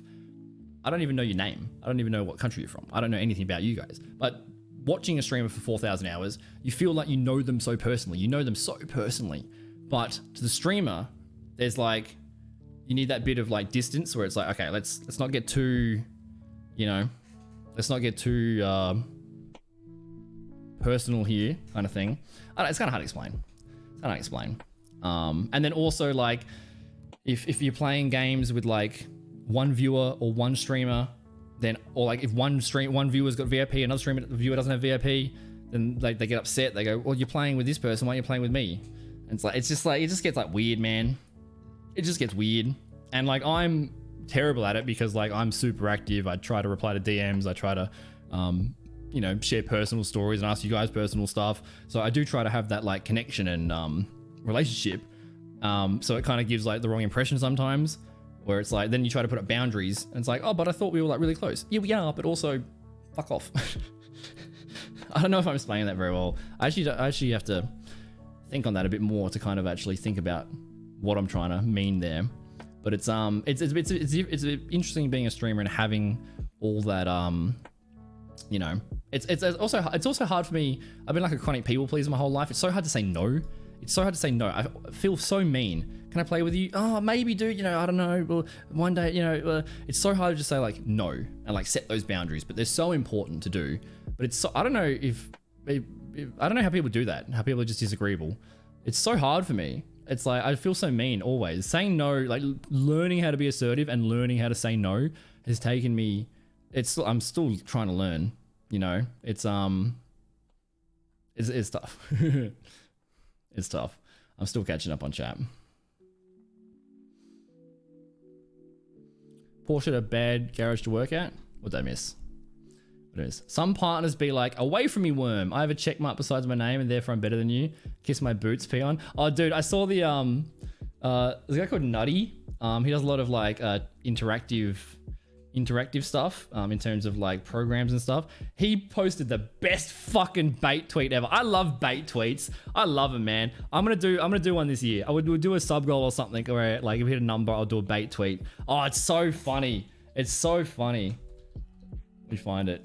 I love this shit. What's his username? Nutty LMAO. Dude, it's such a good bait tweet. Such a good bait tweet. Where is it? It made me laugh so hard. Yeah, this one, dude. Oh, it's such a good bait tweet. It's such a good one. Pro streamer tip. Twitch chat shows you a special badge to some of your viewers. This indicates whether or not they are subbed to your channel, so that you can skip over their message if they don't have one. Viewers should pay up if they want your attention. # road to affiliate. It's the best fucking bait tweet. Oh, it's so good. It's so good. Did he get like, you know, 50k impressions? Were people getting mad? I hope people were like getting mad. Like, I'm sure people fell for it. I love bait tweets, bro. Nah, people weren't falling for it. They weren't falling for it. So fucking good. Yeah, you know, you can see the sub badge, man. That tells you whether or not to read their chat. You know, fuck them. Fuck the plebs, dude.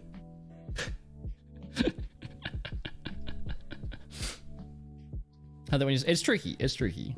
Probably deserve it. It's just like you can't, it's about, you have to put up barriers just because like you can't be accessible to every person. And the more and more your community grows, you got to set those precedents like early. And I've actually told some like smaller streamer friends of mine where I'm like, you've got to shut that down. Like if you've got 19 viewers and someone comes in and they're the 20th viewer and they're giving weird vibes or they're saying like weird trolly stuff, then I've seen streamers like, oh haha, like just laugh it off and move on. And like I've told them like, set that precedent early, like get them the fuck out of the community. Like, because there's that pressure where it's like, oh, but I've only got 19 viewers. Now I've got 25. Like every viewer is so important. It's so hard to get people to come in and say hi. I've got to keep that person. But it's way better to just weed out the shit cunts early than end up having a community of like, you might have a community of 200 14-year-olds or like, I mean, you see, some like high rank players and stuff, and their community is just like hateful and toxic and it's not good. It's not good, but it's hard. It's hard when you're trying so hard to grow, and then you get a viewer, and it's really important to set that limit. And also, this is something that I've been terrified for the last few years of happening. It hasn't happened yet. We haven't got that big yet. But I've like most of my streams of the last 5 years, I've tried my best to read every single chat. That's why DBD was good, because DBD is like literally the easiest game in the entire world that have been made. It's so fucking easy to play. It's so easy. So I could read every single chat because you can loop with 1% of your brain. I could read every single chat, and I get terrified of missing a single bit of chat. But there's a stage you hit. There's a stage you hit. When you're a smaller streamer, you can actually talk to everybody. You can learn their names, learn things about them. Like I have people come through and I remember where they're from. I tried my best to remember things you've shared with me. Oh, how's the family? Is you still working? How's the job? I try my best to remember. But there's a point where, if you get big enough where now if you've got 300 viewers, you've got 500 viewers, you've got 800 viewers. Now you can't read every single chat.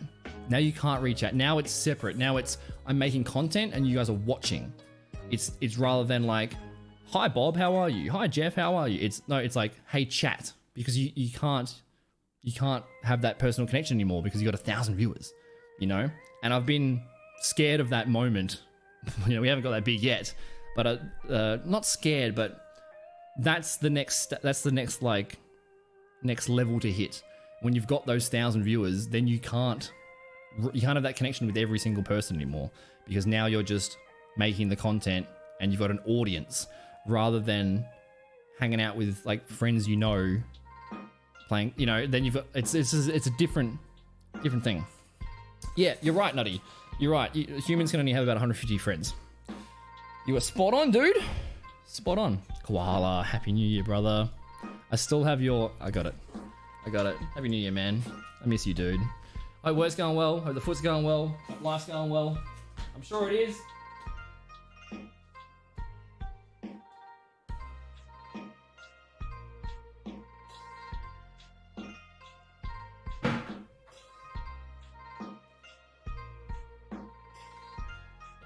Still got it, mate. Stole it from you. Me and Koala had like cute breakfast dates. 2019 packs back in the day.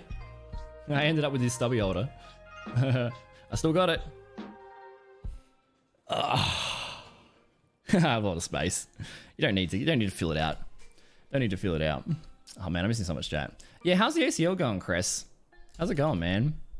Dude, fix your ACL. Let's play tennis. Let's do an IRL stream of us playing tennis. It's probably not fair because I'm not a bad tennis player. I want to do IRL streams. I've thought about putting a camera on the net while playing tennis. I don't know if anybody would care to watch that. I don't know if anybody would care to watch that. But like, I wouldn't mind filming all that sort of stuff. I've been good, man. Ups and downs, last year's ups and downs. Excited for this year though. No, I'm good, man. I'm good. I'm glad you're doing well, bro. I'm glad you're doing well. Oh, so good seeing old friends. Such nostalgia. I'm still scrolling through chat because I still feel bad about missing some stuff.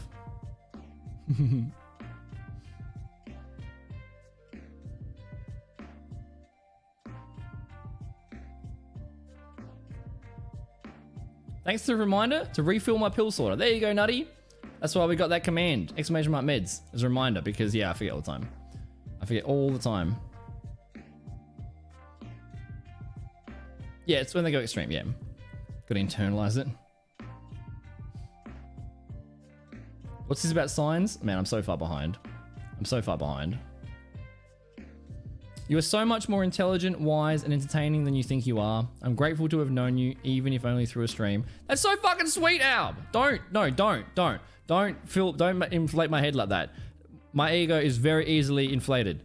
I need to avoid that. You guys need to tell me I'm terrible all the time. Always tell me that. Dude, Marcus Aurelius, Meditations, Marcus Aurelius, the most powerful man in the world, Roman emperor, most powerful man in the world. As he was in his chariot, and they'd have the parades, and they'd, oh, so Caesar, so great, whatever. He'd have a guy behind him whispering in his ear, "You're just a man. You're just a man. You're just a man." That's what you need. That's what you need. He had a personal person, and their only job was to just whisper in his ear, "You're just a man." While going through the crowds, everyone's celebrating, all the parades, all the fanfare. Oh, Caesar, mighty king, whatever, whatever. He had someone to just sit there and go, "You're just a man. You're just a man." Also, thank you for the compliment. That's very sweet. I appreciate it. I don't know. I don't know. Is this a neurodivergent thing? I don't know. How do you guys manage it? How do you guys manage arrogance? Or like, how do you guys manage your own self-perception? Like, how do you know if you're thinking about yourself correctly? You know, how proud should I feel about myself, about the achievements I have? How upset about myself should I feel about the failures we've had? What's the appropriate level? Because I'm so terrified of going like one step too high and acting like an entitled, arrogant cunt. But also, I'm trying my best to stop like negative self-talk and stop self-deprecation and stop putting myself down. I need to find that, like, I don't know how to find that accurate middle ground of I'm accurately proud of the success, accurately without being arrogant or being an arsehole, but also I'm not deprecating. But how do you find that? I don't know. That's stressing me out all the time. Stressing me out all the time. I'm so worried about sounding like a cunt. I'm so worried about it, dude. But then, like, some of the things that we've done on stream are like actually impressive. Like, we're involved in over 20 grand of charity last year. That's really cool. But I wasn't involved in that so I could brag to people and go, "Look how good I am. I did charity work. Oh, look how good I'm so important." I'm like, you know, compliment me. I did it because it's a good thing to do, not to brag about it. But then also, I haven't written down. I don't actually have on my profile and stuff the stuff we've done, because I've seen people do that sort of stuff just for the attention or just for the compliments. I didn't do that for that stuff, and I'm worried that if I be proud of it and talk about it, then people are going to assume I only did it for a selfish reason. I don't know. All these brain chemicals, man. All right, I'm catching up. I'm catching up on chat. We're either going to end the stream in the next half an hour or we're going to play games till dawn.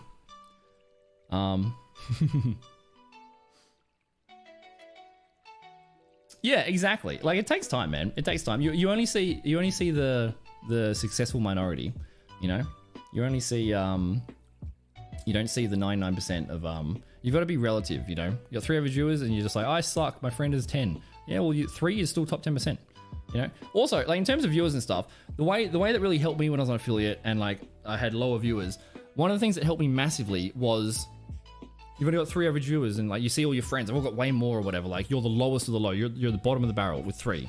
But you realize, imagine if you're playing games. Imagine you're playing LOL, you're playing Overwatch, you're sitting there playing games. How hard would it be to get 3 of your real life friends to come around and sit behind you and watch you for 5 hours? I'm going to play 5 hours of WoW and I'm going to get 3 friends to come around and sit behind me and watch me for 5 hours and be entertained. That's so difficult.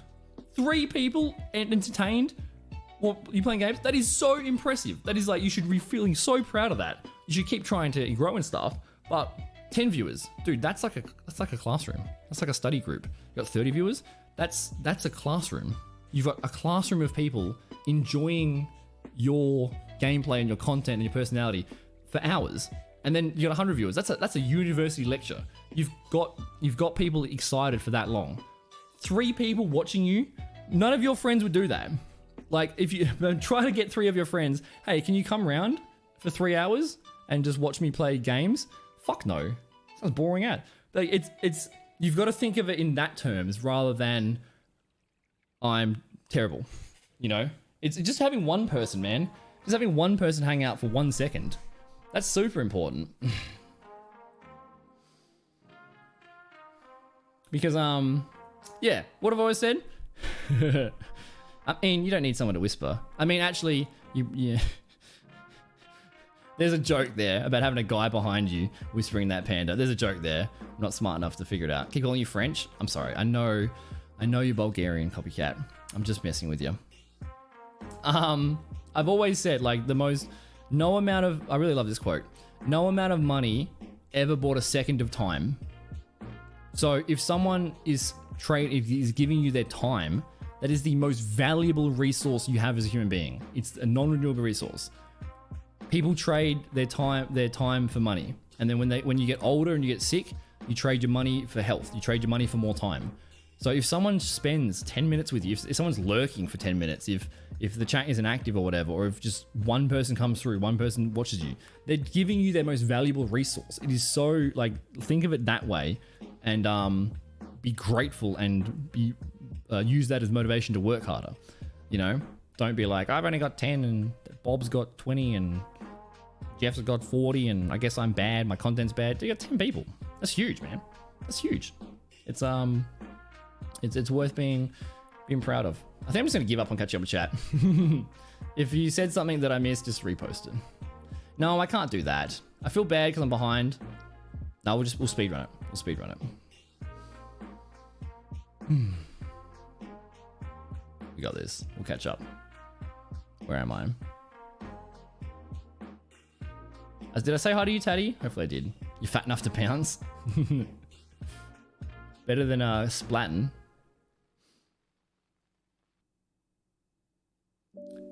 What, Taddy? Where did that come from? You heard someone say farms aren't important because they get their food from the local supermarket. Jesus Christ. Jesus Christ. You can see the brain cell tinking around in there, can't you? Oh my God. Yeah, I think that's where I heard that stat, Nutty, about the trucking delay. Because I think someone, I saw somewhere, Reddit or something, and like if they did that in New York, it'd take 3 days for society collapse. The chat moves so fast you can't read it. Yeah, I mean that's the goal, right? Like you want to grow and like have a bigger chat and stuff. It's just like the negative of that. You know, I mean, it's such a fucking first world problem complaint, you know. And I'm not at that stage of growth yet. But the chat is gonna, if you get 1,000 viewers or whatever, you're gonna have that chat going so fast that you can't talk to everybody. Then it becomes much. I feel like that's more isolating.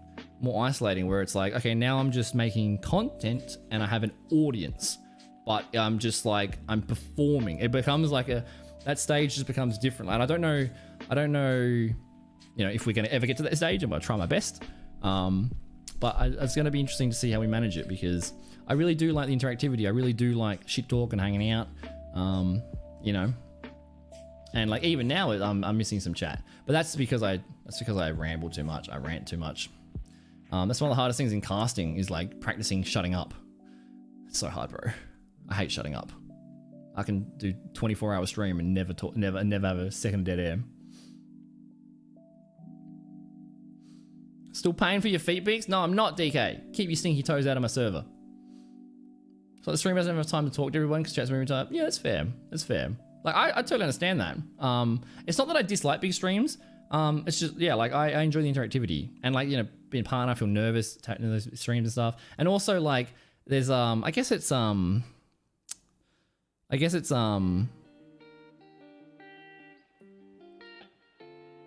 shame.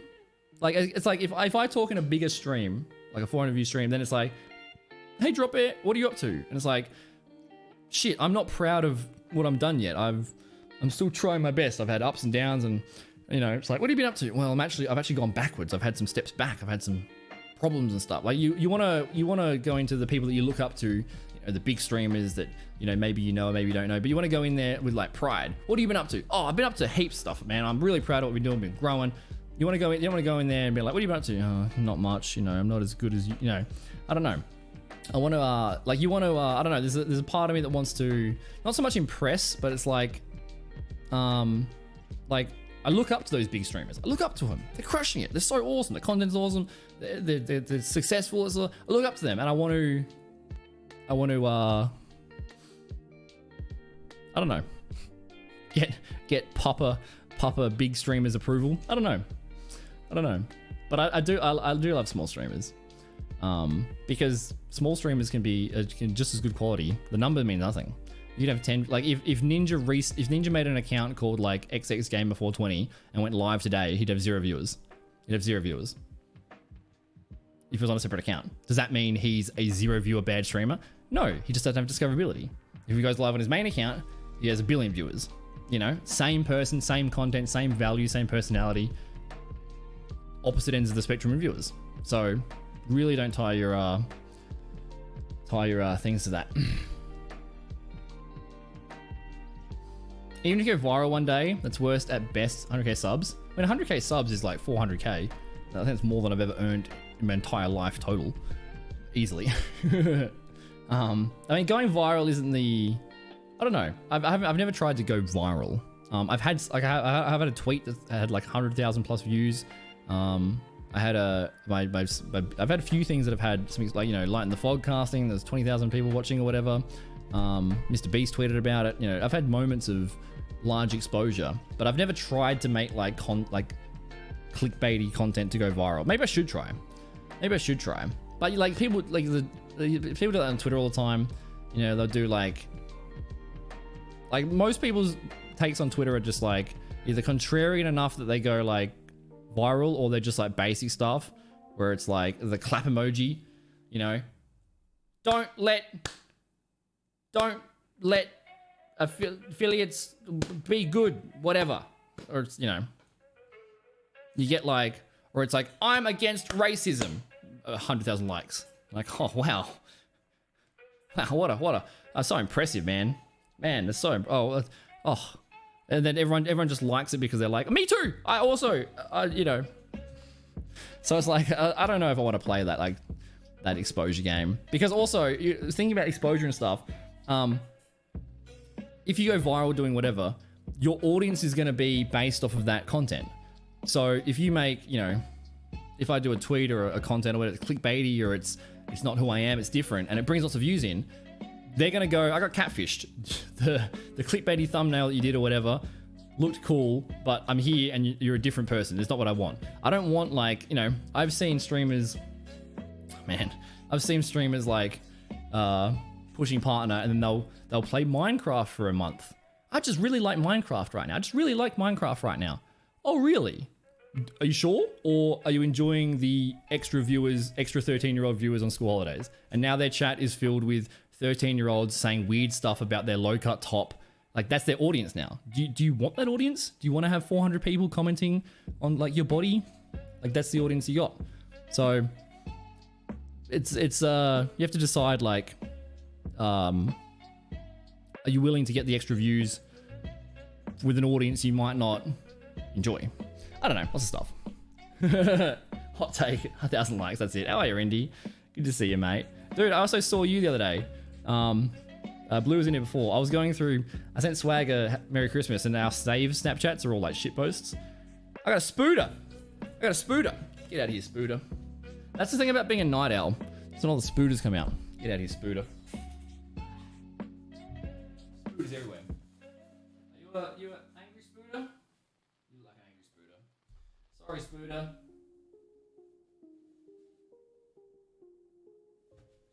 Ah! Did I get it? Okay, I got it. Dude, there's that moment where you're like, you squish it with the paper and you're like, did I get it?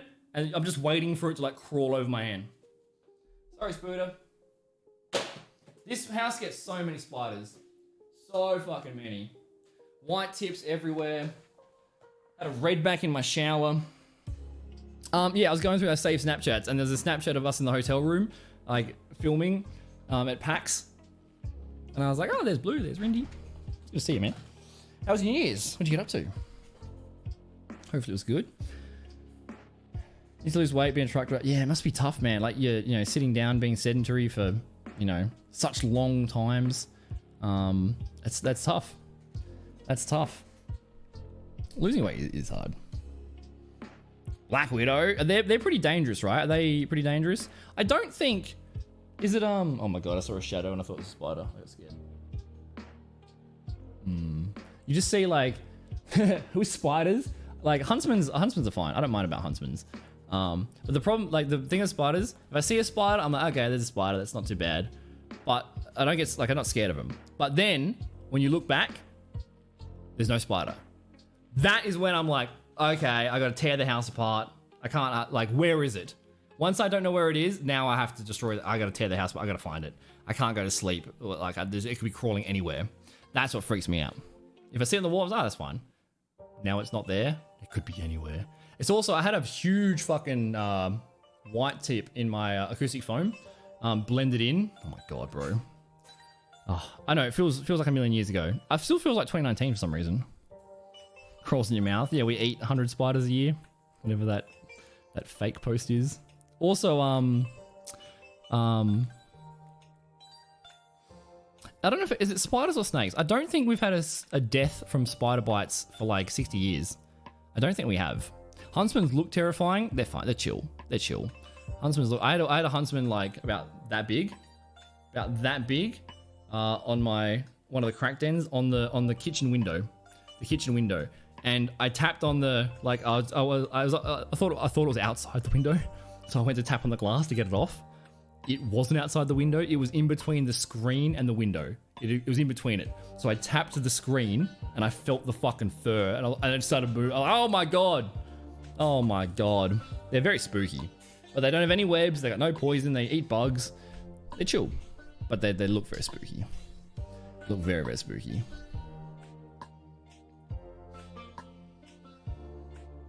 Takes a week to get. Rough, dude.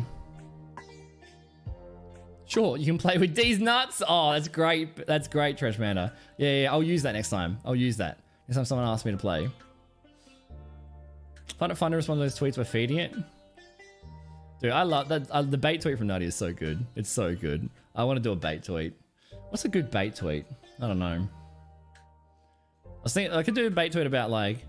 Pro tip, guys, do you know there's an option to do a sub-only stream? This way, no one that's a freeloader can watch your stream, which is good because those filthy people that don't pay shouldn't be allowed to watch.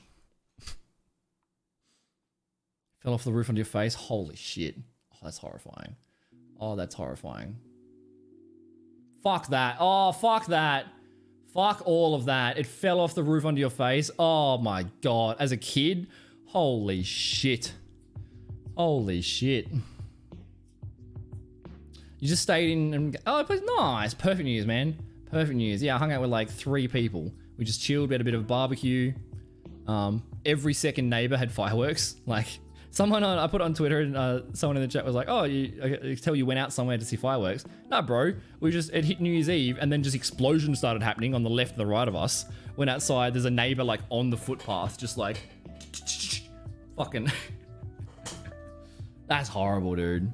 That's horrible. One of the houses that I lived in, when I had the door next to me, like every house I've lived in has been like, obviously it's been shit cracked ends, but the windows haven't shut properly. So anytime I opened the window once and then spiders came in. And I was about to go to bed. It was 5 a.m. I was about to go to bed. I was like butt naked, ready to jump into bed. And as I was walking to the bed, I saw this thing on the wall. It was like a 50-cent piece.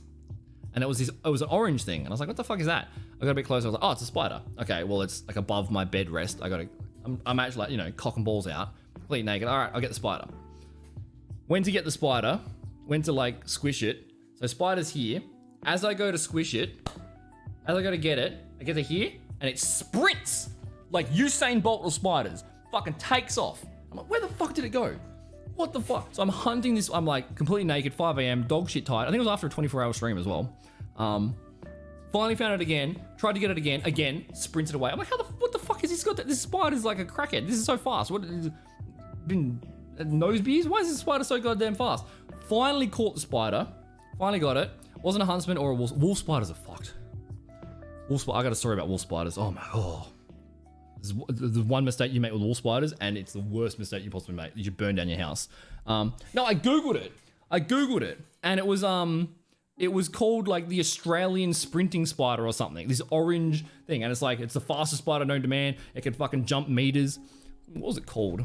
Some bullshit spider. Australian jumping spider. I won't show it on stream without warning. To be, yeah, Australian jumping spider. Australian jumping spider. Holy shit. Bright orange as well. So fucking fast. Let's get some information. So wolf spiders. Oh my god. So wolf spiders. Oh my god. Light mode. Wolf spiders, the female wolf spiders carry the babies on their back. So if you ever see a wolf spiders are so fucking fast. They are so fucking fast. And they also jump and shit as well. But they carry the babies on the back. So if you look at a wolf spider, you'll see like hundreds of baby spiders on its back. Hundreds of them, like on its little back. Now, I didn't know this as a kid. I didn't know this. So like I grabbed the fly spray, wolf spider. I sprayed it to kill the spider. Do you know what happens? Do you know what happens if you spray a wolf spider?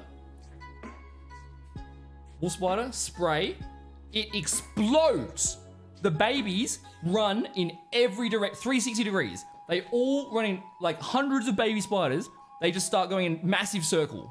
Massive circle. They just all disperse. And now you've got 100 baby spiders under every bit of furniture in your fucking house. Oh my god. So wolf spiders, you gotta fucking squish. They're fast, they're jumpy, they're fucking hard. You gotta give them a squish. You cannot spray them. You spray them, they just go. Oh, fucking horrible. Oh my, like what do? You just move house. Oh my god. Oh, you stepped on it? Ah, yeah, bro. Shadow clone jutsu. I haven't seen Naruto. I got the One Piece behind me. Oh god, yeah. Fuck wolf spiders, bro. Fuck wolf spiders.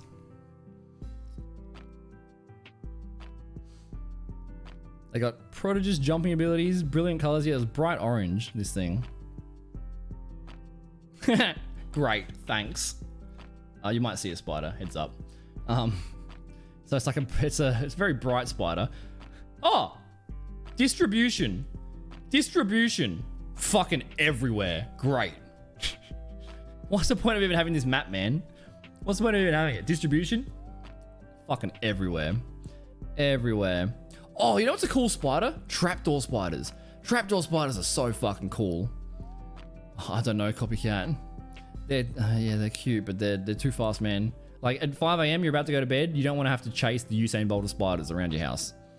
All right. We won't do more spider stuff. Trapdoor spiders. Trapdoor spiders are fucking awesome. Awesome. Get out here, Indy. Get some sleep, man. Thanks for swinging by, dude. It was good to see you. It's good to see you, man. Trapdoor spiders. So they literally make a trapdoor. You can see them like in Australia in your backyard if you are a boomer and you've got a backyard, like some sort of millionaire. But they literally, it's just a hole in the ground. It's a perfect circle. I should get under my hips, but it's a perfect circle, like a perfect cone. And there's a door on it. There's a little door, like a little wood door. So you can tap it with a stick, and then you see the legs come out. They're so cool. Yeah, it just like you just see like the legs come out. They're so cool. I kind of want to show it. I'm cool. I don't want to show too many spiders on the stream because I know some people don't like spiders, and I don't want all my viewers to run away. Trapdoor spiders, but it's so cool. Oh yeah, it's actually it's scary though. Yeah, it's kind of spooky. Oh, it's actually nightmare fuel. Yeah, like it's a hole and you just have all the legs like coming out. Okay, it's kind of nightmare fuel. But the African trapdoor spider is what it's called. Australian. Their houses are so cool. Also, orb weavers. What's an antlion? I haven't heard of that. Orb weavers are fucking sick. That house that I lived in with all the other things, the huntsmans. Orb weavers. Also, we have spiders in Australia that eat snakes. We have spiders that eat birds. They catch birds and snakes. Fucking hell, man. What a country. Orb weavers make these beautiful webs. Like, my dad walked into one at my grandma's house the other day. Like they make meter long Earwigs are fucking horrible. I get them here too, like an inch and a half long. I got one the other day, an inch and a half long. It was crawling from this room under my bedroom door. I'm like, what the fuck? Where did this come from? They just come through like every gap. Oh, now I'm freaking out. Oh, dude, I felt something brush a hair on my leg. Oh, I'm freaking myself out. Now, all weavers, they make these beautiful webs, like meter, 2 meter span, and they're big. They're massive spiders. They're beautiful. But it's hard to see it's hard to see the like. In fact, does anybody else do this? Does anybody else do this in Australia? Whenever I walk between two things, I do this. Always. If I'm walking between two trees, I always do this. Always. I don't know if anybody else does this. I may have just like learnt it as a kid. But no matter what, if I'm walking through any sort of gap, I'm always doing this in front of me. Because there's always a fuck. Like you walk through and you're like, oh fuck, there's a spider web somewhere. God damn it. Like it's just shit everywhere. But at my grandma's house, she lives like in the outback. Between two of the bushes, I could see. I was like, oh, that's a beautiful web. And my dad walked face first into it. And it's like, boo, like it, you know, it goes like, boo. And then he backed off like, oh. And the web was fine. Super cool. Super cool. They never come in your house because the floors are notorious for not, yeah, they can't dig into the ground, yeah. I've never seen a trapdoor spider inside. Never seen an orb weaver inside. I get lots of white tips here. White tips are pretty poison, like they will fuck you up. White tips and redbacks will fuck you up. Like the white tips eat other spiders. That's how chat of spiders they are. So they'll make webs in the corners of like, you know, door frames and stuff, because like you get a lot of black house spiders, which I think they're just like literally the most boring generic spider ever, just a black spider. And the white tails. I call them white tips. I think they're white tails. Yeah, I always get it confused. White tails. They're very common in Sydney and the eastern states. We get them in SA as well, because they'll eat other spiders. They don't make webs, so they just sit there. Do they make webs? I don't know what I'm talking about. But they eat other spiders. So if you've got regular spiders, then you attract the really dangerous ones, and those ones will eat other spiders. So you gotta get rid of them. They burn your skin or something. Yeah, they got like necrosis or something. White tails and redbacks are the bad ones. I don't think anyone in Australia's died of a spider bite in years, or a snake bite. I don't think anyone's died in like 30 years. But they will make you sick. If you're a kid, like if you're an adult, it's not too bad. Oh, I've seen this guy. This okay. Let me just see if this is nightmare fuel before I show it on the stream. It probably is nightmare fuel.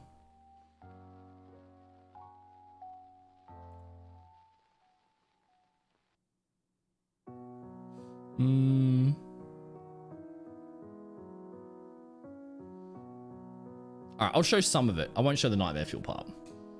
I won't show all of it. But this is what they're like. This is what the trapdoors look like. They're so cool. They're so cool. They're a perfect circle. Perfect circle with a little lid on it. Little lid. And they just like wait for like something to land there, or an ant or something, and they just crawl out. Perfect circle. It's super cool. Super cool. What about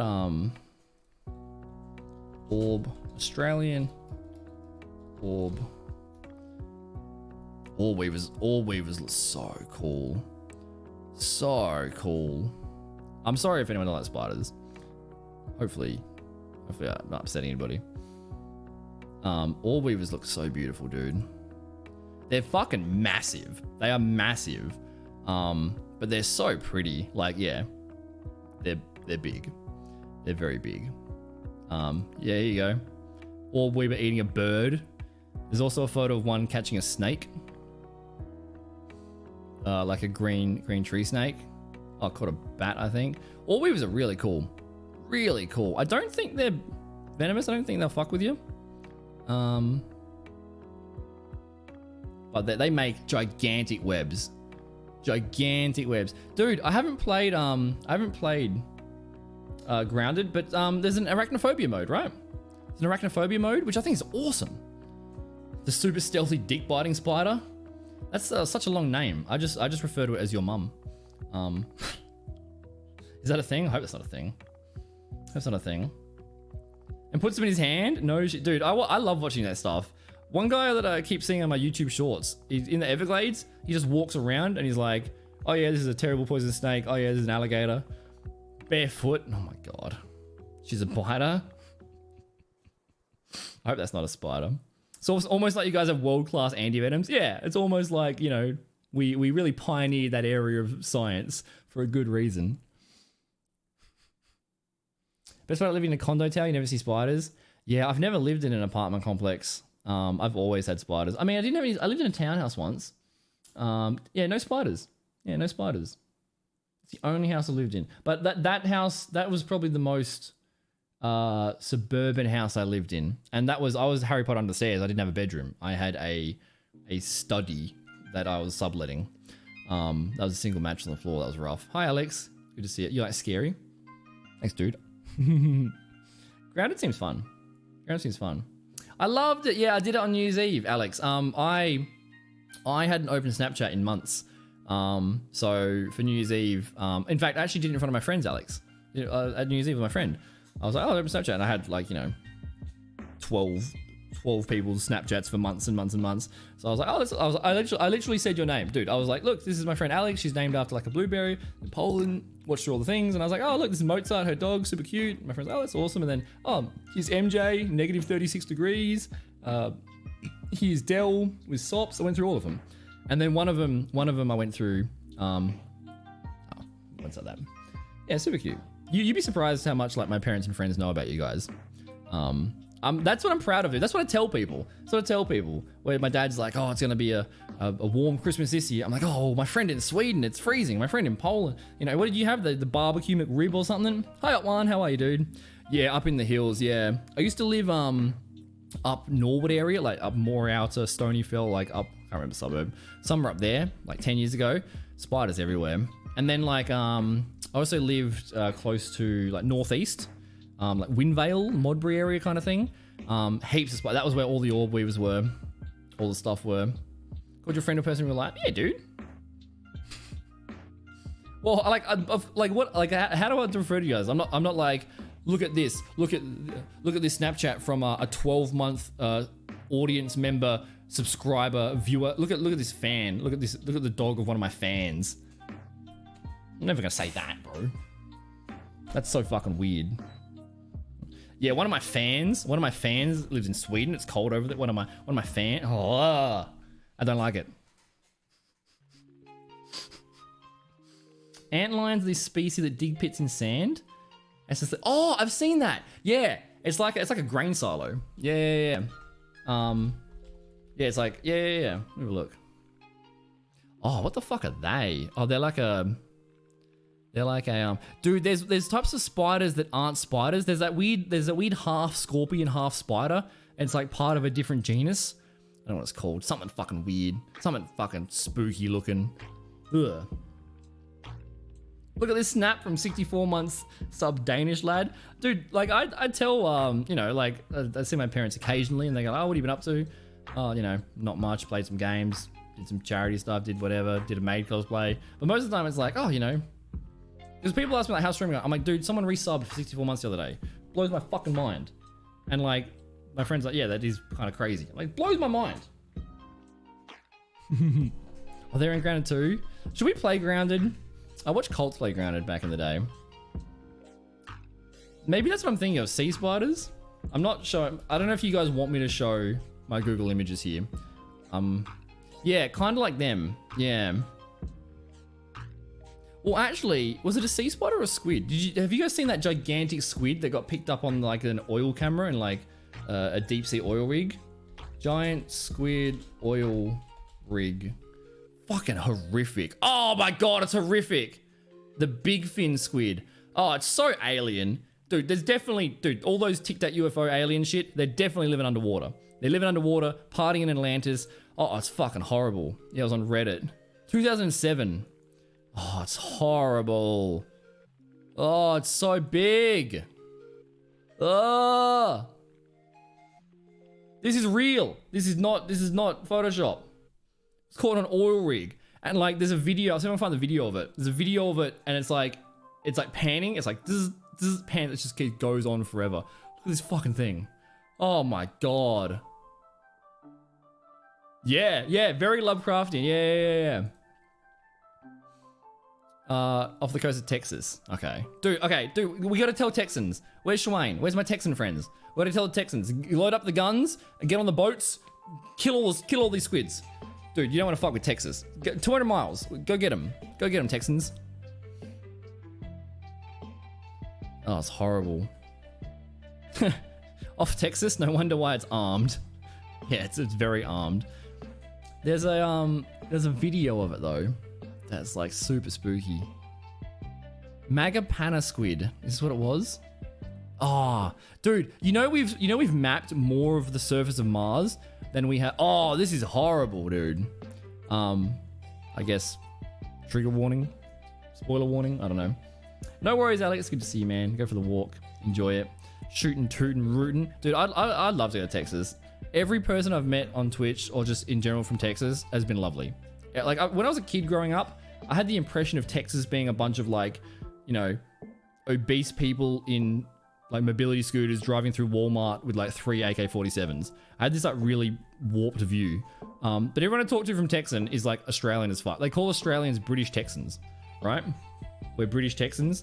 Seems like they love bevies and barbecues. I'm all about that.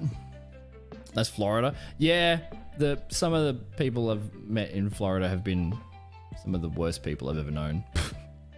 But, you know, sample size very low. I'm sure there's lovely people. Florida man stuff is amazing. Like, there was one Florida man story where it was he was at Burger King and he didn't get his order fast enough, so he threw an alligator through the drive-through window and ran off. Oh, that's amazing.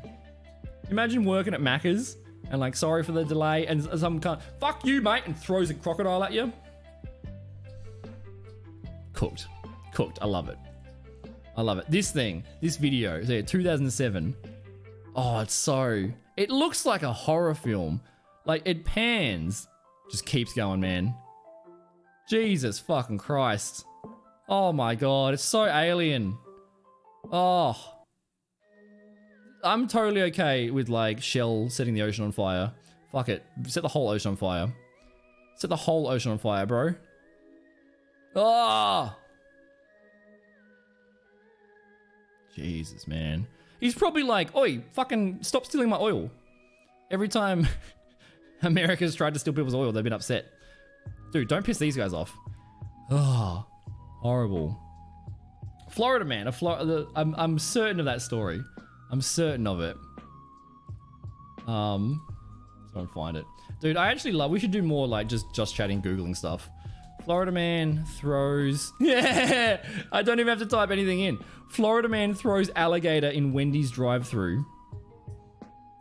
There's a video. Oh, there's a video.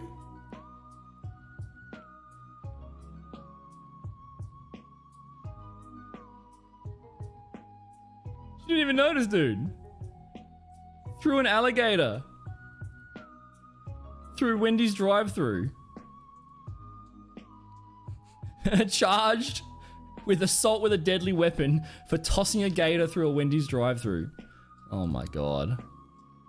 Oh my God, bro. Is there a video? Facing assault charges after authorities say he threw an alligator through an open Wendy's drive-thru window. You heard right. It happened in October, but the suspect was only recently taken into custody. So this is a Wendy's. Officials say 23-year-old Joshua James pulled up to the drive-thru for his order, and the server handed over a drink. While the back was turned of the server, James reached into the back of his truck and tossed the 3.5-foot gator through the window. James faces charges of aggravated assault and unlawful possession and transportation. Come on, show me the video, not the news story. His parents say the incident was a harmless prank that was James. Harmless prank, bro. Dude, I'm a prank master. I've done so many pranks in my life. I've done so much riffraff. The last thing I would do is throw a fucking crocodile. Where's the video? Oh, you shitty thing. Show me the actual video. The actual video.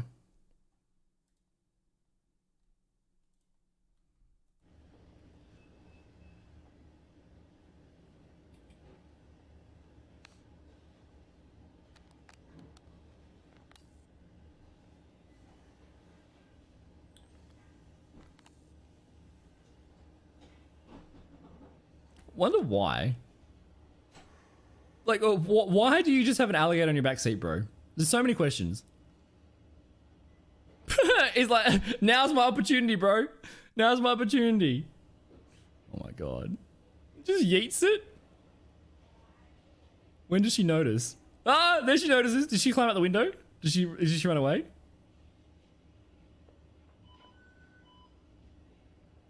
Did she notice?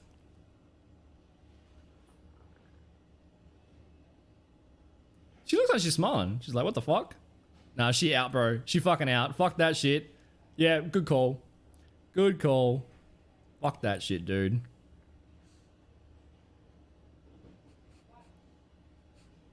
Fucking alligator, bro. Insane. Insane, dude. What are they doing? I actually was like literally talking to my friend at New Year's Eve about Florida man stuff. And he said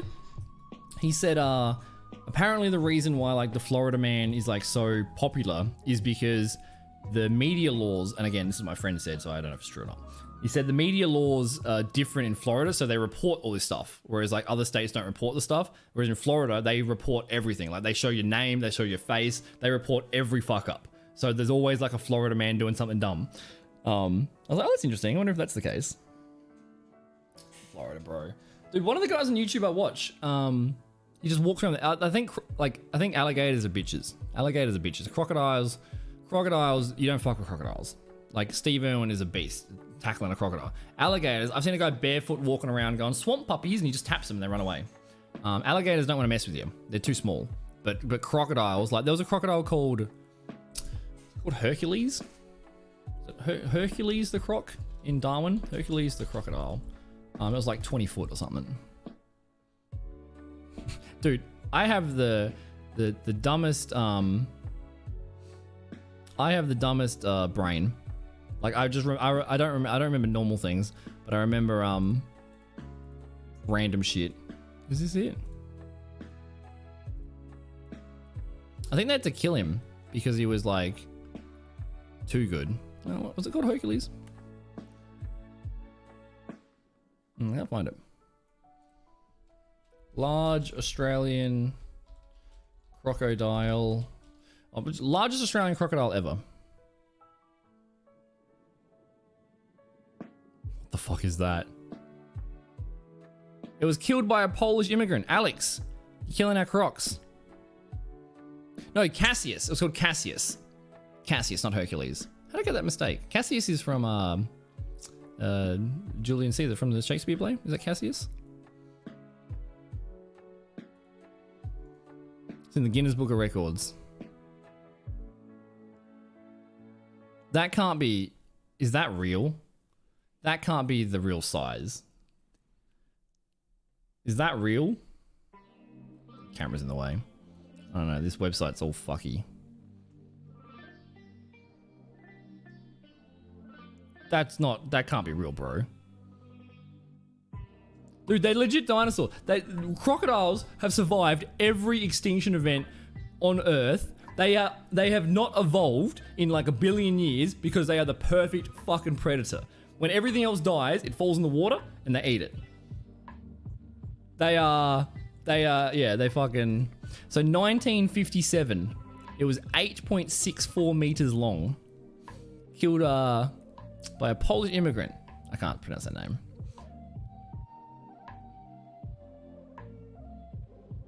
Two ton. I don't know if that's not the one. Was it Cassius? This one? 17 feet. Feeding Cassius. Dude, I don't want to read your shitty... This is from... This website is the economictimes.india times. I don't want to read Economic India Times. Just show me the news. Show me the thing. I go on the Guinness Book of Record one. Where's the photo? There's a photo of like 10 people lined up. Is it this one? Okay, it might be one of these ones. There's a photo of like a bunch of people lined up. Second biggest croc caught. Oh, this is not the second biggest. Look at this dude. That's fuck. Ugh, news.com. Disgusting. Probably get hit with 1 million ads and Murdoch propaganda. Horrible. How'd you have to pay for it? Look at that thing, dude.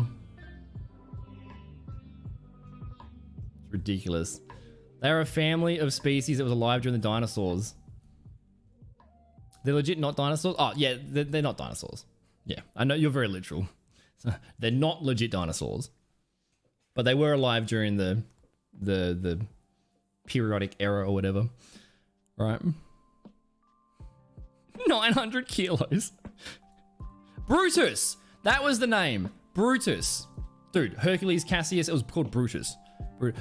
I think that's where I got the name Brucey from. I reckon a vague memory in my head had heard the story of Brutus, and I think that's probably why I called it Brucey. I reckon that's what my brain made the connection. I reckon. Wow! Oh my god. So Cassius, which was what was Cassius? It was Cassius. This was Krista Croc. Is this Cassius?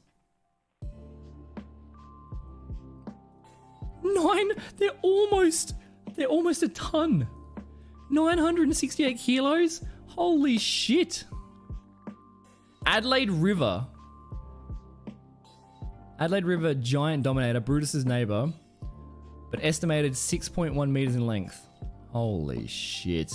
900 kilos, dude. Dude, Steve Irwin would literally wrestle these cunts. Oh my, I miss that motherfucker so much. God damn. Long? Wait, what?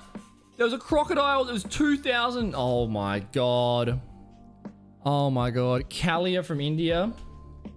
Kalia, India, croc. Holy shit. Holy shit. Holy shit. Oh no. No, no, no, no, no. That is too big. That is too big. Too big.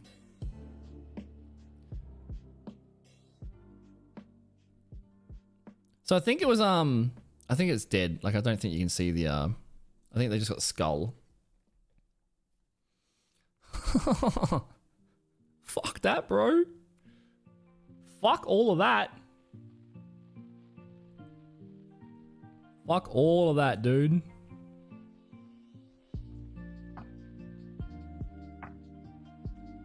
Oh my god. A 2,000 kilo. Also, my automated bot post, you guys have got 7 minutes. Exactly 7 minutes left of 25% off subs. 7 minutes left of the hype train.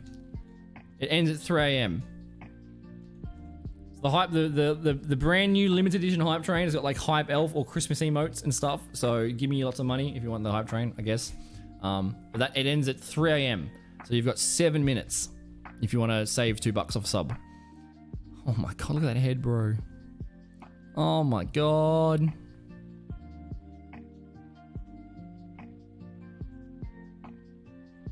Yes. World's biggest crocodiles. Ah! My eyes. I apologize. This is called Hebe Dragons.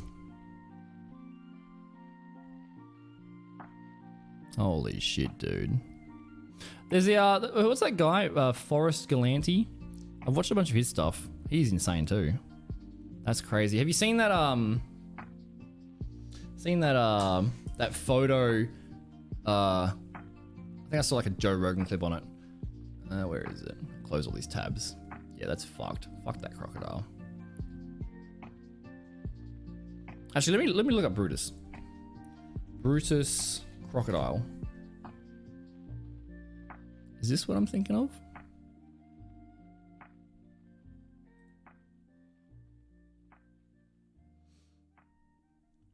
Oh, there's like I have a specific picture in my head of like, yeah, this one. Okay, this is the picture. This isn't Brutus. This is a different picture, but this is the picture that I had in my head.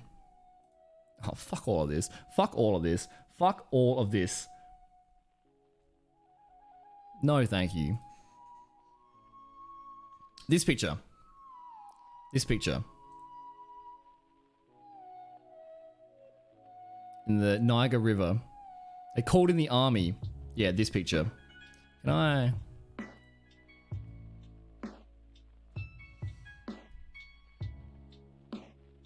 It's not fake, bro. Yeah, this classic boat. This was the one I was thinking of.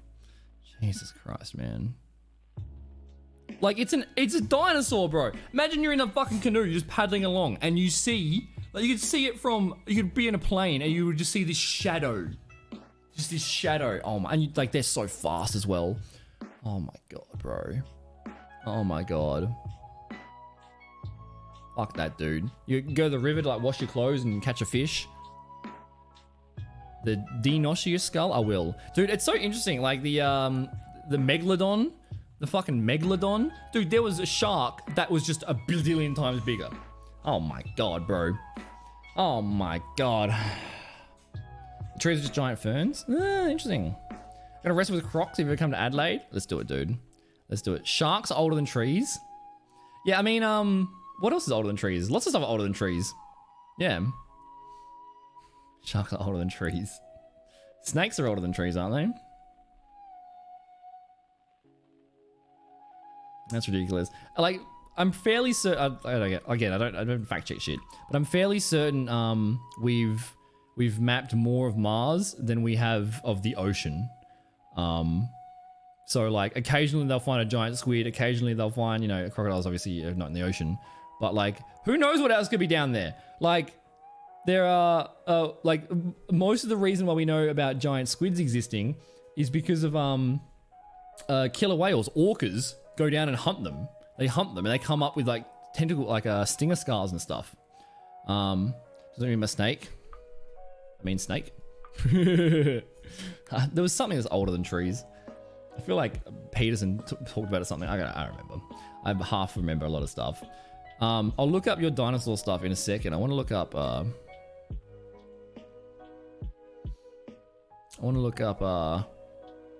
Oh yeah, this was in where was this? Oh, Burundi.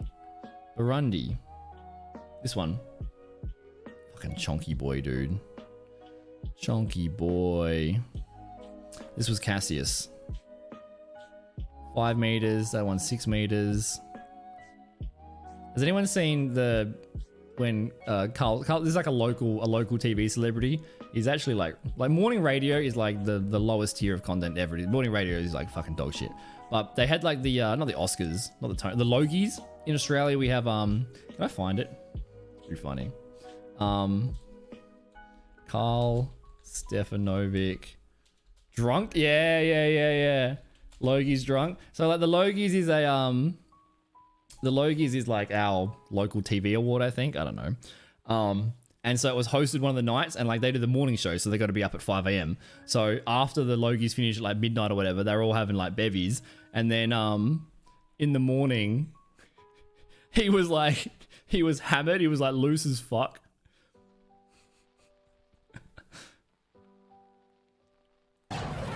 Which one was it? Good evening. Many of us have. Any sign of her down in Melbourne? He's also the 51st.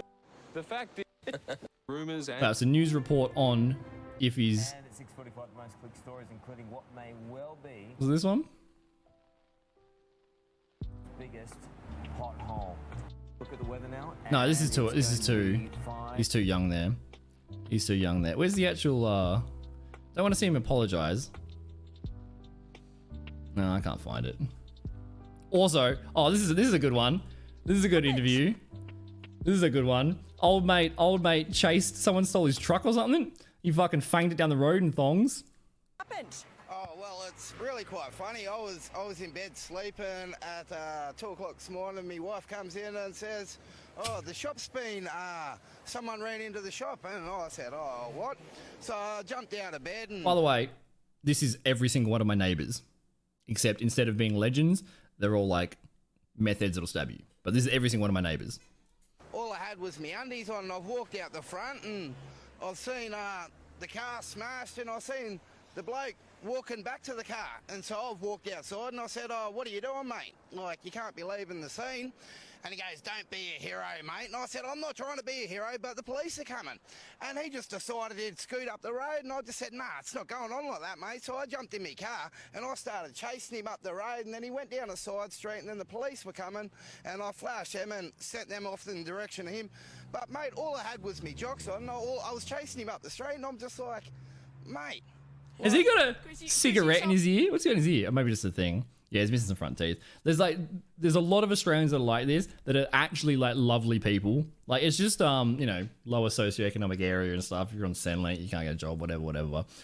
Generally, most of them are lovely. Like one of my neighbors in the Crackdowns was actually super nice. Most of them are generally lovely. They're just like, you know, not in the best situations. Told me that this is your mate's shop, and you didn't want him to get away. Yeah, no, well, me mate's mum This is live as well. had this shop for like 40 odd years, and look at it. Fuck, It's a mate. mess, isn't it? Beyond a mess. Like words can't explain how it is, mate. Like, Now, Daniel, you managed to put some pants on in the. So whenever anyone says that I'm like, I've been told multiple times that I'm like filthy Australian, that I sound very Australian. I'm not Australian. I mean, I am Australian, but like this is peak Australian. This is. yeah, mate. It's good to hear. Do you feel like a hero? What's up, Not Val? really. It's just something you got to do for the community, mate. It's like you look after your mates, and your mates will Hey, always. what a look good after you. person. There you go. Good attitude. There you Good go, on you, guys. mate. Daniel, quite the Australian hero here this morning. As for the owners of the fish and chip shop, well, they are insured, but there is a big mess to clean up this morning. Whenever they there's so many funny interviews. Like whenever the news tries to interview an Australian, like a witness, like because we just take the piss. We just take the fucking piss at every opportunity. So we always like trolling the news. How are you, Val? Good to see you. What is this? Look at it. What was this? What's this? Like to live next door to Daniel. Yeah, good on you, Daniel. Yeah, thanks a lot. Jess, what Daniel needs to realise, Daniel, if you can hear me, you know all good superheroes wear their jocks on the outside, so it kind of fits the brief, pardon the pun. Yeah, but I had nothing on, bar me jock. Yeah, Lisa. Well, you missed that bit of I've you. met so many people like this. Oh, with a dog? Oh, the fucking the loose guy. It's like rah, rah. Oh yeah. Oh dude, I'm totally down to find that. Do you guys want me to Google your dinosaurs and stuff? I'm totally okay. Yeah, that's what I'm thinking. The dog guy, Australian interview dog. It's the first result. It's the first result. Yeah, this guy. Or also, Registered? what was the other guy? Bob Catter, the New Zealand guy. No, not New Zealand. Darwin.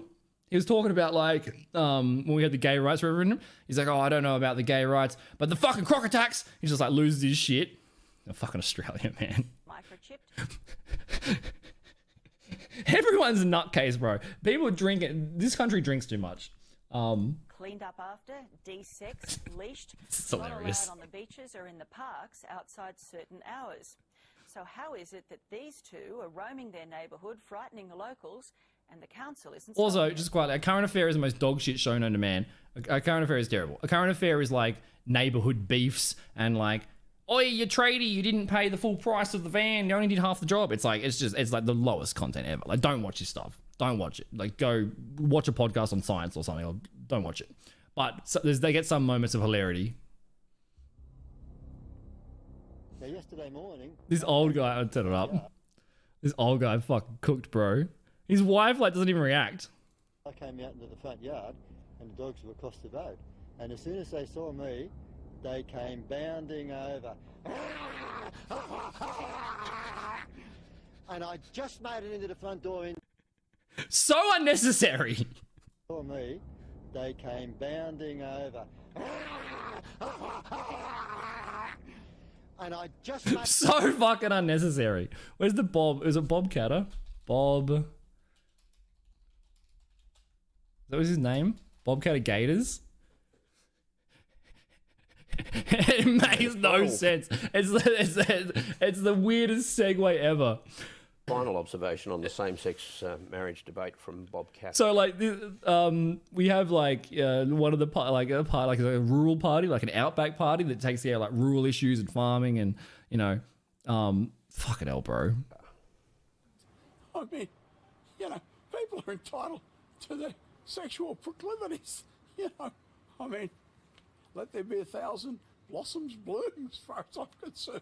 But I ain't spending any time on it because in the meantime, every 3 months, a person is torn to pieces by a crocodile in North Queensland. So we should put the whole country on hold until we sort out that particular problem. But I ain't spending it. Let there be 1,000 blossoms bloom as far as I'm concerned. You know, but I ain't spending any time on it because in the meantime, every 3 months, a person is torn to pieces by a Sticking to the issues, man. You know, the marriage equality vote, very important. But mate, every 3 months, a croc attack, Northern Queensland, ain't spending it. Why are crocodiles on your brain? The interviewer would have asked, like, what's your opinion on gay marriage? And he actually had a good opinion, good on him. But I ain't spending any time on it because there's croc attacks. What are you talking about? What was the other one I was going to show? Oh, there's just so many. Oh, the one where they, have you seen the one where, Australian interview,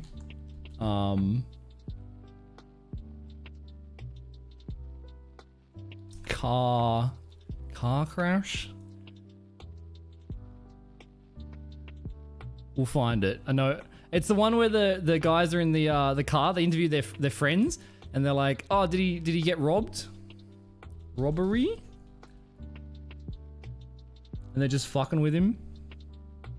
Yeah, this one. Oh, dude, the fucking lads. Oh my god, fuck. This one, dude. They're just and like the friends like pulling. He's just fucking with him. Thief who tried to steal his four-wheel drive and trailer full of tools from outside his Preston home. The offender's under police guard in hospital with leg injuries, and the victims found himself being questioned by police. I can understand his reasons and his motives, but it's a highly risky decision and activity to try and go out into the darkness and confront unknown people. Yeah, it's quite a night the tradie had, it's got to be said, but while he helped Also, police with their the project is dog shit content. Fuck the project. inquiries today, Watch Friendly Geordies.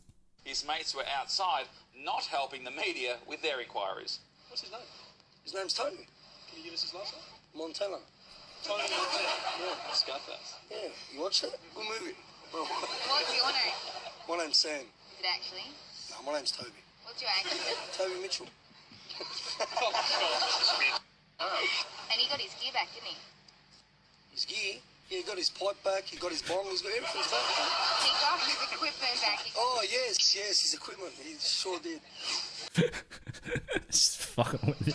Like his friend the whole time is just fucking with him. Gear is slang for like meth, I guess. Ice, I don't know. Got his gear back. Yeah, mate, got his pipe, got his There's It's quite a night. Oh my god, there's one Australian COVID airport interview. They ask a guy, they're like, what are you gonna do with your 2 weeks in quarantine? Oh my god. Oh my god. Where is it? Which one is it? Australia airport interview? Oh, this one might be hard to find. We showed the barley video the other day. Oh, it's slang for steroids. Ah, is it? Yeah, slang for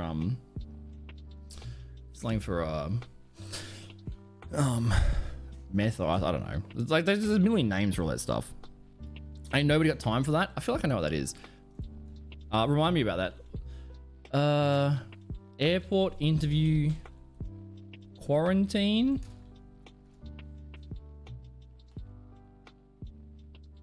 They're like, what are you gonna do with your 2 weeks? And he's like, he gives a very Australian answer. Australian airport interview.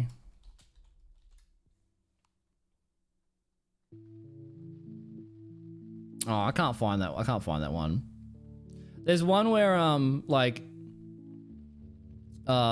someone landed or something.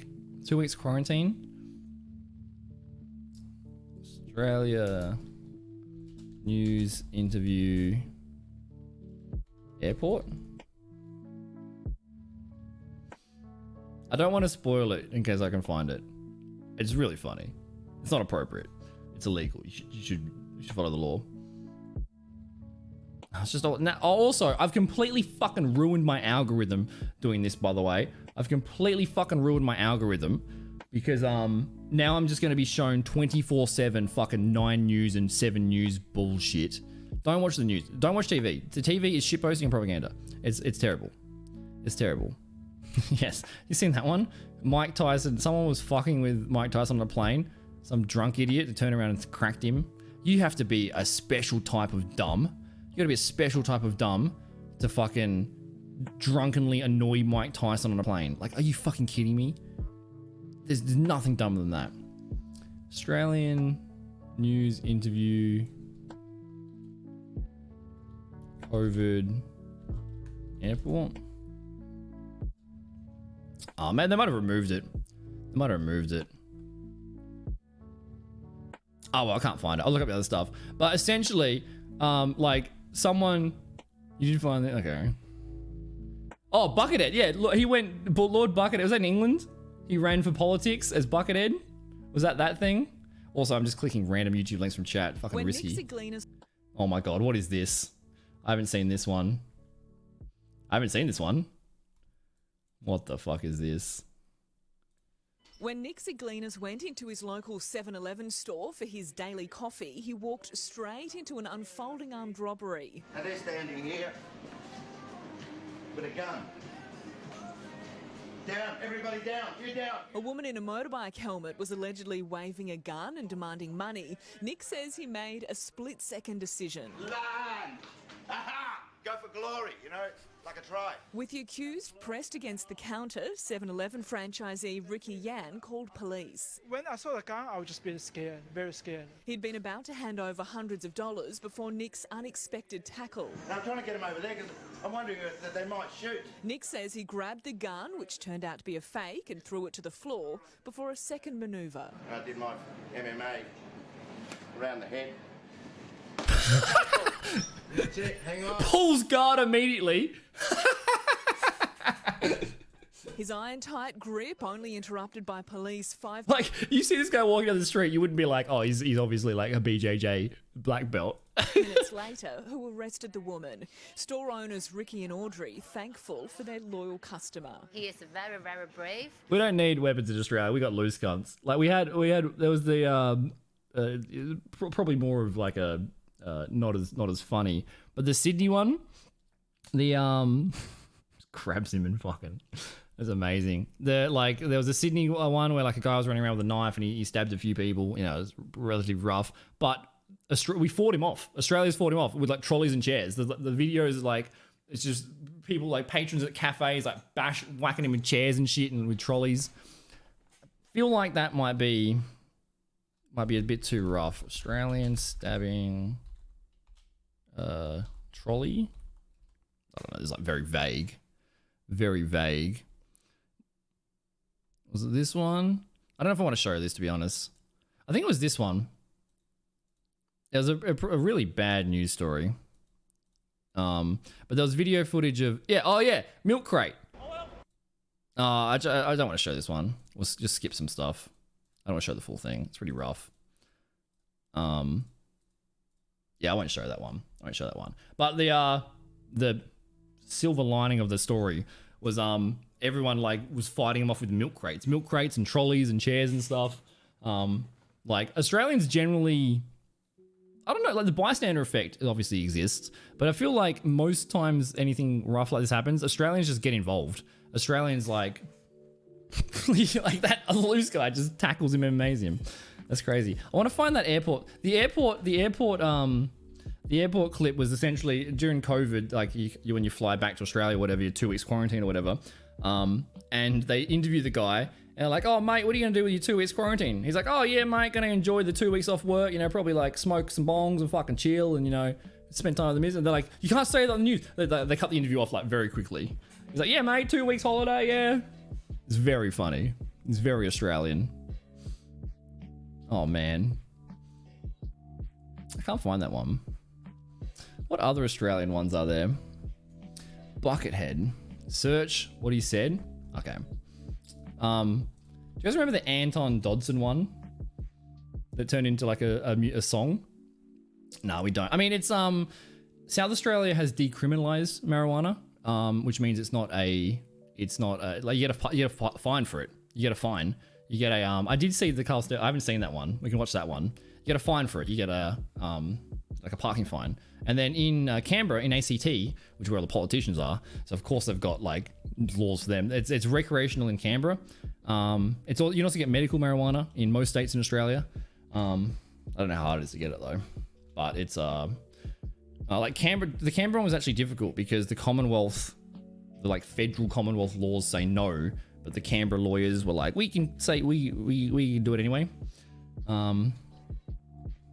Yeah, I mean, when they made it legal in America, like all that happened was the tax rates increased. They just made more tax money. My brother got back. My brother was in Canada last year for the dodgeball championship. He plays on the Australian World Cup dodgeball team. Like my family's so weird. We're like all of us are like we're all good at like niche things. Like it's bizarre. But he played. Yeah, went to Edmonton, I believe. And he was a big fan of like the legal edibles and all that sort of stuff. He said it was kind of cool. Man, I'm losing my train of thought.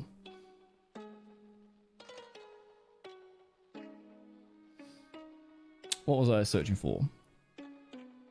What did DK say? Where's DK's? Ain't nobody got time for that. I reckon I must have seen that meme.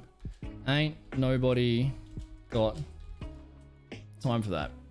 There was the Anton Dodds one. Okay, I don't think I've actually seen the original. Oh, okay.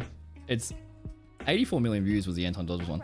I don't think I've seen this the original one of this. I'm like worried this is gonna, I mean, it's on the news channel, it can't be too bad. 11 years ago.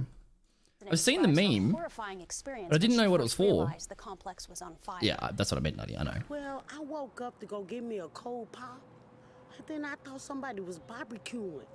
I said, oh, Lord Jesus, it's a fire. Then I ran out. I didn't grab no shoes or nothing, Jesus. I ran for my life. And then the smoke got me. I got bronchitis. Ain't nobody got time for that. That's the original. That's kind of cool. Dude, African Americans got such a cool way of speaking. Like, it's almost musical. It's so cool to listen. It's so, like you said, Nutty, that like watching all this Australian stuff is like looking into a different world. That's what it's like being Australian watching like North American content. And then the other one was terrifying moments for a woman. Anton Dodson. Woman who Webster Drive. You guys remember this one? 84 million views 11 years ago. It turned into a song. Hide your wife. Hide your kids. Dodson says her attacker used a garbage can to climb onto the unit's ledge. Struggle, Dodson. Well, obviously, we have a rapist in Lincoln Park. He's snatching your people up, trying to rape them. So y'all need to hide your kids, hide your wife, and hide your husband because they're raping everybody. Dude, this song was an actual bop. The song, 155 million views. There's Shane Gillis below. Obviously, hide your wife and hide your husband because they're raping everybody. Run and tell Pat, homeboy. It was actually a bop. It was actually a bop, the song. Oh god, Catter stuff. The auto-tune? Yeah, the auto-tune one. What's up, Jelly Cub? Good to see you, mate. I'm just watching random shit. If you can find Carl Stefano being drunk. If you can find him being drunk. Never mind. I think I've just found it. So this was after the Logies. So this is like I guess it was, was that long ago? How long ago was it? I don't know if this is the original. Play it off keyboard cat. I don't know what that meme is. But like, yeah, it's like a TV awards, and this is the morning show. So it would have finished. The awards would have finished at 1 a.m. Hello and had a few champers. Lisa has not slept. Neither has Carl. I'm talking about myself in the third person. Yeah, he's hammered. Let us have a quick look at the weather now, and you know what? We got a few showers. You know what? Who cares? How beautiful is Rebecca Gibney? Lisa, you looked absolutely sensational last night. I know. Didn't she look really good? Thank you, Amber. And wow. How good does Lisa Wilkinson look with zero sleep? I can't believe how good you looked this morning. Oh, shush. Your husband is a lucky man. Carl. That's all I can say. Come on, bro. I applaud you and I salute you and I praise you. Do you? I do. That's very kind. Good call. Are they gay? Bert and Ernie? I wish it didn't. He just asked if Bert and Ernie are gay. Bert and Ernie? Yeah. I don't know. There's something weird going on there, isn't there? There's something weird going on there, isn't there? Are they gay? Are they gay? This, what year was that? It must have been like 15 years ago. Like, I feel like I watched this on TV as a kid. He looks really young there. Oh my god, wild.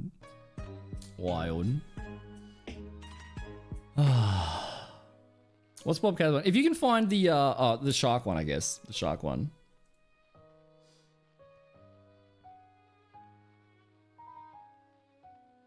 Yeah, you have to. I mean, there was a whole thing about they had to travel. They had to actually pay taxes. They had to actually like hire armored cars with the cash. They had to pay the taxes in cash because you couldn't have a credit card for federal or whatever. Bobcat is previous, dude. Like country Australians. What about Barnaby Joyce hammered in Parliament? He's an idiot. Christmas is not about market share for Woolworths. I don't know what this is. I don't want to watch stuff that I don't know what it is. I'm scared. I'm scared, dude. I feel like we're getting into... What is this? The Chronicles of the Rickroll trailer. Dude, the guy, Wait, what's this? Oh, wait. Chronicles of the Rickroll trailer. 7 years ago.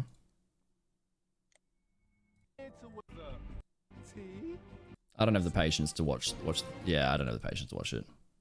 I don't have the patience to watch it. Is Barnaby the fucking beetroot? Oh, I think so. His like face is all swollen. He was drunk in Parliament once. He was absolutely hammered in Parliament. Oh, I already watched that. Can you hear me? Yes. Okay. The shark one. I haven't seen this one. I wish it had the... Oh, this was 5 years ago. What the fuck did you swallow? Oh my god. Why did they upload that? This is on the official channel. Oh, I think I've seen this one. I think I've seen that one. The fishing one.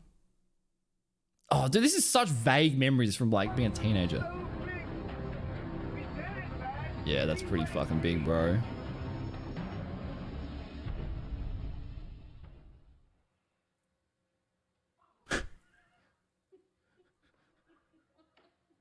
I am never going back in the water. Me either. No way. That's it. Ah, That's the biggest thing I've ever seen. stuff summer. No. Let's go to the local pool. Look at the size of that thing. Yeah, fuck that. Anyhow, like that little cage is going to help you. I feel I might have seen that. There was one, I don't know, one president or king of was it the king of Taiwan? King of Thailand? I think it was king of Thailand or something. He had like this crazy dress on or something. All right. Taiwan Parliament fight. What? Have I seen? I feel like I might have seen this. Bro, what? Oh, there's so many of them.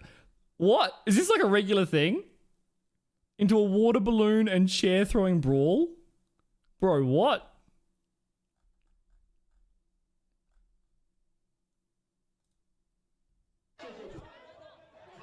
Oh my god. Oh, dude, that... Bro, can you imagine if, like, Albo just fucking, like, re-naked choked ScoMo? This is cooked. Bro, they're fully going at it.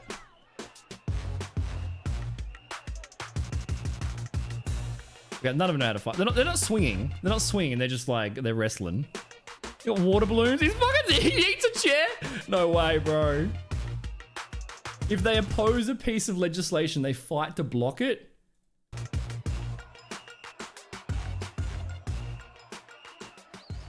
Fuck yeah, dude. They do swing sometimes. Oh my god.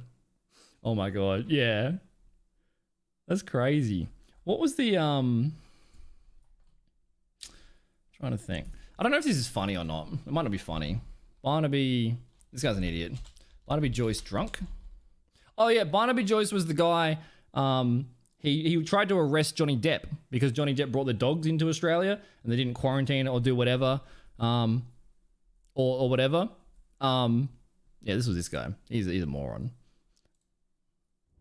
He always spouts like family values and stuff, but I think he's got kids with like multiple women.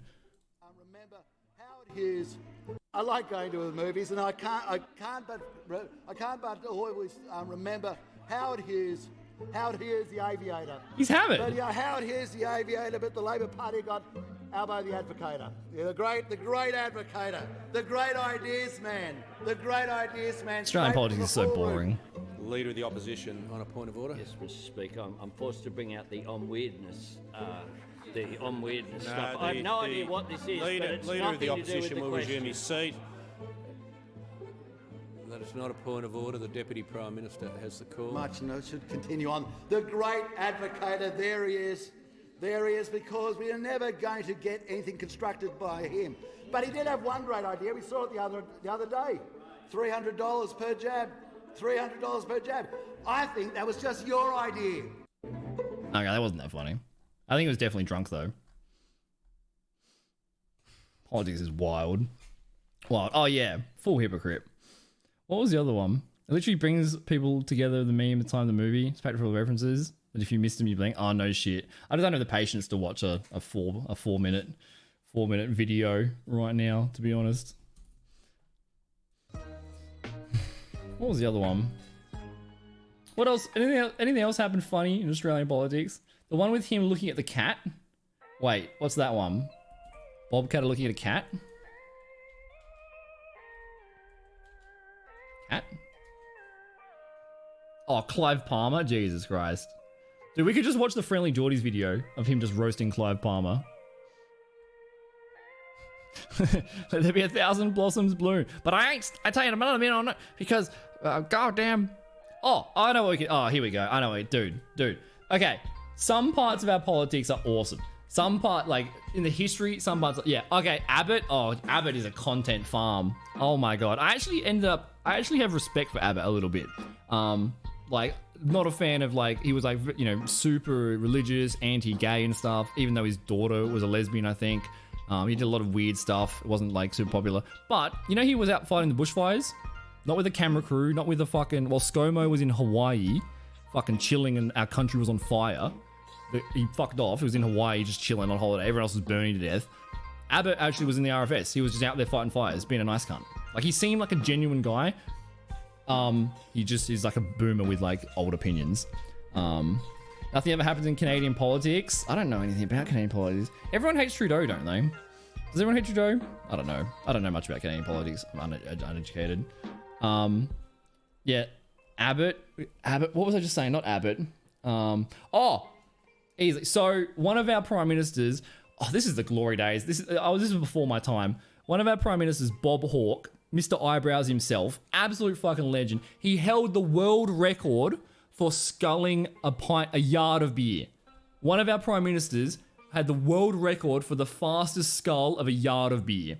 And at the age of like 90, he could still put it away. And then when he got elected, he didn't drink while he was in Parliament. Like he took it seriously. And then when he got out of it, got back on the bevies.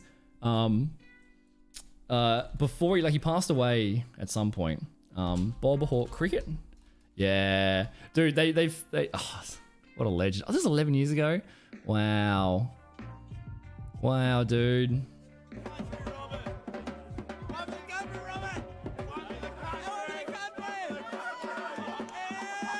This isn't what I was thinking of. This is a different one.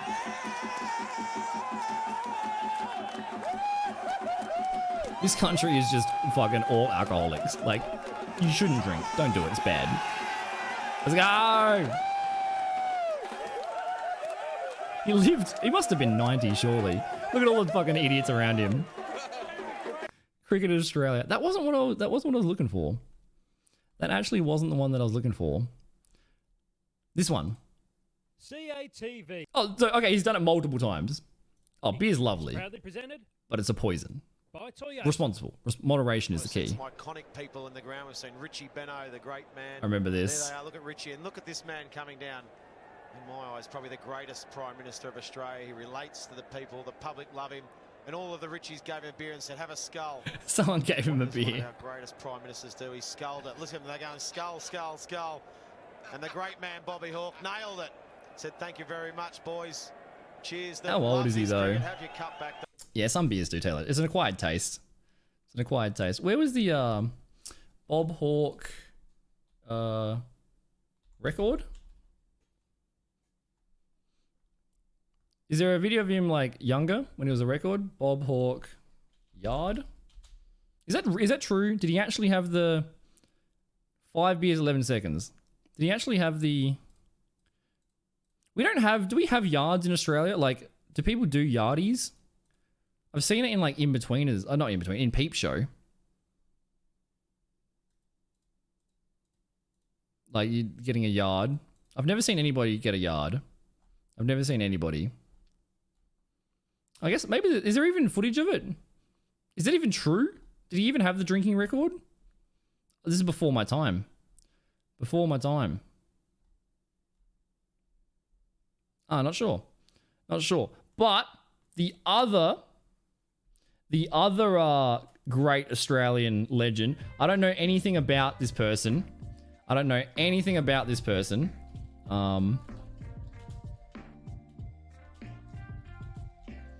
Except for this fact.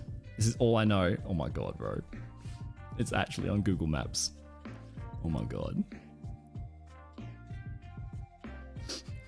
I don't know anything about this person. Yeah. I got no idea about his policy. I don't know when he was alive. One of our prime ministers got fucking lost. He went for a swim and never returned. He went for a fucking swim and never returned. Like the prime minister, like the head of the country. Imagine if the president, I mean, I feel like Biden could wander off as well. But imagine if like the president, I'm just going for a swim and just never returned. Never returned. And what do? We named a swimming center after him. That's his legacy. We named a swimming center after him. The Harold Holt Swimming Center. It's actually on Google Maps. Oh my god, bro. Harold Holt, remember? Oh my god. Public swimming pool. Built in the 1960s. It's named after Prime Minister Harold Holt, whose apparent drowning death was announced. You can't do that, bro. You can't name a swimming center after him. Oh my god, I don't want to read all of this shit. Where's the disappearance? I feel like surely there's a conspiracy theories around that. Surely there's conspiracy theories. Like, did he actually just fucking disappear swimming? Like, that's crazy. In the 60s? He loved spearfishing at holiday homes. He spearfished there occasionally. Knowed the beach like the back of his hand. Because of the rough conditions, only one person joined him in the water. Holt swam out to deeper waters and was caught in a rip, eventually disappearing. The largest search operation's body was never found. It was generally accepted that Holt overestimated his swimming ability. Oh, there are conspiracy theories that he faked his own death or the CIA. There was a CIA coup in Australia. I think it was around Menzies. I don't remember entirely. Geordie's video on it. Bro, we lost a prime minister swimming. They named a fucking swimming center after him. I don't understand cricket. It's really boring. I've played a fair bit of cricket in my life. Like one dayers are awesome. 2020s are awesome. Like I used to watch cricket back in like the Gilchrist era. You just belt the ball. Also, I used to troll telemarketers. Whenever you get a call from a telemarketer, oh hello sir, your computer has a virus. Send me money or whatever, whatever they say. I'd just be like, yeah, sure, mate, whatever. Like, do you see the cricket on the weekend? And immediately they just stop the script. They would stop the script. They'd be like, oh yes, watch the cricket. Oh yes, Muralagi, great spin. Oh, Shane Warne. Like, and then we just talk for like 2 hours about cricket. And then I'd be like, I gotta go, mate. He's like, all good, have a good one, mate. He just forgot to scam me. It's actually pretty fun. What the hell does 2020s mean? Like 2020. Should read the earlier chat. Clive Palmer. What did he do? He wanted to start a dinosaur park? What did he do? He spent like $1 billion. What did he do? Do you want to rebuild the Titanic? You want to do something silly? Do you want to build Jurassic Park? I can't remember. He did want to do something crazy. Oh yeah, the Abbott Onion stuff. Oh my god, Abbott was wild. Like the Onion is ridiculous. The Onion's fucking ridiculous. Like.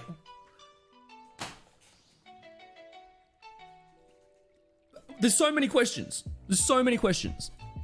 What? Why? Abbott Onion. Like, what? There's also the video of him just like nodding. Someone asked him a question. He's just like, why? Tony Abbott has talked. It makes no sense. Like, he bit into it like a fucking apple. Like, he was visiting an onion place and he's like, yeah, it's a good onion. Tony Abbott has talked about why he bit into a raw I don't want to onion hear about why. last week. Vision of the Prime Minister eating the vegetable, complete with skin, has been shown in Australia and abroad. He's like, yeah, mate. Speaking to Yeah. radio station Good onion. 2SM this morning, Mr Abbott offered this explanation. I thought it was very important that I should show my support for the great products that the Tasmanian... It's an onion, dude. That's cool. There's also the one where he winked. Abbott wink. The Australian So Prime inappropriate, Minister Tony Abbott has but been hilarious. winking during a radio show where a caller revealed So he worked on an weird. adult sex line. So had you heard of the onion? Because it said that it was shown around the world. Did the onion eating Prime Minister reach Canada 10 years ago? Used to down a beer fast on the Man Show back in the 2000s. The Man Show. Yeah, Harold Holt was his name. I drink black coffee. Makes beer a lot less jarring. Oh, yeah.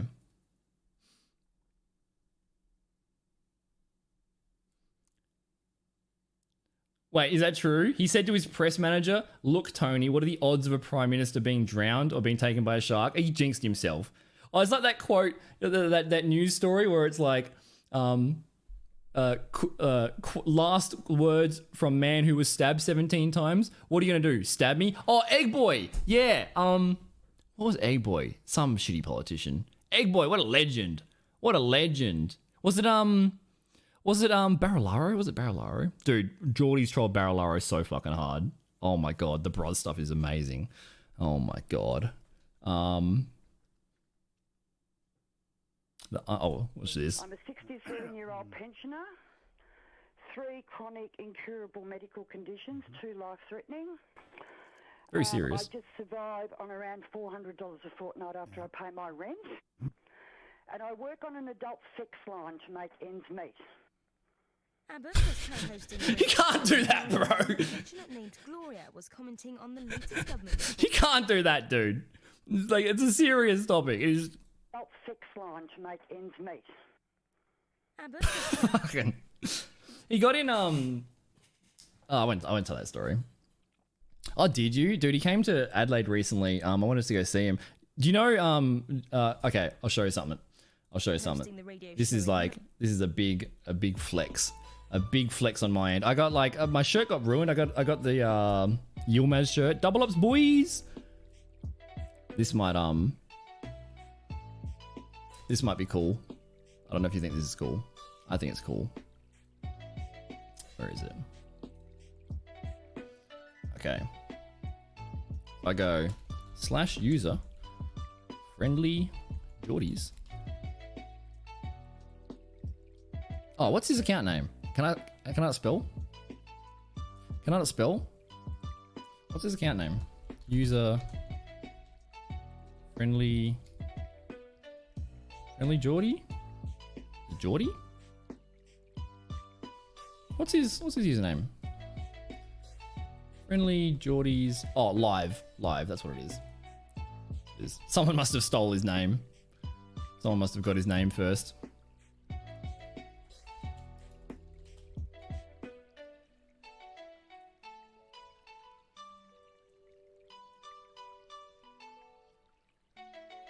How cool's that?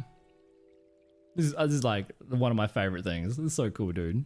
So cool. I was playing DBD, dude. Yeah, kill him. Merch. Appreciate the support, bro. I'm just checking out people streaming around Discord. Full-time pog. I think I showed him the the trailer and stuff. I whipped out my merch. I was like, supported some of the charities and stuff. A legend. There's some really good content creators in Australia. Like Frenchie's awesome as well.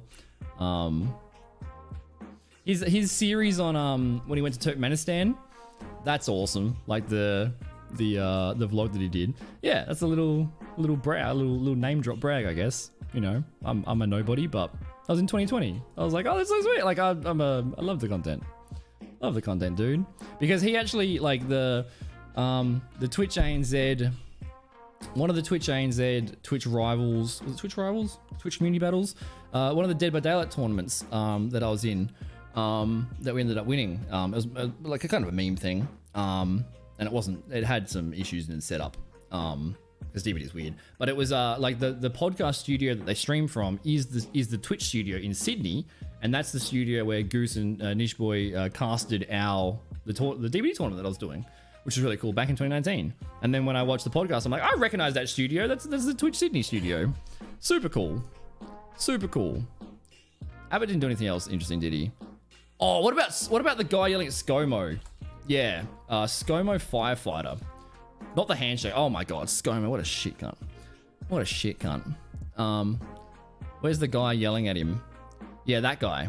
That, like, he, oh my god, like a prime minister would go like to the bushfire like regions that have been, you know, destroyed during that horrible year with a whole press crew and try to handshake people and like it just literally just for publicity. Just publicity. While it was going on, he was in Hawaii chilling. He was chilling. Where's the and like yeah, he went to one of the towns where like people have lost everything. They've lost everything. They're not getting the help they need, you know. And he just goes there with a press crew, and they chased him out. They're like, "Get out of here! You're not wanted here." The firefighters refused to shake his hands. Where was the? It's probably in here. The guy that was yelling at him. Firefighter yelling. This guy. This is a fucking Australian. This is a fucking Australian. This is an Australian. I usually don't get into too much politics and stuff. I try to be like as educated as I can around some stuff. I don't pay attention that much anymore because it's too much drama and effort and stuff. But like it's really obvious when you've got bad politicians. West of Bateman's Bay, this is great. Battling blazes whipped up by strong... Like everyone was so mad at him. So mad at him. What's that? What's that word, Val? He got dismissed for it? Dude, I hope they started like a GoFundMe or something. He lost his job? That's fucked, man. I hope I'm optimistic that he's doing okay. I'm optimistic that he's doing okay. Google has a fez on one side of his cheeks. Oh my god. Dude, that's so cool. Where was what state was that? He also does, I also love Geordie's motivational stuff. Like he's very well read. North to northwesterly winds. They're exhausted. These bushfires, like we raised $2,500 we raised $2,500 for the New South Wales RFS and also for the, I can't remember what it was, like CMM, it was like the firefighter union or something. Yeah, we did, we gave away, one of my mods has got my Feng cosplay. Someone else has got the Jane cosplay. I gave away stream memorabilia for the donations for the charity when we were doing that. And my Steve Irwin cosplay, Jam's got it. Like I sent all that stuff off during 2020. That was man, those bushfires are rough. I thought this year was going to be rough. Let's say okay, that's fair enough. And they're at their wits' ends. Have a look at this. Like RFS. If you're not from Australia, we have two types of firefighters. We've got the RFS and the MFS. MFS. Actually, my dad told me sometimes this is true. Apparently, the MFS don't actually carry water on their trucks. So the MFS is the Metropolitan Fire Service that deals with suburbia and stuff. I don't think I've ever lived anywhere with the MFS. They connect to fire hydrants and that. The RFS is like, I think it's all volunteer, right? I think some of them might get paychecks, but it's just like local people in the community volunteer. My brother's done it. There's like, I've always lived near like stations and stuff and considered it. It's just regular people. Like most of them are volunteer services. And this is during like the worst bushfires we ever had. We lost over 1 billion animals. Like Sydney and Canberra were just covered in orange smoke. Everywhere was smoke. Like even where I am in Adelaide, we had some fires in the hills and stuff, but just smoke everywhere. It was the worst bushfires. I mean, I don't know if it's as bad as Black Friday. I wasn't alive during then. But horrific. So these firefighters are doing like 20-hour days. They've been busting their ass for like, a month straight. They're exhausted. They're getting no support from the government. They're getting like fuck all help. The Prime Minister's in Hawaii, like in a private resort, enjoying himself while everyone else is like literally losing their lives. So like that's the context for this firefighter's anger. You from the media, tell the Prime Minister to go and get from Nelligan. We really enjoy doing this. Head. Thank you very much. That's a fucking Australian. I've lost 7 houses already in Nelligan. I'm not going to lose any more, you head. Man, oh man, I'm getting emotional. Now.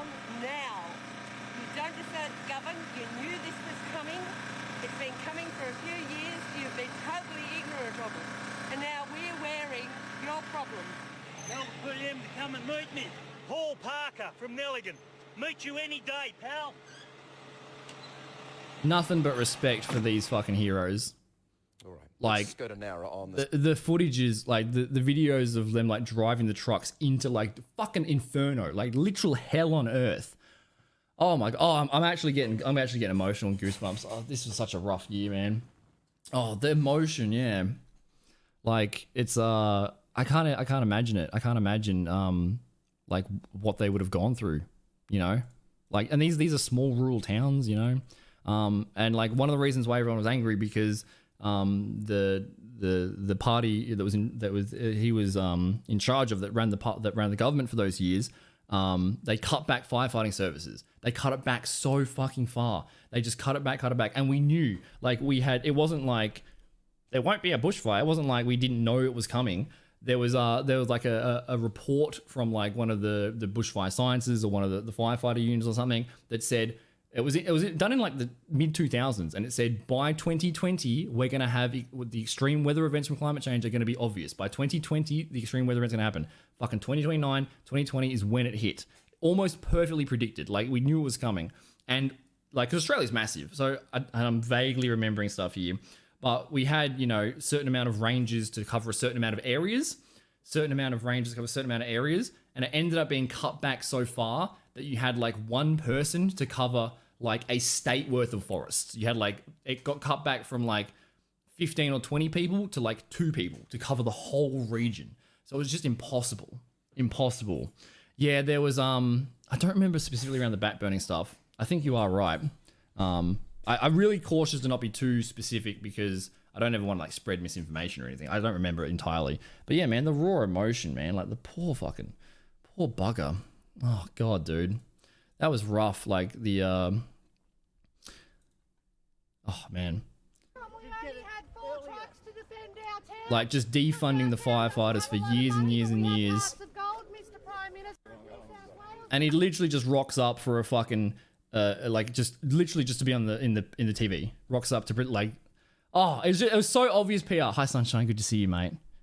Sunshine, I didn't want to say it in the chat because I never know how to not weirdly say this. You look good, man. It's so obvious you've lost weight, man. You're crushing it. I've been like following the Twitter and the journey and stuff. Fucking massively proud of you, man. I haven't been in your stream in a couple of months. It's so obvious. You're crushing it, dude. I'm so proud of you. Keep it up, man. Keep it up, dude. Where's the yeah, they chased him out. People are feeling very raw themselves too. I mean, he was the reason he made the because he worked for the tourism department first, and he actually tanked tourism in Australia. He made the Where the Bloody Hell Are Ya, right? Where the bloody he was the one that made this. He started with tourism, I think, and during his role as a tourism minister, our tourism rates dropped.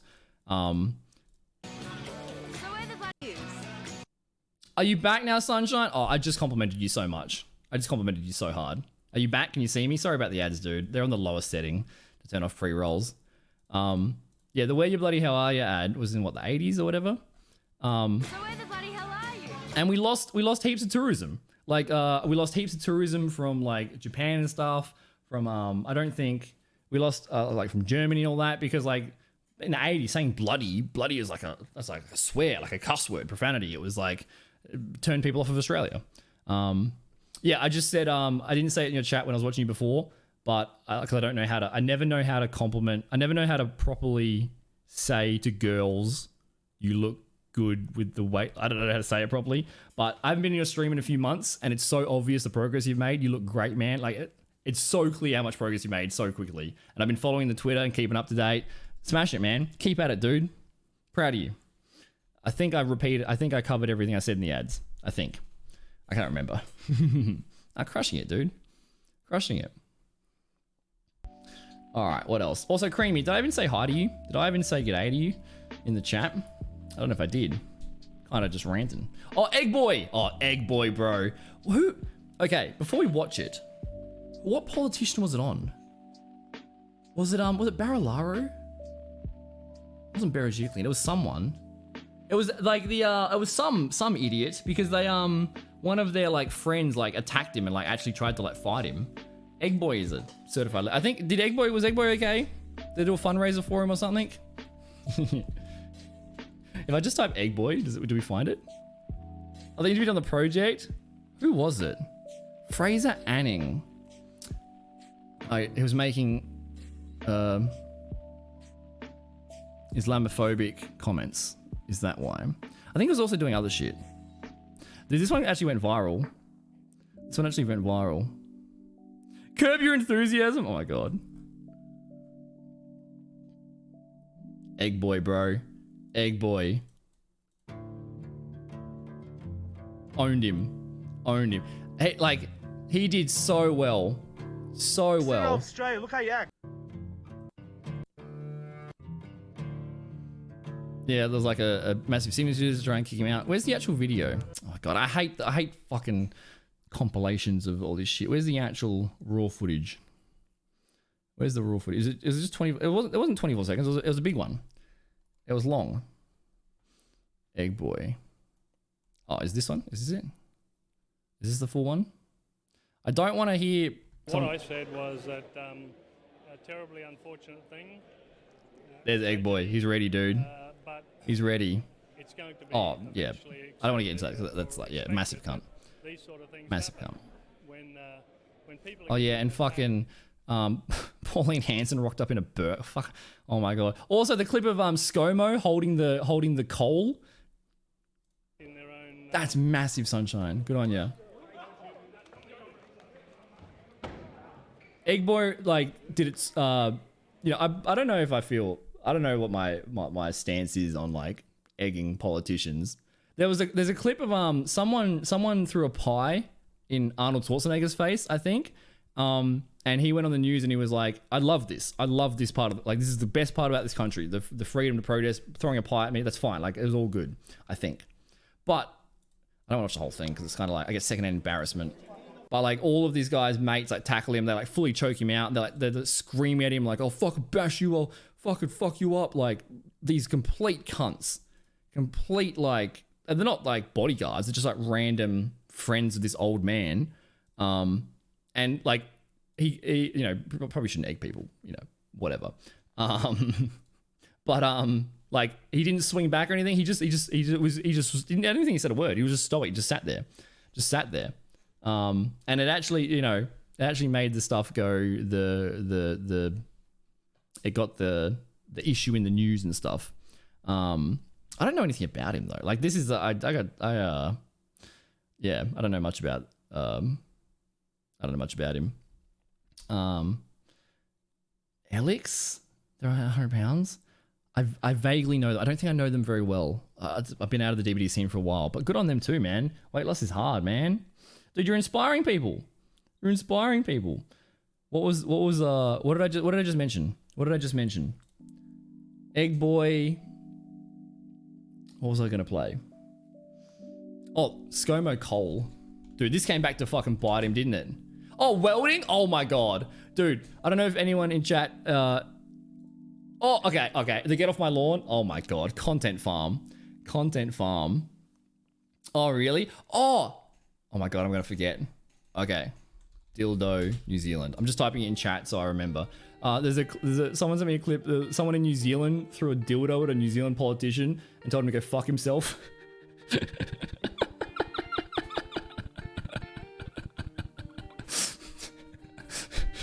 Amazing.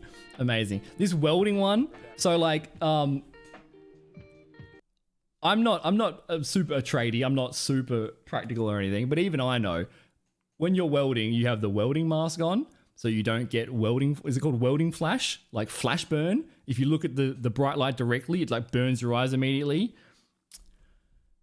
And because like ScoMo's whole thing was PR. His whole like prime minister thing was PR. That's the whole thing. He was all about like looking good in the media. That's all. He was all about looking good. So he'd go to like, you know, you'd go to like a welding farm and be like, I'm a welder too. I understand the plight of the average man. I'm also handy and tradie. Like he'd try to, you know, I have a beer with a truck driver. Okay, how good, like that sort of thing. So he tried to weld He would have been in pain trip to for a Darwin week. yesterday. Accused of filming a local campaign video with his candidate for Solomon. Dude, my algorithm's gonna be so fucked now. I've watched so many Sky News and 7 News clips like this stream. It's gonna take me like 6 weeks to retrain my algorithm. Missing a defence ceremony commemorating the sink. Wait, what's this? Scott Morrison knocks over a child while playing soccer? I don't remember that. Dude, the Get Off My Lawn one, 12 million views. Yeah, that one's hilarious. Of US Australia just doesn't give a fuck, bro. Peary 80 years ago. Anthony Albanese commented on this. Oh, I don't want to listen to some Sky News guy. To matter for, I did No, a skip. very good itinerary. PM was the PM Wow, they put it there. How do I turn off the fucking... How do I turn this off? You know what? Fuck you. I'm not watching that clip. Where's the different clip? Is that the only clip on the internet that exists?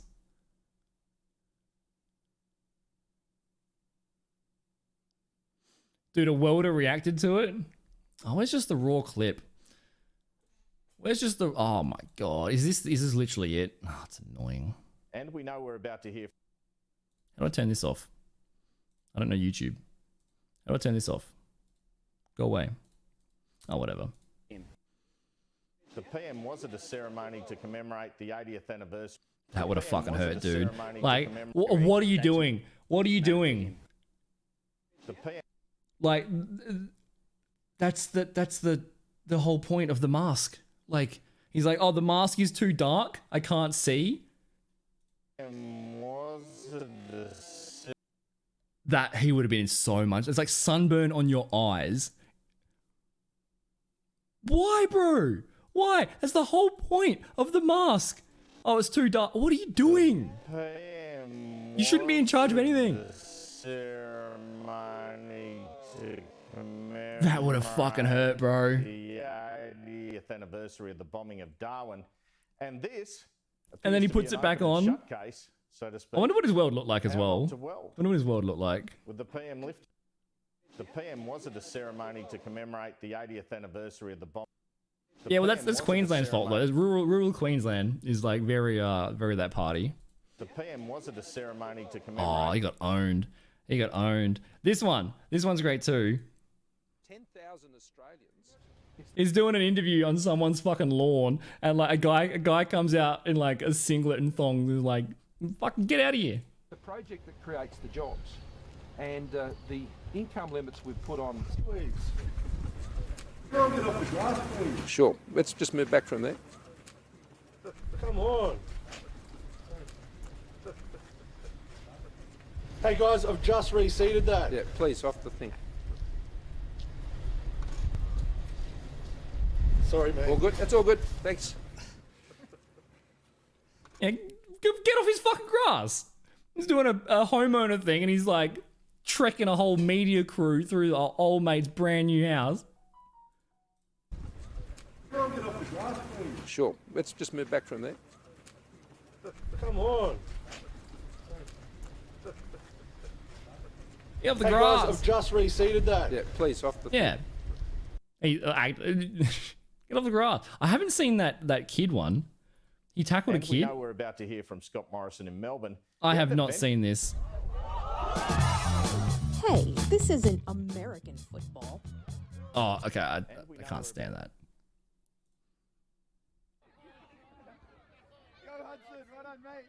Oh, who was it? Was it Albo? The cricket? Who did the cricket? Oh, was it John Howard? John Howard when he did the cricket attempt? Okay, remind me. What are they doing on private citizen's lawn? Fucking doing whatever they want. Oh, no one's Oh, I think he fell. He looked like he fell. Oh, what? He's so unco, bro. How does he manage to walk? What? Was it on purpose? He took him out. How? I watch this in slow motion. How did that even happen? If it wasn't on purpose, is he okay? Like, how do you even walk on the street? If it was... Okay. Chat, do you think it's on purpose or do you think it's an accident? Let me know.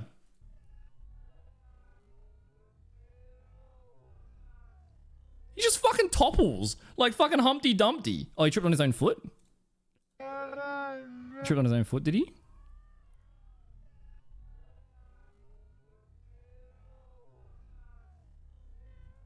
Yeah, you can see a bit of grass kick up. He must have like dug his feet in, yeah. Must have dug his feet in. It's hard to see though. That poor kid, man. Just owns him. Oh my god, he falls like a sack of shit. And then he breaks his fall with the kid. What the heck, bro? I never saw this. I never saw this, dude. See, this isn't the worst thing he's done. This is just like, it's just an accident. It's actually kind of wholesome. Like, I think at the end he's like hugging the kid. He's like, sorry, mate, you're all good. That's not that bad. But how did he fall over? Bit of a bulldozer. How did he fall over? He just fucking topples. He's just top heavy. Well, now that kid's doing these days, oh, the kid's probably rich. I don't know. What was the other one? Oh, the New Zealand one. The New Zealand one. Throw?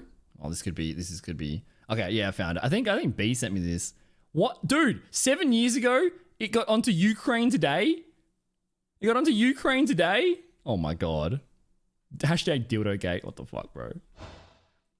Sex toys throwing is not a good look for New Zealand, according to the country's Prime Minister John Key. That comes after Economy Minister Stephen Joyce was hit in the face by a plastic... Fucking owned him. Good shot. During a media conference. Cracked him good. I think they told him to go fuck himself, I think. Oh, look, it's fine. I mean, I was a little bit surprised, but we actually thought it was a little bit humorous at the end. Yeah, see, he's not fussed. Australia and New Zealand, he's like, hey, you know, fucking fair enough. Fair enough. What was the story behind that? I don't know. Someone told me. I think one of my New Zealand mods sent me that. Is that the one that you linked in chat? Is it the same one? Is it the same one? He goes for the ball and puts too much weight. That's so silly. Oh, John Howard cricket. Like they're always trying to. There's like the beer test, right? It's called the beer test. There's like a thing in Australia. All the politicians try to they try their best to look like the average man. I haven't seen that one. I don't want to watch too much dildo stuff on stream. But like they try to, I think it's called the beer test or the pub test or something. Every politician tries to go to a pub and like have a beer with like a local person, and he's like, I'm just like you, Clink. You're like, I understand the plight of the common man. But like, who was it? Was it Turnbull? Turnbull had like a bank account in the Cayman Islands. You know, like they're all multi-millionaire, old rich white guys. So they got no idea about like a welding or like a hard day's work. They can't relate to the Aussie at all. Like Bob Hawke was the people's man. Everyone loved him because he was like super chill. Was it this one? We'll start. I want to show This was like I was really young. when our former Prime Minister John Howard what year was this? Must have been ages ago. Like I think it's good like when the prime ministers visit like the soldiers and stuff, and they play cricket with them. I think it's awesome. But like they're old fat men. Of course they don't know how to play cricket. They're not athletes. in Pakistan. He had the ball in hand. Be fair to say, Ish, it's much played. Probably Fucking ridiculed a bit because shocker. it Oh, hasn't so this come was out the in Pakistan. Okay, I thought I think they do a lot where they go to like they go to the Middle East and stuff with the troops, and they John Howard was in Pakistan. like He had the ball Abbott in went to the hand. Middle East a fair Be few fair to times and say, stuff. Ish, it's much played. Probably ridiculed a bit because it hasn't come out the right Yeah, way. shocking. It's the taking part that counts. It is the taking part It was that counts. sabotage. Dude, we probably lost all of our diplomatic relationships with Pakistan. Like Pakistan, India, Sri Lanka, they love cricket. Cricket is huge. Cricket is like, you don't even understand how big cricket is. Cricket is ridiculously big. Like all the Australian cricketers in the off season would get paid like $50 million to go play a season in India and stuff. So this probably ruined our international relations. Like 6-year-old Pakistani guys are like insane at cricket. It's the That's taking shocking. part that counts. It is against the taking Six. part He was that counts. sabotaged. When I used to play cricket, I was a spin bowler. However, some I had like a disturbing mystery news has bowl. come out in the media in the last couple of days. I didn't catch that one, did you either, Ish? That I think it was the Bradman oration that the man that handed him the ball, one of the military officers, said he'd put sticky tape all around the ball to hold it together in the tough northern conditions of Pakistan. Yeah, sabotaged. You, Kerry, 6 are out that John Howard was sabotaged. I think he was. He's also sabotaged. Got sabotaged? Hawkeye. Dresses like your grandfather. He is a grandfather, right? Ruled going over. Yeah, we watched that before. We watched that before. Is there a video of like there's the video of Hawk sculling the beer at the cricket like multiple times, but he had the world record for sculling a yard, right? But I can't. I haven't found a video of it. I haven't found a video of it. Of him actually like surely he has this video footage of the record.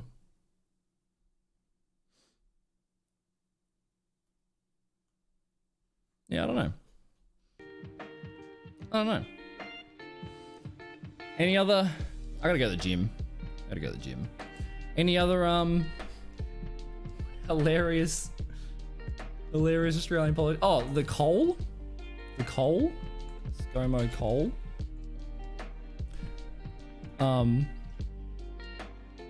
It's also not. I don't think it's funny. But it came back to haunt him because, like, during the bushfires and stuff, you know, climate change, all that stuff.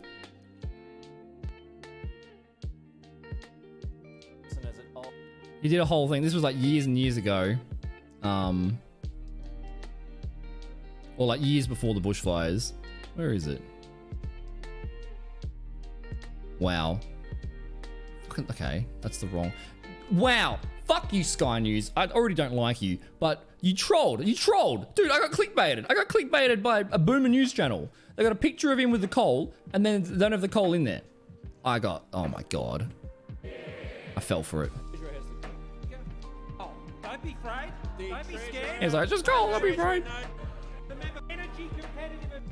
I don't know what the actual thing was, though. I don't care about the speech. It's just funny that he was just like, look, it's a rock of coal.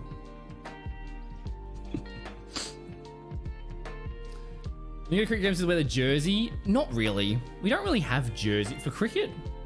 No, like, so the one before, like, people dress up as, I went to one of the crickets and you dress as like commentators. Like everyone at the Bob Hawke one was dressing up as Richie. Richie's on. Cricket, Australia, dress up. Like footy, for example. Everyone wears like your colours, you know, you got scarves and stuff. Footy people wear it. But in terms of, not for cricket. Like the cricket doesn't really have a uniform. It's like, everyone just wears white, I think. I don't know. I could be very wrong. What's that guy's name? Richie? Dress up?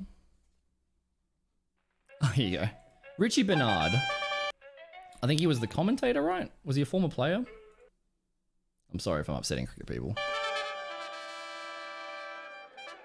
Dude, that's such an iconic thing.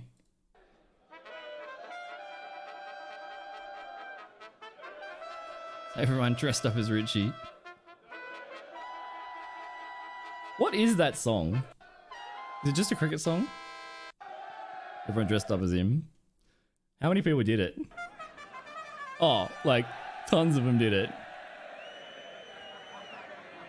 Oh, interesting. Yeah, cricket doesn't have jerseys. Like, there's no. I don't think there's players' names on the back of their jerseys, on their uniforms. Like, cricket's like an old British thing, so they all wear like green caps and they've got like long white pants and long white shirts, and whereas like for football, absolutely, they I don't know if people wear like. I don't know if people wear their specific football jersey of their favorite player though. It's more of just like you wear like a team colors. Like in South Australia, like the two teams in South Australia are Crows and Port, and so we have a thing called Showdown, which is like a huge thing. AFL Showdown. Oh, dude, we could watch that. Dude, like the 80s football. if we've got a lot of people that aren't from Australia right now, dude, speckies in football, holy shit. Football's sick, man. I love playing football. Oh, actually, that's not true. I didn't mind playing football, but I didn't. I don't really like team sports in general, but like I like watching it. Yeah, dude. The old there used to be old biffs. Was it called biffs? Was it called that? Oh, because Abbott once said he would shirt front Putin, didn't he? He said it. Yeah. Okay. I'll Google that as well. These are like the two teams. People get like, it's like Holden versus Ford. It's like people get really serious about it. AFL Showdown crowd. We got the power to win. The power to whatever. It's been a while. I was at the 2012 one. And like also we rushed, there's a thing where everyone, if someone hits like a milestone, someone hits like 1,000 kicks or whatever, or goals, everyone rushes the thing. They did it for Buddy Franklin at one stage. Let's look at the crowd. See if you can see it. To be a sellout. Yeah, kinda. Was it Buddy Franklin? There we go. Was it 100? It must be the thousands. Yeah, the thousands. But they planned for it. They knew it was going to happen. Like it's I think it's like a tradition. So I do football in school. That's kind of cool. Gaelic's really fun as well. So it was his 1,000th goal, which is a pretty big deal. Like in the recent years, we've started AFLW, like the Women's Football League, which is such a fucking awesome thing to do. I've never seen a game, but it's such an awesome thing to do, to have like a chicks league for it, and like the development, Oski and stuff. Awesome. It's such a good thing. And they I can't remember. I'm not into it, but I think they are. What they would do is like we have a preseason. What's the preseason AFL called? What's the preseason comp called? There's like what's it called? Man, I haven't been into football in years. I actually did Dream Team and I came 7th in the world one year. I was really into it. But the second I started streaming, I don't watch TV anymore. I just watch content. I just watch my friends' content. So what they would do is they play the women's games in the preseason before the start of the season. So like people that really into football would watch the chicks. It gave them like a real boost of popularity to start with, which was such a good idea. It's fantastic. That they are like some of the female athletes are really good as well. Like they got bloody huge legs. We call it soccer. Yeah, so we call football soccer, and we call AFL, which is the Australian Football League. We call this footy. This is footy. This is football. If someone's talking about football in Australia, they talk about this. And then we've got two types of rugby. We've got rugby league and rugby union. I can't remember the difference. We've got two types of rugby, and then we also have Gaelic, which is like with the soccer ball. There's like an international Gaelic once a year, right? And we'd put together like a dream team. Is NRL, is that league or... Yeah, so NRL is the National Rugby League. Is that league or union? I don't know. But the Eastern States, Queensland, what's that called? Oh, I'm so fucking... I'm such a... I should revoke my citizenship. What's it called? The... Oh, what's it called? Oh, I'm so mad I can't remember. There's like a rivalry between like Queensland and New South Wales for one of the cups. Oh, I'm so furious. I don't know. I can't remember what it's called. Oh, that's so embarrassing. What's it called? The All? You know what I'm talking about? Oh, I can't believe I've forgotten it. State of Origin. Yeah, that's what. Oh my God. I'm so embarrassed. Don't tell anybody, please. It's always on like 3am in rugby in Canada. Oh, fair enough. Yeah, like I got friends that wake up early to watch soccer games in Europe and stuff. I'm not a fan of soccer. I enjoy playing soccer, and also I got a lot of respect for the skill of soccer players. They are so fucking skilled. Oh my God, the ball is like it's insane. It's ridiculous. It's ridiculous how skilled they are, but it's so boring. Like it's I know it's the world game, rah rah. It hurts me, man. Like I used to watch like the Channel 10 highlights. Oh my God, what a blowout game! It was 2-0, and you watch the 2 goals, and it's like, okay. But, you know, I'd never got into it as a kid. I got into footy. In fact, my first ever trophy for Auskick is in 1999. I got it behind me. I got a bunch of footy trophies behind me. Yeah, so the crowd rushed in. I think they planned for it. Like, they knew it was going to happen.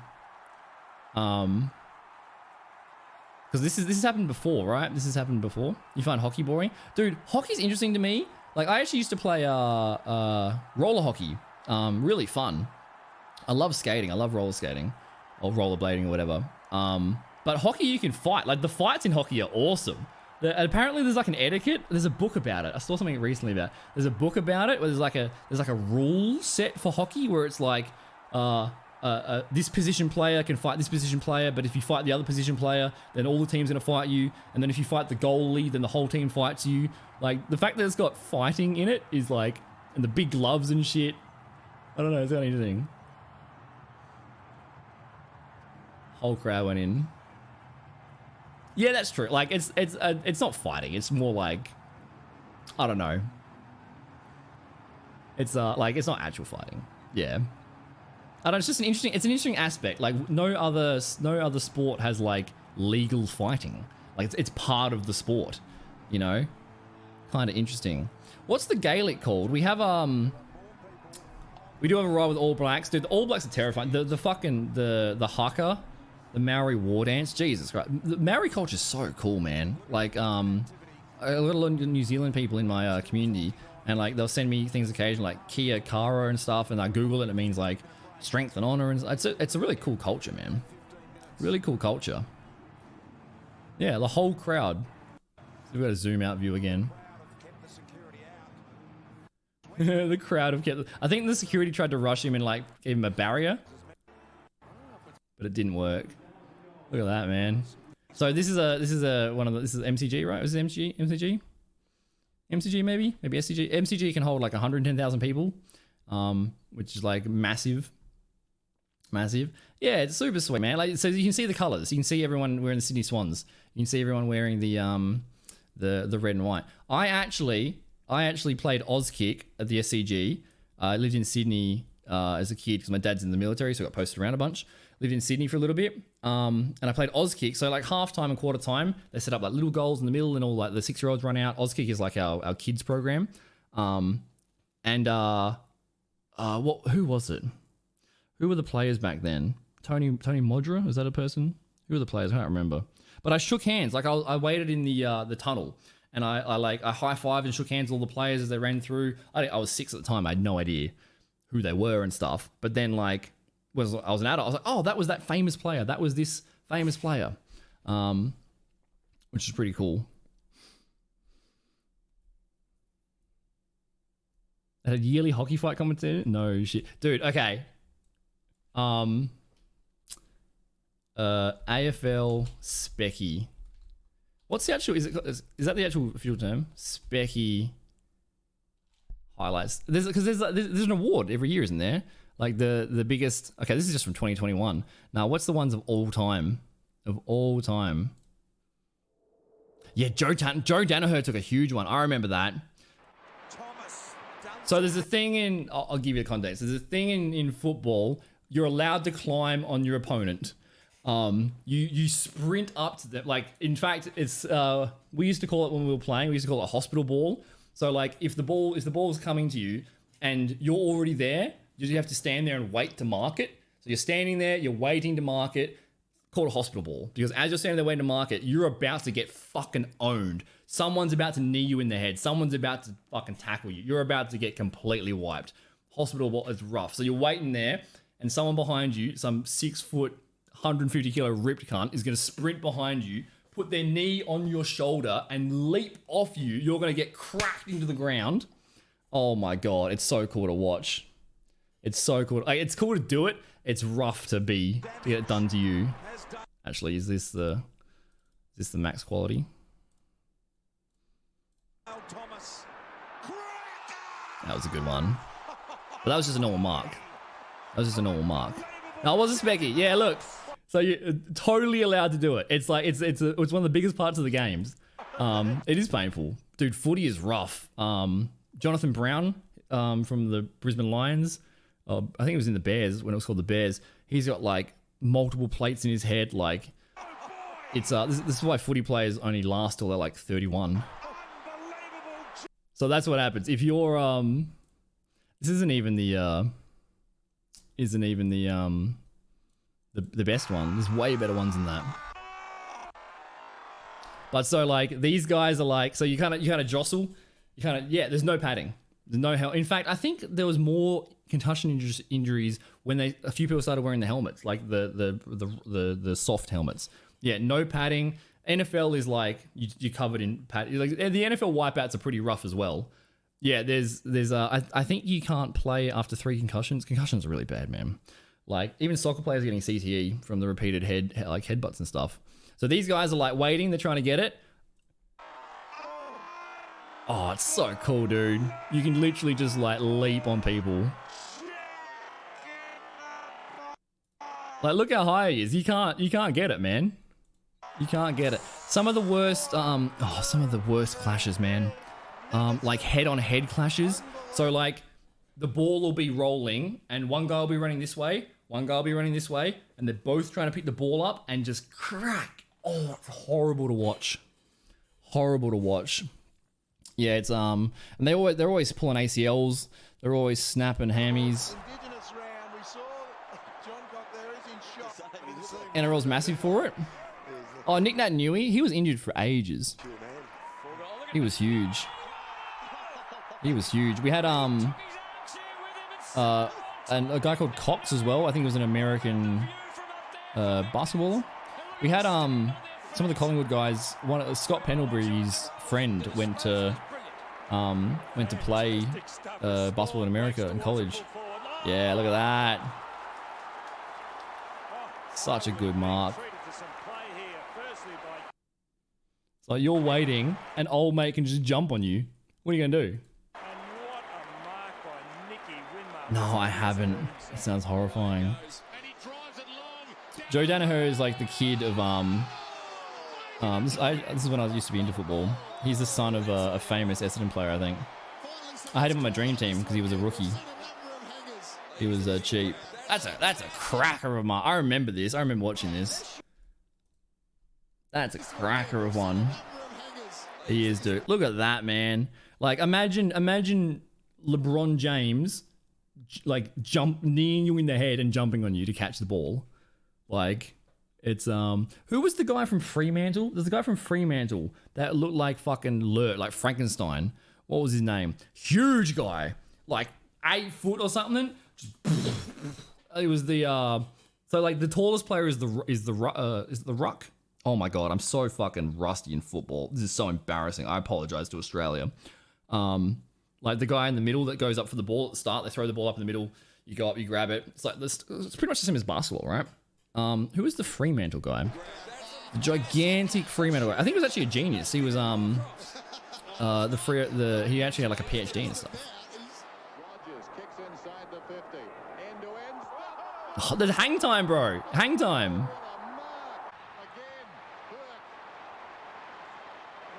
I gotta Google that. Dude, old footy was like 80s, 90s footy. There were fights 24/7, like 24/7 fight, like actual team-on-team brawls. You know, it's probably good it's not in the game anymore, but like I miss that era. I'd be totally okay to watch like the fights again. What was let me just go quickly. Freo Tall Ruck. What was his name? Sandilands? Aaron Sandilands? Yeah, it was Aaron Sandilands. Aaron Sandilands. Yeah, he's fucking huge. Huge. How tall is he? 2.11 meters. So what's that in he was huge. 6'11". 6'11". So you're trying to get the ball and like 6'11", 120 kilo, ripped motherfucker. Yeah, that's a different guy. That's a different guy. He was huge. We see any highlights from him? Watching him run around the field was like crazy, man. My algorithm's gonna be fucked now. Gonna be fucked. Oh, bump. Oh, hang on. There's a bump by Nick Nat.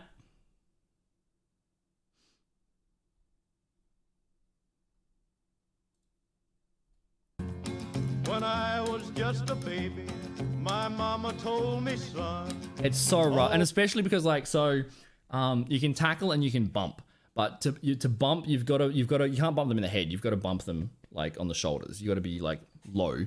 But if you're 6'11", bro, how How do you bump them low? My mama told me, Like, son, that guy just got cracked.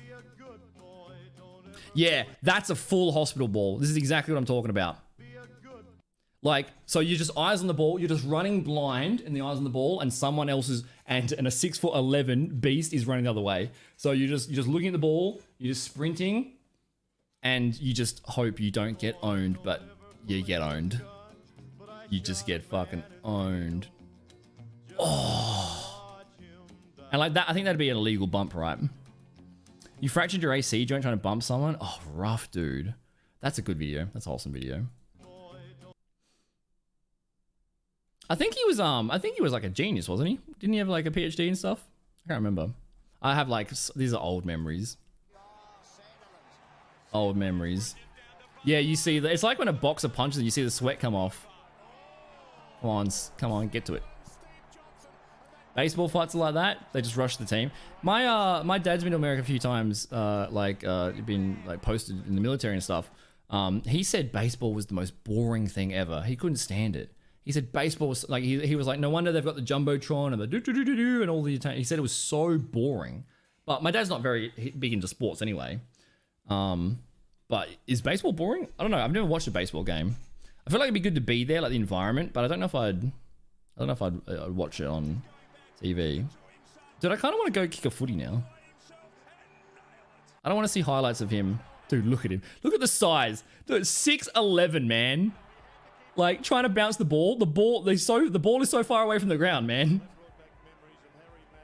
Oh my god, like an actual freight train charging you. Oh man, is that Selwood? Who's that?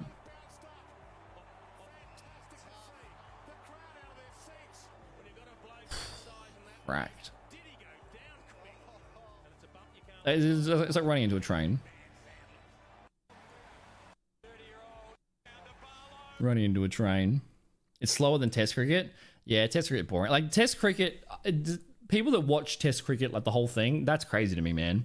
You gotta be a real fan for that. Like Test cricket is like a 5-dayer. So like even when I was into cricket, I would just like, you just check the score every couple of hours. What's the score? Oh, Aussies are up 6-11 or 6 for 100 or whatever. But actually watching it, it's like tough.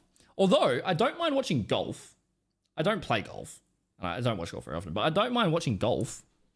I kind of like watching golf. I don't know. You sit in the stands, drink with your friends, hear them cheer, watch the replay, go back to pounding back. Yeah, background. Yeah. I love background sports. That's fishing.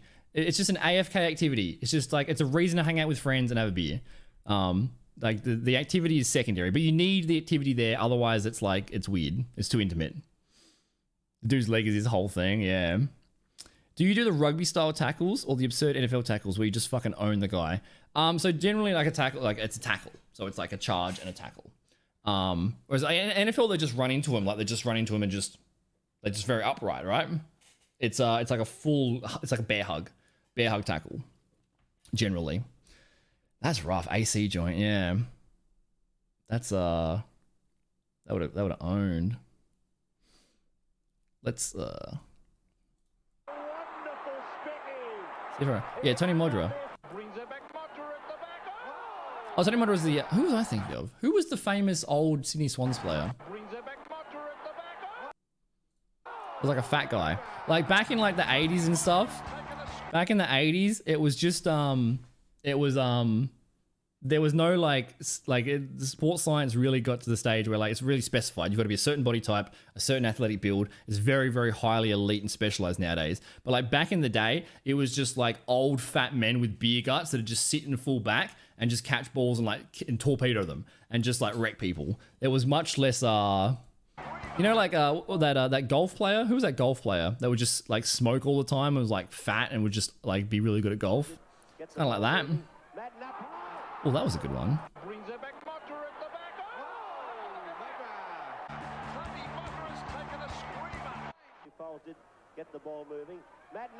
Oh my god, he flew! What happened there? It looks like he's on a wire. He got like triple air. What happened there? What happened here? It's 5 AM, what are you doing? Living my best life, dude. It's only 4:30 AM. I'm from South Australia, so it's not too I don't have a sleep pattern. I have the cook pattern. How are you, Chew Toy? Good to see you, dude. I'm gonna go to the gym. I should go to the gym soon before all the pre-work people rock up. We should end stream. I'm having fun though. What happened here? Bro, he actually flew. That's sick, bro. Suggest not Googling fat AFL players for your mental health. Of course I'm going to Google it. Fat AFL players.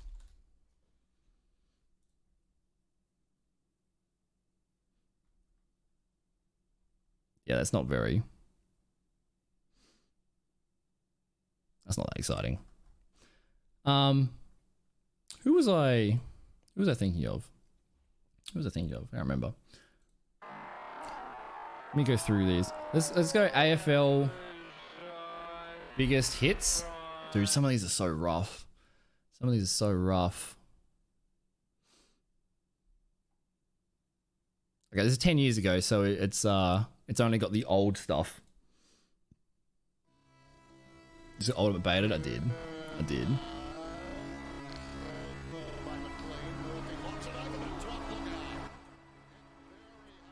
Some of them are so rough, man. There's actually an interview. I remember one of the interviews. Like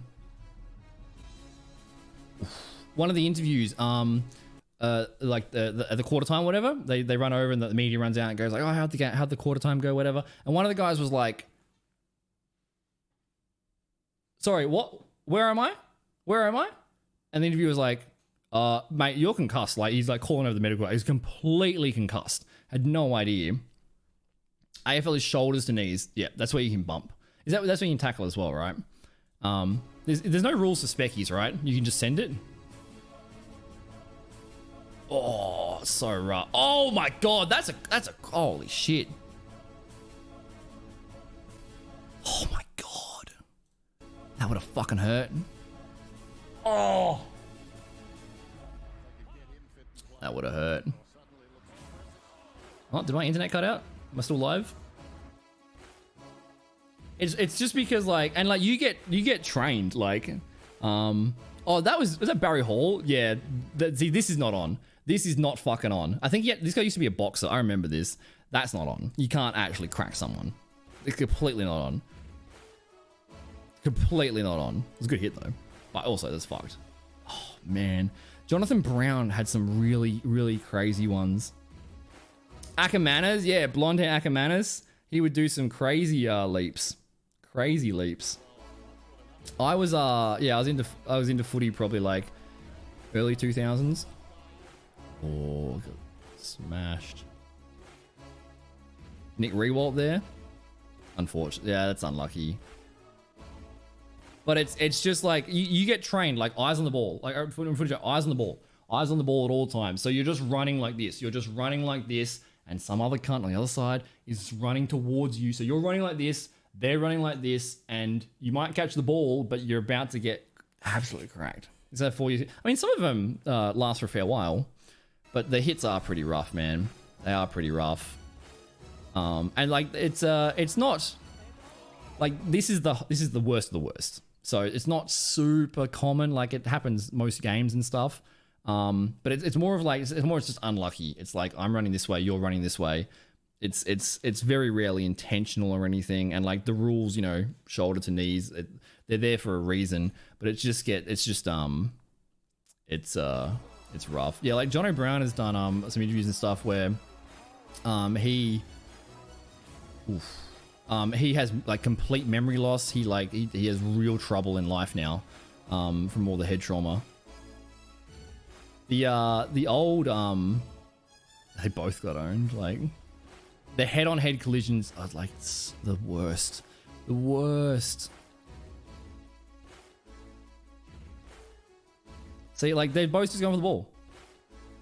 And like also it's whenever someone gets like, you know, the little cart comes on or a physio comes out and they get limped off or whatever, like the crowd is like clapping. The crowd is like, you know, giving their ovations, giving them respect and stuff for being like warriors.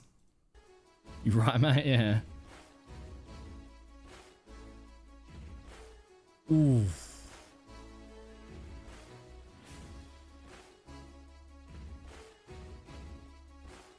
Yeah, the last time I was really into footy was like probably 2012. Oh, that's unlucky. I went to the 2012 semi-final, Hawks and Crows, MCG. We got owned. I blame Victorian umpires, always.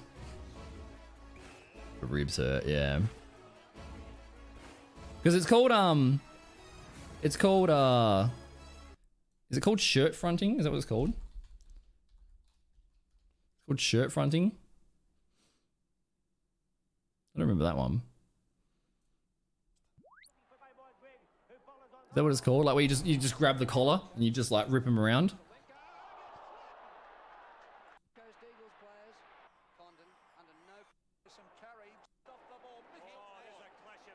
Because the reason why I know that is because 9 years ago, Abbott said he was going to shirt front Putin. I'm going to shirt front Mr. Putin.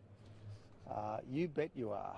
You bet I am. What are you talking about, cunt? To, be saying to Mr. Ears Putin, himself. Australians were murdered. They were murdered. Oh, was this the plane crash? This was they got shot down over Belarus, right? This was was it Belarus? Yeah, over the Donbass? Man, dude, history is like, you can see where it started, man. It came to here. That was when the passenger jet got shot down.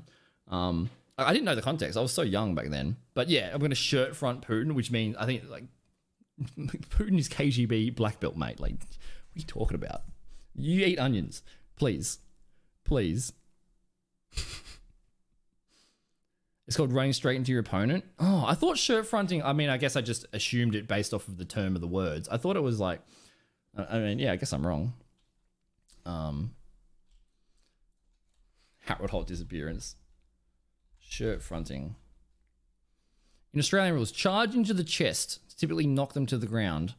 Forcefully collide with someone.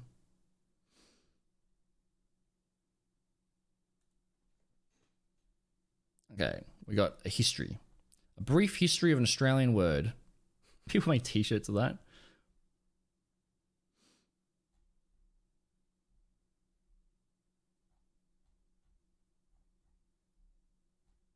Okay, I didn't know that. I thought it was I didn't know that. Okay, well still, you're not gonna shirt from Putin. Come on, bro. Come on, bro. AFL fights. The old fights, like some of the there's an old Brisbane Lion game, which was crazy. Comes the Fremantle pressure now. Oh, dude, hearing the commentators, I feel like I'm back in my childhood, dude. Like I'm back in my childhood. You haven't got time to look around. Look at Tui with a straight arm. And it's like every sport, like, you know, hockey and that, when someone hits someone unfairly, the rest of the boys come and like defend them.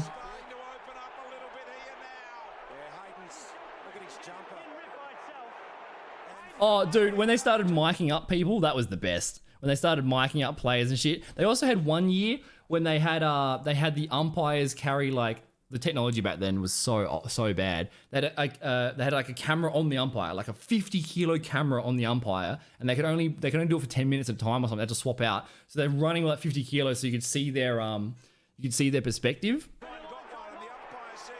Hayden Ballantyne, right? This is bringing back all the memories. Yeah, I did AFL Fantasy and Dream Team, which is like fantasy football.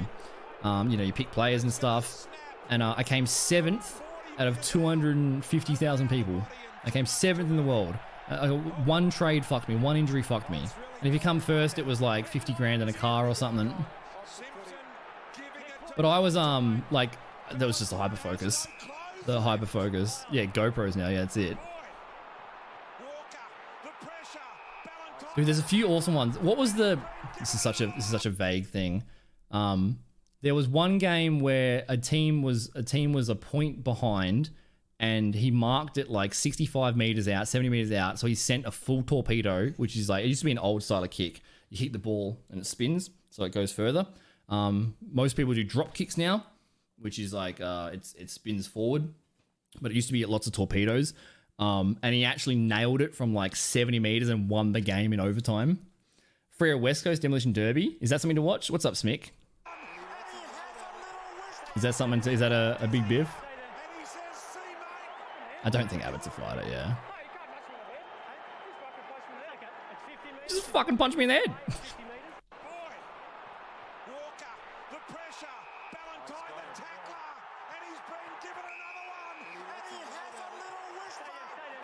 Like you get in trouble for like holding your opponent as well, whatever it's called. He didn't punch you, mate. Oh, that's not a punch, you suck. What are you talking about? Go play soccer. What are you talking about? Unless he actually hit him.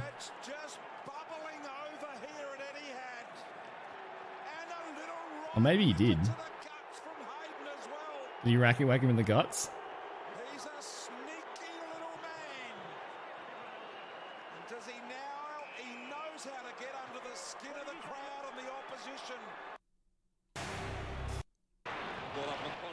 The old ones were the best because, like, you know, the 50s or whatever, there's no laws. Like, people are actually, like, full UFCing. I haven't seen this one. Comes up, taps him in the head. Oh, the retaliation immediately. And then now it's all going off. Now it's all going off. Was it Malcolm Blight? Good to see you, Bob. Thanks for letting me know. Was it that one? Shades of last year, Jack at Princess Park. Yes, it was. Oh, it is, isn't it? Similar scenes to this. Oh, no. Into the goal square, Big John. Oh, the crackling in my ears is annoying. I remember there being like old Brisbane Lion ones that were like real rough fights. I want to go play footy now. No, that's not right. I don't want to play footy. I want to go kick a football. Dude, if you haven't kicked a football in ages, the hammy pain you get, it's so painful. Like extending your leg like that, it's such DOMs.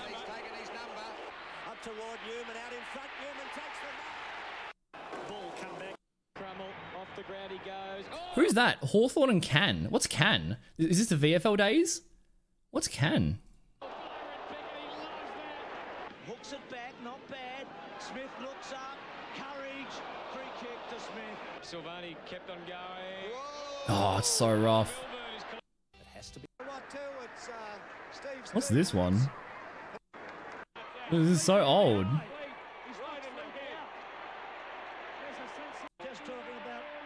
Wait, what? How old is this? What? Mounted police?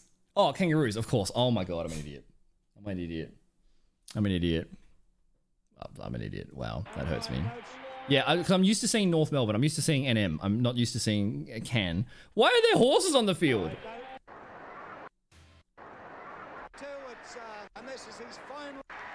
The police came out?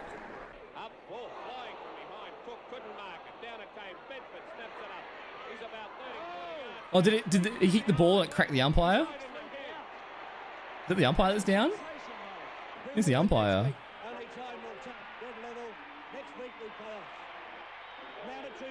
Everyone's running on the field, dude. Oh, like sometimes you have crowd invaders. Sometimes you have crowd invaders that are running they do streakers. Oh, that's a good one. That's a good one. Cricket streaker. What was his name? Andrew? What was that black guy's name with the dreads? What was his name? What was his name? Andrew Simons. Was it this one? Dude, it's such an Australian thing. Andrew Simons takes out streaker at the Gabba. That's what it's called, the Gabba. He was so ready for it as well. I wish it was better quality. Like, he lined it up. Like, a guy ran out naked. Oh, he just gives him the biggest hip and shoulder. Completely owns him. Yeah, big boy. This is dog shit quality. Is there a better quality one? Well, that streaker, we don't know at the moment if it's a boy or a girl streaker. Bang! Don't need security. Got him good. Got him good. When they started micing up the players, it was so good. Like, when the players get hit in the nuts or something, they'd be like, ah! Bang! Got him good. Is that the best quality one? Maybe it is. This one. Oh, it's the same quality. Oh, they just added music. Let me look at that. Was it Malcolm Blight? Malcolm Blight. Is this one I'm thinking of? No, this wasn't. I'm thinking of a recent one. It would have been like early 2000s. I haven't seen this one though. 1976. Dude, is he? Where is he? So that's the center square. That's the center square. He's miles away. So there's a like at both sides of the goal, at both ends of the pitch of the field, there's a 50-meter line. There's a 50-meter line. And like this just shows you where 50 meters is. A 50-meter goal is pretty good. And then like also like the more angled you are, obviously the harder it is to get. And then players will do the banana kick where they just like bend it. But that's he's standing in the center of the field.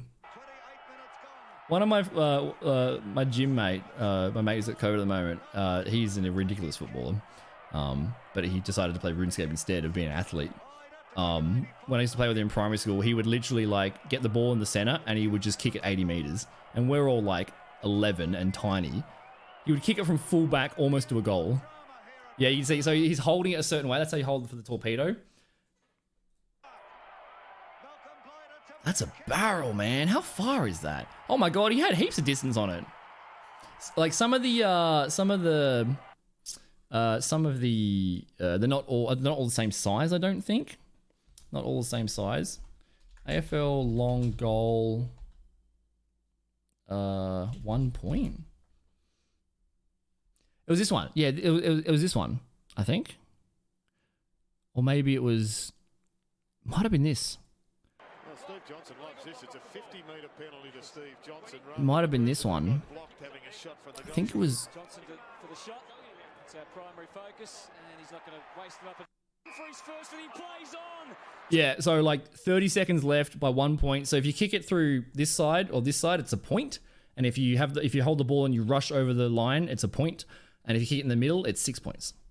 So this line is a 50-meter line. 50-meter line. And 50 meters kick a football it's pretty hard. It's pretty hard to kick a ball 50 meters accurately. And especially if you're like a right foot or a left foot. I remember watching this live. 1 point in it. Dude, it's so intense when it gets down to this. It gets down to the wire. They're trying to scramble, trying to get it out of there so hard. Oh, it's so good. 7, 6, 4, 3, 2. It was this one. It was this one. Okay, it wasn't as long as I thought. Oh, is this the one where what's his name? I think he goes into the booth and he's like smashing phones. Oh man, that's so funny because they got on the phone, they call down and they say go tell Bob to stop being shit or whatever. It's like smashing the fucking phone. I remember watching this. Yeah, wasn't as long as I thought. I remember every bit of this. This is like full childhood for me.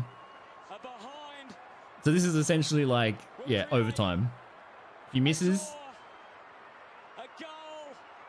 Under pressure, man. Outside 50.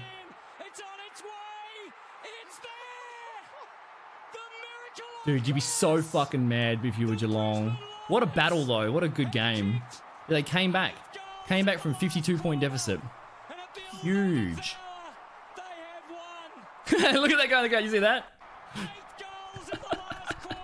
Fucking idiot. Look at this guy. He like jumped on his friend. Dude, the feeling.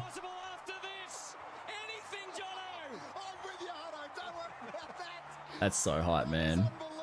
Great team effort. Great team. That was the one I was thinking of. Jonathan Brown hits. Biggest hits. This poor bastard. He has got like I think he's got 15 metal plates in his head and stuff. He was a true warrior. Like I saw an interview with him. I mean, not recently, maybe a while ago. I think he was probably concussed 100 times or something. But there was an article of him talking like he's like, yeah, I memory problems every day, like full. Poor dude. Like actually putting their bodies on the line.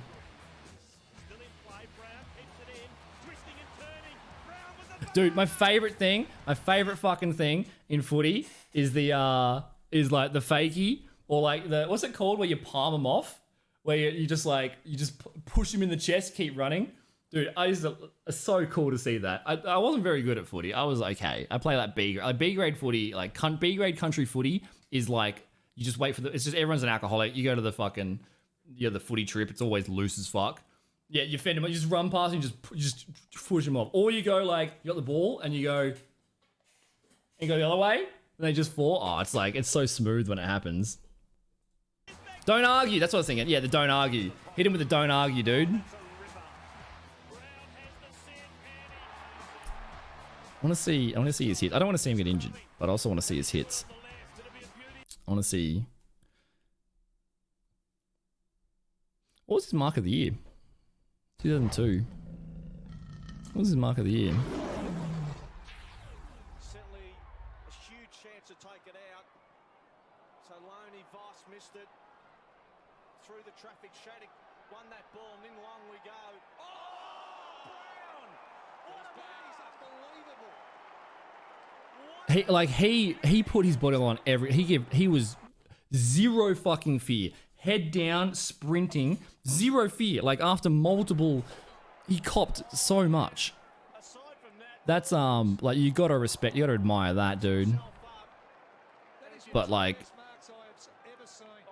that's rough. Oh, the other guy copped it worse than him. Worse than him. This one, there's a couple that I remember, like really bad ones. Yeah, that was a bad one. I think he's instantly out. That's so unlucky.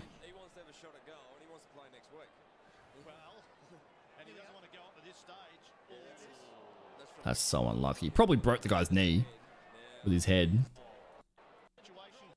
Don't think he was good after that.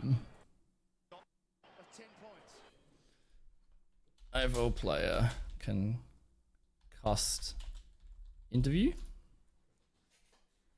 Was this one? Oh, bloody, what was old mate's name? What was his name? Was it Lingy? Lingy or something? It was Lingy. Showed a little bit there late in that quarter. So like, this is good job from like recognizing it. Boys showed a little bit there late in that quarter just to work your way back into it. Yeah, obviously they got a fair run at the start, so we just focused on trying to settle them down. You copped the big one from Tommy Jonas. Are you all right? Yeah. I don't think Dylan's head's right at the moment, so I might just let him go. So thanks for that, mate. He's like, I don't know what I'm doing. This is the knock, and Yeah. Big clash, so big hit. Have a look at the headband come off here and there. But he got help. But so like I watched a lot of fighting, and what was this one? Oh god, watched a lot of fighting, and all the fighters say when they're concussed, they say like you just lose time. You just I've never been knocked out, so I don't know what it's like. But apparently you just lose like 5 minutes. You just completely when you come to, you have no idea what happened. You've just lost 10 minutes of your life. You get no fucking clue. So, but like during the time you're concussed, you're asking like what happened? What happened? You're still like you look like you're okay, or you look like you're conscious, but your brain's rebooting. What was this one? Oh, he's out. He's out. Did he hit his head? Yep. Toby Green put his hand up straight away. What did he do? Where's the slow mo? Poor bugger. Yeah. Did he knee himself in the face? Fuck. Yeah, he did. Ah, fuck, bro. Oh, yeah, the brain is like, the concussions are so bad, man. So bad. Like, that's what I was doing in my degree. I was like working towards being like a sports physio, working towards being one of these guys. And then I decided to stream. I decided to stream. What else was there? What else were we looking at? Marks of the year? AFL mark of the century? It's like getting in a car accident. Dude, apparently, you know Francis Ngannou? The like the heavyweight, the UFC, like the guy that fought Tyson Fury and stuff. Apparently, like there's like the machine that you punch and it tells you like the power that you put out. Apparently, getting hit by Francis Ngannou is like getting hit by a car at 60 km an hour. Getting punched by a human being is the same trauma on your body as being hit by a fucking car. Holy shit! Holy shit! Oh, Gazza was so good. Gary Ablett was so bloody good. Always captain of the dream team. He was so good. Matthew Robbins. Yeah, it's a good one. Both feet in the back. Clean. Have you seen the I haven't seen the new Jackass movie. Oh, Jimmy Partel was also good. I don't remember all these names. Chad Wingard was really good. Dude, because this is my state. So like my friends have like been clubbing in HQ and have got photos with like the footy players like being hammered. You know, what was that story? Man, I'm probably gonna misremember this. What was that story? I think was it Port Power? I think one guy lost his life unfortunately. They went to Vegas on the footy trip, and one of the guys went on the roof and got locked out of the. I'm probably misremembering this. Got locked out of the hotel room and, you know, hammered in Vegas. So what he tried to do, he tried to jump onto a palm tree or something and like climb down it, and I think he lost his life. Does anyone... I'm hoping chat knows more than me. I'm hoping you're picking up on the stories and you can tell me the full story. I feel like that was what happened. Oh yeah, Johnny Knoxville did a full run through on like Vice or Vox or something of his injuries. Ripped a testicle and stuff. Oh my god. Yeah, it was a Port player. It was one of the footy trips. One of the Port players. I think this is like a 10-year-old memory, 20-year-old memory. I think the story was we went on the roof and he got locked out, and then he tried to jump into a tree and climb down, and you know, we don't make the smartest decisions while we're drunk. I vaguely remember it. I'm too lazy to Google it though. Francis Nagano. It's so okay. It's because they Jackass is so funny, man. Yeah, I've seen this clip. I haven't actually seen Jackass Forever. I really should watch it though. Was it John McCarthy? Was that what happened? Let me Google it. It's a sad story. It's kind of funny, but it's a sad story. But kind of. It's an Australian story. We put it that way. Okay, not the computer siders. I thought it was Port Power. Oh, maybe it was Port Power. When was it? 2012. Yeah, 2012. I was right. What was the Flamingo Hotel? On a holiday. Police said that McCarthy had attempted to jump off the roof onto a palm tree and slipped and fell to the ground. That's such an Australian death. No, he died in Vegas. I was right. It's such an Australian death. It's a Darwin Award. Oh man, we do silly things when we're drunk. So I've seen this clip. Like, yeah, so getting hit by this guy is like getting hit by a car. Wait, did Warney die in Thailand? Wait, is Warney dead? Is Warney dead? Wait.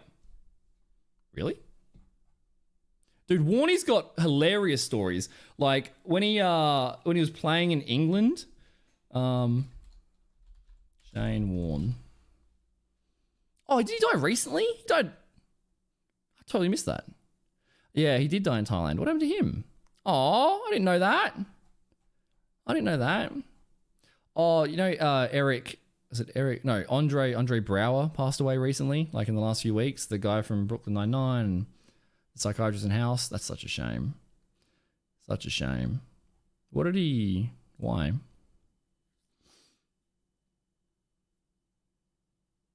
In a helicopter? Wait. Oh, a heart attack. He was, you know, he loved a bit of burgers and stuff. Sachin Tendulkar, I recognize that name. I recognize that one. There was yeah, Captain Holt. The stories, I'm probably getting this wrong as well, but there's a story about Warney,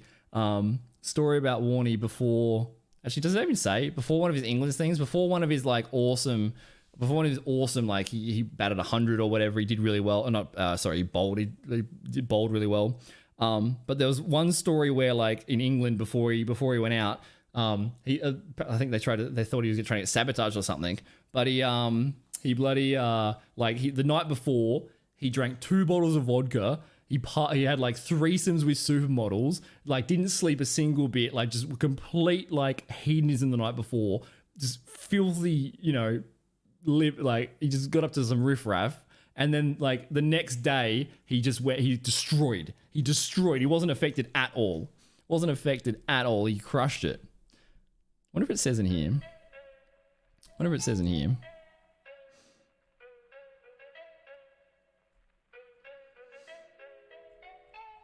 Maybe not. Got banned from cricket? What are you doing?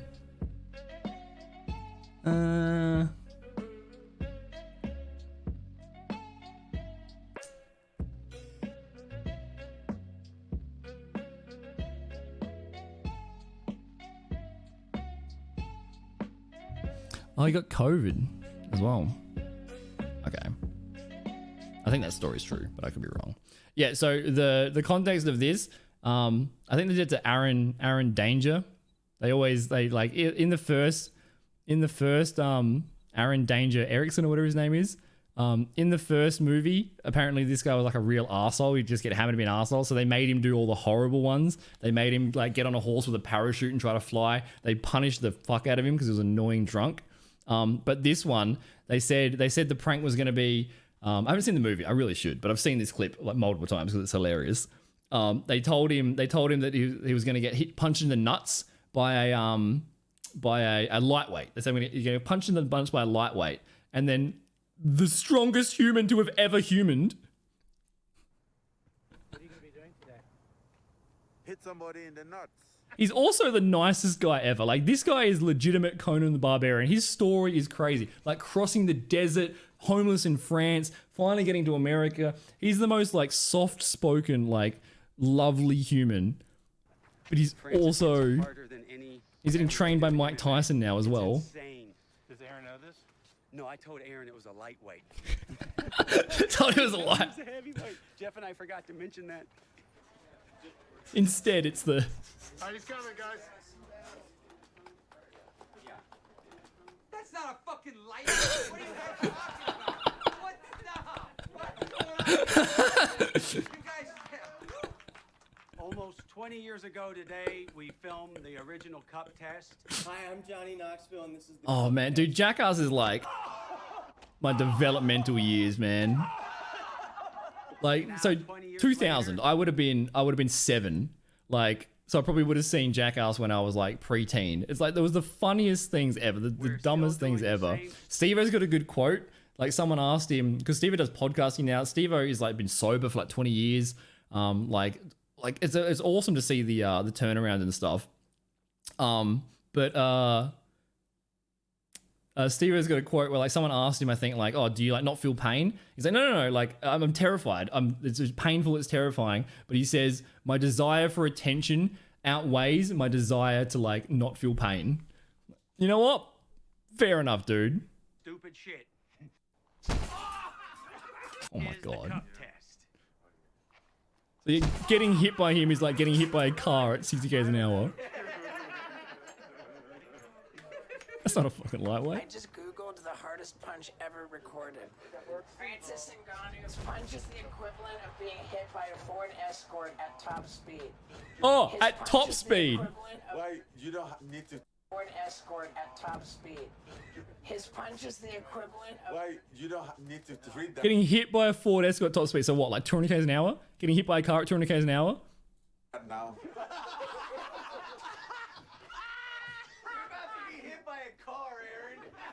Oh my god. Closing your eyes is even scarier, man. He held back, but that couldn't have been fun, man. I heard this like crack. I thought it was a cup. Oh my... Is that the hardest you've ever hit someone in the ding-ding? Oh yeah. Oh, thanks alert, mate. Dude, this is just an example of why men are dumb. Like, we're idiots. You don't see girls do it. Girls are much smarter. They don't do this stuff. They don't run around sack dapping each other. They don't run around doing dumb stuff like there's no female Jackass. They're too smart. This is... Guys are idiots, but it's hilarious. It's hilarious. Oh man. Dude, what a weird stream. I was gonna play games and stuff, but then we started talking about exercising, then we just started ranting and rambling. Dude, this is fun. Should I become a React streamer? Is that a thing still? I'm gonna get sued by the Fine Brothers. Become a React streamer. Oh, all of this stuff is like memories in my childhood, like vague memories. Oh, it's so funny. All that stuff is so hilarious. It's 5 a.m. Yeah. How long have we been live for? What a fun stream, man. Yesterday was fun as well. I'm so excited for this year. I didn't really have a plan today. Reaction Tuesday. Yeah, we could schedule it. We could do we could also do it in the Discord, like Reaction Tuesday. You guys submit clips or whatever. And then we can make short content. We can clickbait and do whatever. I don't know. Successful streamers do. That's funny as, man. That's so funny. That's so fun. I got you through work. Nice, DK. I'm so like watching Australian content like overnight, which means like it's gonna be hitting like the American and European audience and stuff, because like Nutty said before, it's like watching a different world. This stuff is like, you know, normal for us. We grew up with this riffraff, this shenanigans, but I can't imagine what it would be like if you live in like Ohio and you're like, what the fuck is going on in Australia? What the hell? Dude, we didn't even watch the kangaroo fights. We didn't even watch the drop bear, the Scottish reporter with the drop bear. Oh my God. I love this country, man. Oh, it's perfect for my dickheadness. Oh man. Oh man. Good fun. Thanks for hanging out today, everybody. I probably should go to the gym. Probably should go to bed. No, I'll go to the gym. Thanks for hanging out today, everybody. Really good fun. Thank you for the follows and the resubs. Usually we play games. We play Overwatch, and we won some Overwatch tournaments. We do some casting. We do a lot of just chatting. We fuck around. We do a lot of like mental health, positive shit. And I guess we also do a lot of reacting. That's really fun. This is really fun. I've never done that. Never done this before. It was good fun. Thank you for joining me, guys. I'm really excited for the rest of the year. If you do want to join the Discord, I encourage it. We've got a great Discord. The Doggo channel alone is worth getting in there. I'm going to be doing a giveaway on giving away. I'll be giving it this month as well. I'll probably give this away like the 15th of January, like in the middle of January. I sent an email to Logitech about some cool stuff. I haven't announced it yet, but about some cool stuff. But they're still on holidays. They don't go back till next week, so I'll get a reply next week. But yeah, Ice Bath, lots of stuff coming up. It'll be really cool. Play some more finals. It's exciting. We do lots of stuff. You enjoyed it? Dude, I enjoyed your company. Thanks for hanging out, man. If you've lurked, I appreciate it. Those that just followed, I appreciate you too. Very, very kind. Yeah, thanks a bunch. We do Steve Irwin cosplays and lots of silly, my crocodile. Lots of silly stuff. I love meeting new people. I love meeting new people, hanging out, shit talking, being silly. Yeah. Is anybody online? Anybody online to raid? I'm never up at 5 a.m. It was good hanging out, Val. Like you understand half, like my half remembered things. Could raid Seagull. He's playing finals. I love finals. Could raid Matt Keefe. Who's online? Okay, I know I'm going to send you. Whenever I see this person online, I always raid them. I've got 3 viewers right now. They are fan-fucking-tastic. I got nothing but love for this person. They're wonderful. We're going to go raid my friend Kaya. She's a music streamer. She's insanely talented. She's got a ridiculously beautiful voice. In fact, actually, okay, I recommend sticking around because she might do something special for you. Actually, before I start the raid. I'll show you. She might do something special for you. We'll have to see if she'll do it. She does like song requests and stuff. And I always request this. You know, Get Low? You know, sweat right down my ball. Oh, these people. Get Low coffee shop. Has anyone seen this? This is a hilarious thing. So I like 5 years ago, I asked her to do this for me. And now she does it like regularly in like the sweetest American voice. She's super talented. So it's an acoustic version of Get Low.